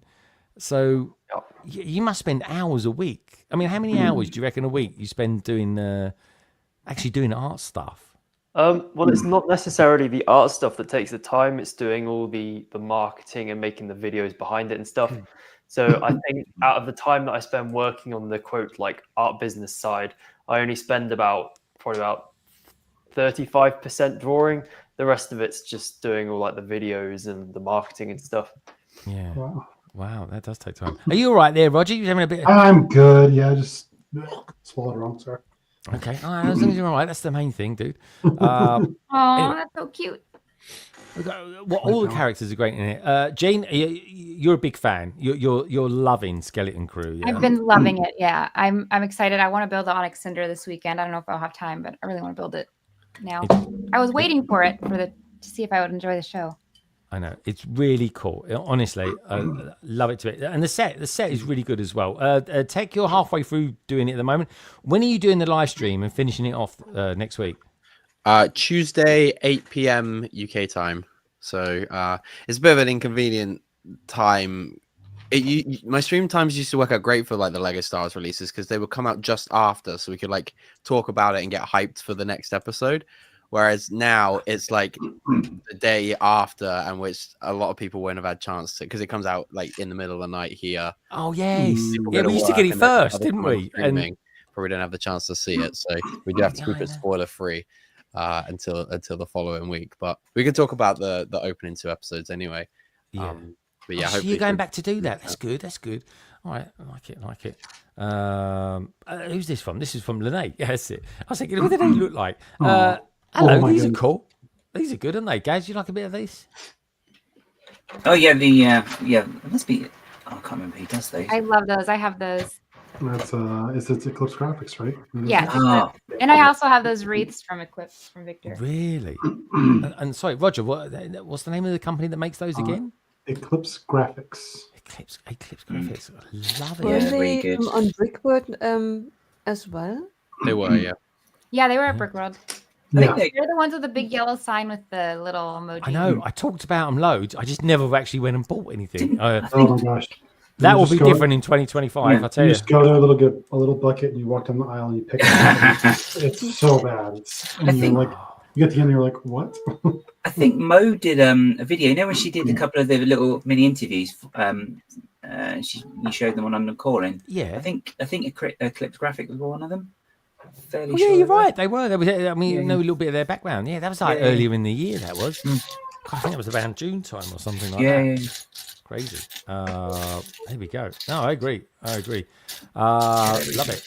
The old candy and stuff like that. Everyone's getting Victor's also Eclipse Graphics is the one who did all the Taylor Swift album. Really? Mm-hmm. Cool. Or sorry, Taylor Brick album. Oh yeah, I was gonna say, yeah, that's it. No, everyone's loving that. Can't get enough Taylor Swift at the moment. I can't believe there's not a Lego Ideas Taylor Swift set. There is. Well, there was. The Taylor House was on it. Yeah, I know, but it didn't get through though, did it? No, I don't think it did. Yeah, I don't know. They need Taylor Swift. I mean, strike while the iron's hot. Anyway, so those pictures were from Lene, which is very cool. Thank you, Lene, for sending those through to us. Awesome pictures as always. Minifig Nick, except for this an activity scene that he's created as well. Look, there he is as well. There he is. Nativity comes to Mount Gould. Nick Sweetman works at hotel services and is a Lego enthusiast. There we go. And that's That's one of the nativities, or part of it anyway. It's massive what he's done. Look, he's got camels in it and all sorts, guys. Oh, cool. More animals the better. Yeah, exactly. There we go. Is there there is. Do you think there must be a goat in there somewhere? Ooh. Is that one of the old expensive ones as well? I don't know. Right. No, they've got a spot, isn't it? That's one. Gaz. Okay. There's all sorts in there, though. Right. Is that Harry Potter? I'm just saying. He's the chosen one. He's the chosen one, yeah. It really is. Oh, there we go. And it's all in its glory. Very, very cool. Like it. Yeah, that's cool. Very nice. Swap that. Do a bit of do an Indiana Jones scene from that, I reckon. It's very, very cool. Like that. This is another one from Minifig Nick from last week as well. He sent through. Oh, that's cool. Like that. Love that to bits. Yes, absolutely. Yeah, no worries. There we go. And this is something from AV Bricks. So we're working on something in conjunction with Lego and a couple of lugs as well. So the slippers was a project that we worked on through with Northern Bricks. That and there's that. Well, the pictures aren't super high res, but you get the idea. These are cool. I like the robot. Do you know anything about this, guys? Have seen it online. I can't remember who did them all. I know the lady I was displaying next to a Steam has taken some more pictures as well. But yeah, they look really, really cool. Some of these builds. That robot does look great because it's like robot/coffee machine at the same time. So it's really cool. But yeah, these are. I said AV Bricks to put the link in there. Check it out after the stream. AV Bricks. Definitely, yeah, definitely worth having a look. Trevor's videos sent this all coming soon. We've got a little teaser of what's coming in his Christmas animation. This is going to be exciting. Can't wait for that. I'm looking forward to seeing all the Christmas stuff. Anyone know of it? Is there any good Christmas shows on over Christmas, Tech? Are you going to be watching anything? Gavin and Stacey, maybe, I'm thinking? Yeah, I do love Gavin and Stacey. Got to be done, mate. Yeah, I'll be tuning in for that one for sure. Good man. This is Gaz. What's going on here? I don't know what that is. He's got his packed lunch in there by the looks of it. Over here, this looks like Assembly Square. Lots going on. Gaz, what's going on? What are we looking at here? So this is just again behind the scenes of shooting the end picture out of the set. So this is just like the setup of it. So I've got like some little candle lights inside the Assembly Square, the lower buildings, because that's what you're going to see. And then we've got the blue. I can't remember if the light was blue at the front or just a plain white one. So I had to have that on the same sort of level as the actual table just to get some normal colour, because otherwise it'd just be washed out with blue, which is the other light that you can't see. Yeah. Oh, what you got in there? That's custom. It's a bit of a custom thing going on there, guys. Oh, there's always a custom thing going on. It's my stuff. Oh, look at that. It's got a Lego bag. Guys, what's going on? Is that you? Yeah. So that's my Sig Vehicle out of that. Because I'm doing like... I've done it before. I didn't do it so much last year, but most Christmases I do like an overall story on my Instagram page. So this is just day one. So I've got I've actually done up to tomorrow because I'm not in to do the pictures. So I've sort of backlogged a couple, but I've like planned out what's going to happen like in a little mini story. So yeah, this is like then the second picture, but I have got a costume change for my figure because I couldn't find the Christmas torso, but then I did find it, so yay. So this is like the first picture. So it's like the first one is that's behind the scenes, and this is like how it was, the picture, and then the next one is I don't remember if I just adjusted it or I've added the effect of the snow on the next one maybe. Okay. Oh, there you go. Yeah. Oh, I love that.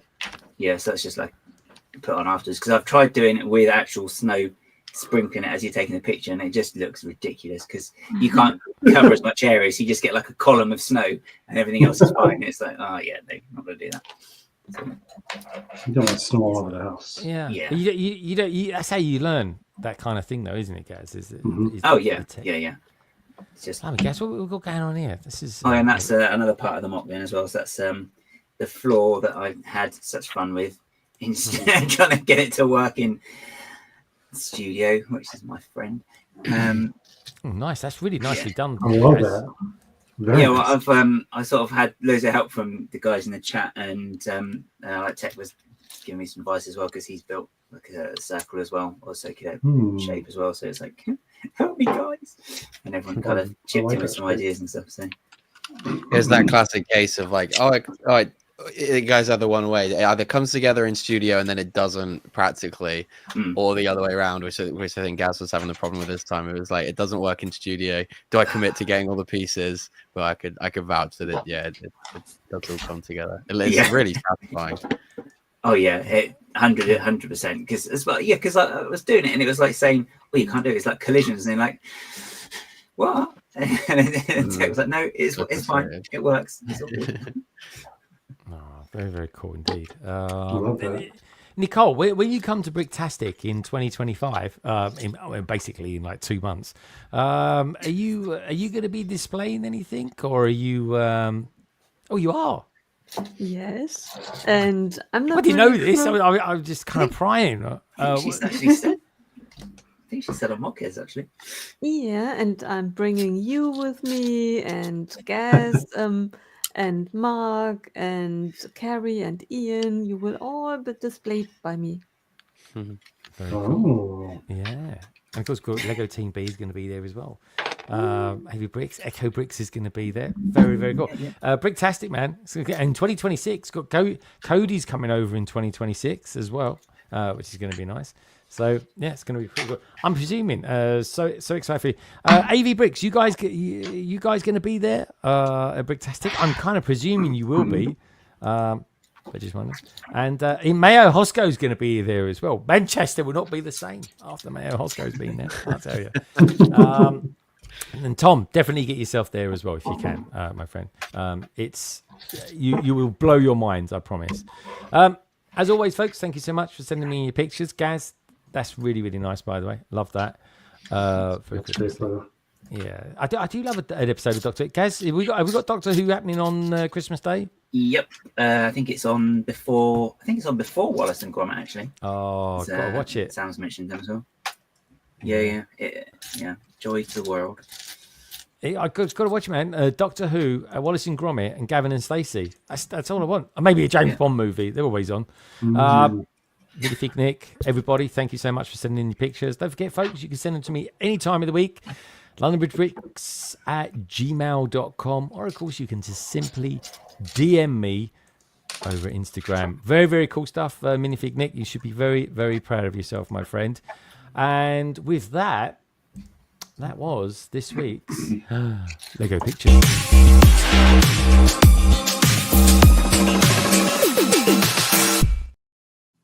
Right, in a minute, we're going to do the members giveaway, folks, for a £20 Lego voucher.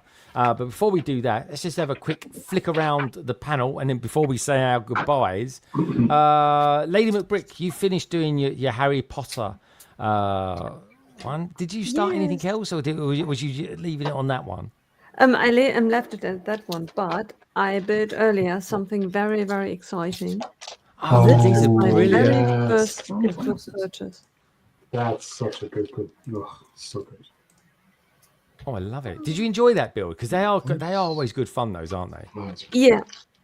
And especially the memory of me going to the Lego store, buying something, not knowing anything about gift with purchases. And when they handed it, they added it to the pile of things that I bought, and me being scared that I get something that I did not want, just telling them, no, that's not mine. I did not buy that. And they said, no, that's for free. And I was so delighted. I was so naive and young. That's awesome. Honestly, I loved it when I was a newbie. Like one of the best gift with purchases I ever got it was one of the first ones I ever got as well, was probably I'm gonna say the Batmobile that came with the 1989 Batmobile. Dude, that was just unbelievable.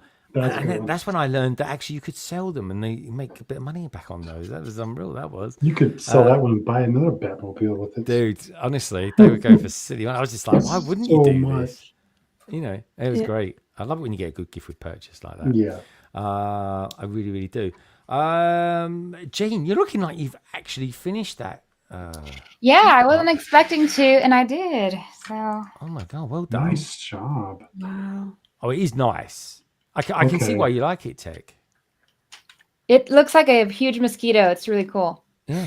It, I kind of like it. Yeah, looks nice. Or dragonfly. Yeah. I Yeah. like that. It is. It's totally a dragonfly vibe from it, and I'm gonna have to do some research into it because these sort of ships and stuff like that. There's always a bit of a story, a bit of a kind of like they'll tell you all the ins and outs of stuff like that online, won't they, Tech?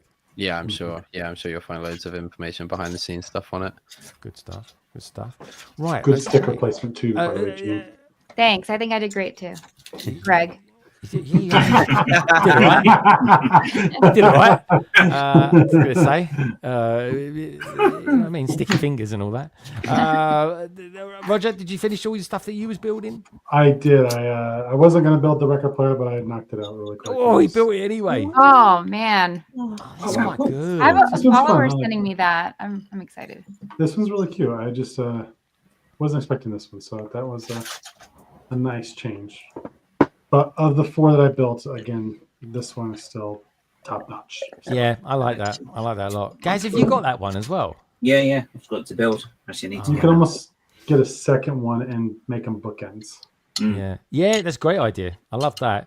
Let's get on. Let's get on this this little bandwagon then of the members giveaway. Everybody's in there, folks. I think 50 of them in there now with Minifig Nick. So thank you to all the members.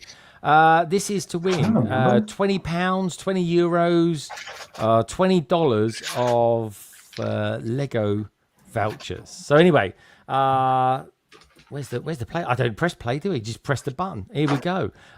Get ready to do a little shimmy, everyone. Just saying. And you lot watching this at home as well. Here we go. Who's going to win? That's it. Gaz is giving it large. Like that. Oh, yeah. Gene's doing it. Tech's too cool. No, he's doing it. There we go. Lady McBrick.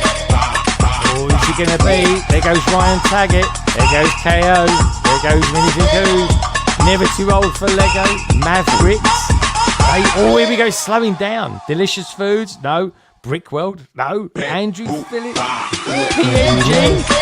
Oh, it could be Liz! It could be Liz! Is it Liz? Is it Liz? Oh! Liz! Good job, Liz. Amazing. Liz, you are the winner of a $20 Lego voucher. Amazing stuff. Boys and girls, as always, thank you so much for all your support. I really appreciate it to all the members out there. Right, okay, thank you. Oh, that's really exciting. I love it. I always think, I know Liz, and then I think, well, of course I know them, they're all members. Just excited. Tech, do you know when you do stuff like we're back in the day when I was like, get to 100, get to 200. I just used to do like giveaways to people that were just. Yeah, but anyway, you'd always get random people would just jump in at the last minute and win and stuff like that. And so it's nice to do one for the members. You know what I mean? But you know what I mean. God, those were the days. Tech, do you remember the days when we used to put like links to the stream in the chat? Yeah. Oh, those are the days when we used to have like 20 subs. There we go. They were great. I kind of miss those in a funny way. I really do. Anyway, let's go around the panel. Let's find out what peeps have got coming up this next week. I reckon Tom's going to be doing a lot of drawing personally, and finding out what this thing called Star Wars is all about. Maybe I don't know. But let's start off with Tom anyway. Tom, what are you going to be up to this weekend? So on Sunday, I'm going to Doncaster Brick Festival and taking my prints down there. And then obviously throughout the week, I'm going to be doing some more drawings and then maybe doing some more like print promotion and stuff online. And obviously doing all my videos, trying to get to 100K followers before 2025. It's going to happen. It could do. I mean, do you find? I mean, the bigger you get, the quicker you grow. Have you found that? Not necessarily, because even with all these new followers and stuff, I could still post a reel, and if it's not very good, people won't watch it. It's still... That still happens with someone that's got 50,000 subscribers, does it? Yeah. It's still... You post a really, really rubbish thing, no one's going to watch it, so... Yeah. Does anyone... I don't think anyone really understands how things work. Do you know what I mean? It's like... I don't know. I mean... Tech, do you get it? The algorithms, I just don't understand them, to be honest. You can only understand it so much. You think you get a grasp of it, and then it changes again. So it's just, yeah, one of those things. Sam, I thought it was a good choice of music. I don't know what can I say? Greg, I'll never forget when you were doing the giveaway the opposite way, where you were eliminating everybody. I was played that for an hour. I thought we were getting that. I was about to brace myself. I was going to do a French exit. Is it a French exit? Yeah, you should be glad that was only like 2 minutes.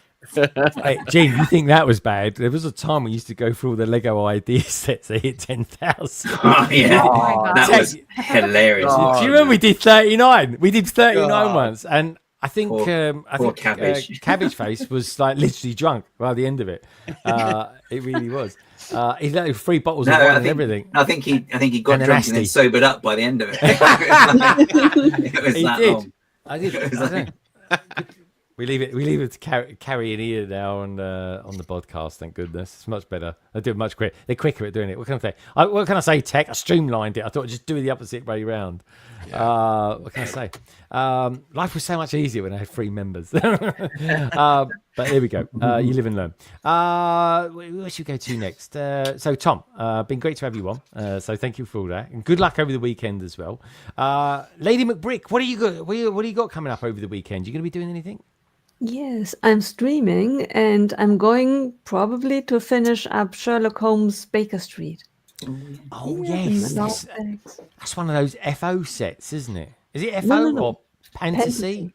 Fantasy. Oh, there we go. Are you enjoying that? I absolutely love it. It's like the FO sets. The pieces are really, really good. Clutch power, really good, and the prints. There are so many prints in the set. I absolutely love it. Wow, very cool. Very cool. Okay. Does it come with minifigures? Do you get any minifigures in that one? Not in the set that I bought, but I bought it from Amazon Germany. And Germany and figures, Lego is really strict with it. I imagine that the set, if you would buy it from China, might come with minifigures, but within Germany or within the EU, with the figures, it's really, really strict. So my set comes without figures. Okay, interesting. Oh, I didn't realize that. Good stuff. So, and when are you going to be streaming, Nicole? Tomorrow on Twitch, in the evening, at 6 p.m.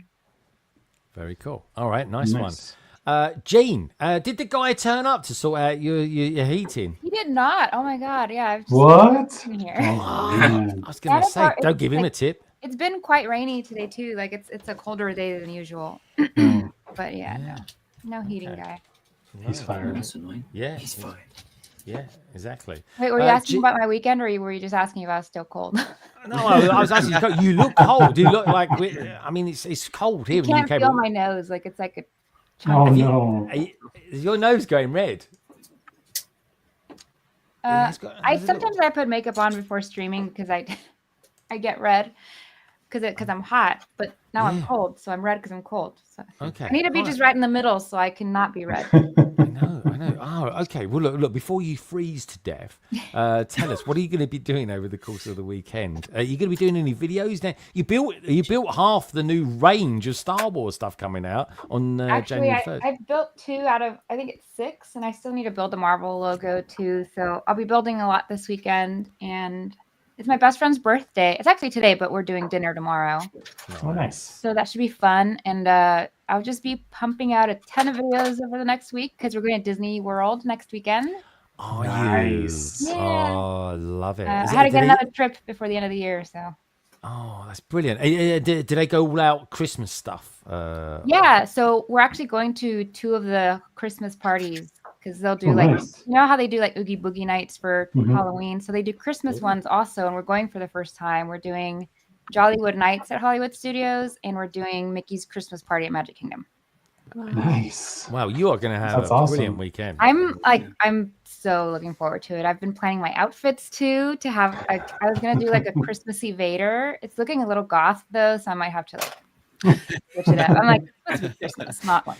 I never really thought about that before. But I Vader Christmas outfit. I don't know.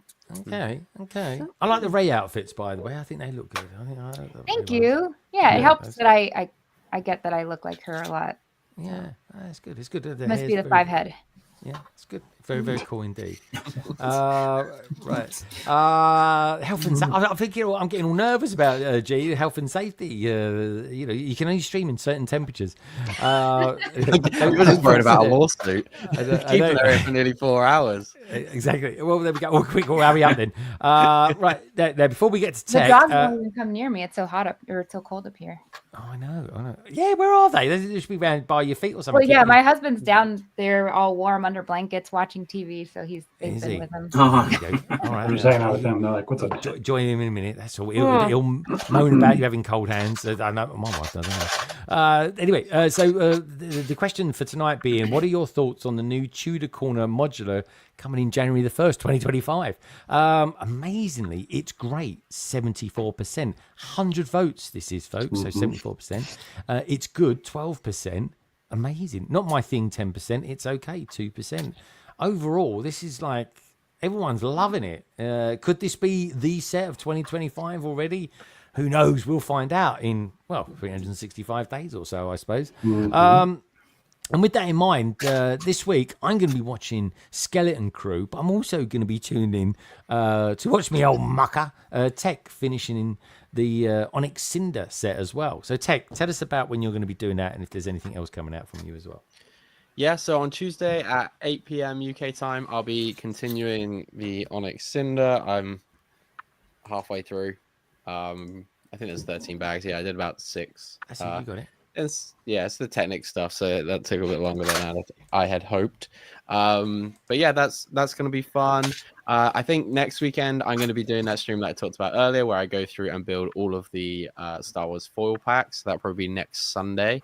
Nice. And over on Instagram and TikTok throughout December, I'm posting daily on there because I have a custom Lego Star Wars advent calendar, and it's been filled with Lego Star Wars minifigures. So I'm getting a new minifigure each day, and it was provided by Paige. It's a very kind present, and each day the figures are getting more the figure gets more valuable as well. Nice. So so cool. go check that out over on Instagram and TikTok. It is really good fun. I'm so happy when someone does something original on there as well, Tech. So thank you for that. Also, thank you for the cheesiness as well. That little cut of she's so great or something like that. She's she's the best. Yeah. I thought, honestly, I was on board, and that I thought it just takes me out. But no, I was just like, I love it, and it's one of those things. It's quite a repeatable thing as well. But I love watching it. It's really good, Tech. Thank you. I always love you.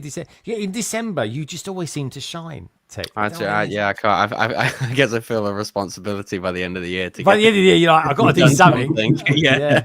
I know. There we go. I'm under pressure next year because I promised Shy. By the time I see him in Chicago, I promised him there would be a Lego City on the go. So I really got to get going on that. Wow! I could be in all sorts of trouble because that me versus him. I think I get my money will be on a Navy SEAL any day. So yeah, but talking of military. Actually, talking of which, we got a pretty decent battleship on the go now, moored up in Liverpool. Just saying, might get blown away after tonight's storm. Nice. Roger, Ever been on a battleship? Yeah, it's called the Prince of Wales. It's a brand new ship. It's a massive Harrier. Battleships are like so fun. They're so fun to go on top of and just explore. And I've been in submarines. They're a little tight because I'm 6'2", so I'm just not the little of the sky. But battleships, it's much Yeah, they're good fun. They're like cities on water. That's a carrier, but. Yeah, I know. Carrier. Pretty flat. It's nice though. Yeah, I don't know if we've got any planes to put on it. That's I think that's something we might be missing sensationally on that. But But they could be anywhere in the world within 5 days, which is incredible when you think about it. Roger, what are you going to be doing this week anyway? You're going to be catching up with the family and spending time with them? Enjoy the rest of my holiday we have, and before going back to work next week. I don't know, just building the advent calendars. We have all 4 of them, and every night we sit down as a family and we all do our advent calendar. So, like, I had Star Wars. Colin has the Spider-Man one, and my wife has Harry Potter, and my mother-in-law has the City one. So we all get to do them together. So, oh, dude, that's lovely. That is. I might check out some advent calendars this weekend. Get one on the cheap or something. Oh my gosh, go get them because you can't find them. They're all gone. The Harry Potter ones look really good, actually. The Harry Potter one is sold out for sure everywhere that I've seen. So, yeah. Harry Potter City was so good this year. It's so good. Yeah. The PKM's called it a cute carrier. That's how massive ship for us that is. Yeah, it's a cute carrier. Oh, it's a cute one. The Americans. Yeah, again, battleship versus it's like if you were to say if you had a chance to go on like an aircraft carrier versus going on a battleship, it's just like there's a whole even older carriers you can go onto and they're just so cool. Yeah, they are. They're all pretty cool, man. I mean, when you think what they do and stuff like that, I mean, it's amazing. I love it. I mean, fortunate we're a country that can afford such a thing. Because they are a luxury, that's for sure. They are. Well, they are, and it's a cool thing. Where should we go next? I think Gaz, actually. Gaz, is your cat okay? Is she doing all right? Oh, yeah. She's just made an appearance. Just comes in and stares up at you with those eyes, and you're like, okay, you can get away with murder. That's fine. So, yeah. Very cute. Very cute. Gaz, what are you going to be doing this weekend? You up to anything? I mean, you going out tomorrow anywhere at all? No, I don't think so. No, I'm going to that London to London. Yeah, going to that London to watch that film. Yeah, wicked. Yeah. It's supposed to be quite popular. So. Oh, there he goes. He got it. Yeah. Did you sing along to it, Jane, when you was in the cinema? I tried not to. Well, they've said that they're quite happy if people do. So it's all good. I heard there's ones that Honestly, I'm crying most of the time, and I can, but. I can't wait. Honestly, it's going to be good. Yeah, 2 GoFolds. They're coming down from Milton Keynes. Gaz is coming over from Bristol. Madlib's coming down from Birmingham. Mark's coming over from Reading. I'm just jumping on a train as well and coming into the West London. So I can't wait for it. It's going to be exciting. That's what I'm going to be up to this weekend, folks. Doing a lot of tidying, getting ready for Christmas and all sorts of things. I need to get a Christmas tree. I can't find anywhere around here that sells a Christmas tree. Wait, what? Yeah, I know. Yeah, I know. Maybe I should get a plastic one or something. I don't know. But anyway, I just want to say... Just nick one. Yeah, just nick one, guys. Honestly. You're right, no one will know. Tell you he's from Bristol. You really can. Anyway, from Bristol. I want to say oh yeah, he's Welsh. That's it. Of course he is. I just want to say thanks to Gaz for being on tonight, the Welsh version and the one from Bristol. Roger, lovely to see you as well. Jean, lovely to see you as well. Look, hot water bottle now you've got in the form of the dog, which is lovely. Look at him. Look, God, my mum's got really cold hands. You scared her off? No, I'm kidding. Oh. I think DoorDash got here with dinner, so. Ooh, what's for dinner? That's always a question. We got some steak from a churrascaria, so. I like it. I like it when she goes all Mexican on us. It's cute. It's Brazilian, Greg. Oh, it's so this. A churrascaria is a Brazilian steakhouse. You know, like good try, Greg. Good try. I try. I really try. Have you ever had a Brazilian? Have you ever been to a Brazilian steakhouse? Say that. No, I've had a Brazilian, but I've never eaten one. So to speak. Guys will tell you. There goes my steak tonight. Oh. Anyway, on that bombshell, Tom, lovely to have you here as well. Jean, thank you for only swearing 3 times as well. I got to be honest, I had it down on my pad that she's probably going to swear about at least 5 times. Tech, thank you for being here as well. There he is. Good to see you, dude, as well. Having me. I like it. I like the fact we've got the same fashion on tonight. We literally could be twins or something. No. It could be. Grandfather and grandson, maybe. What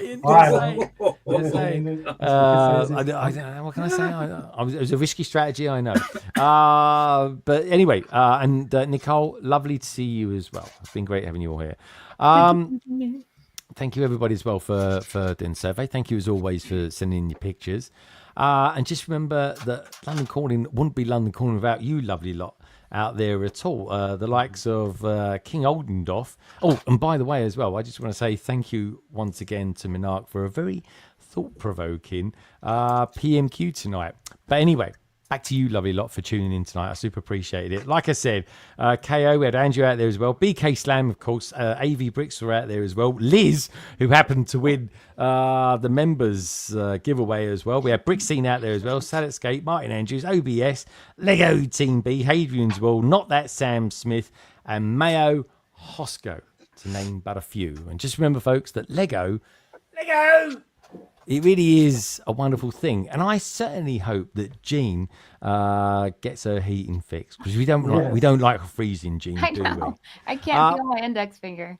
I know, your nose is going redder and redder. I don't think Hoth was her favorite planet. I don't think it would be. No, she's definitely a bit more of a Tatooine, if you ask me. But anyway, on that bombshell, folks, take care, look after yourselves, and have a wonderful weekend. Good night. Bye-bye.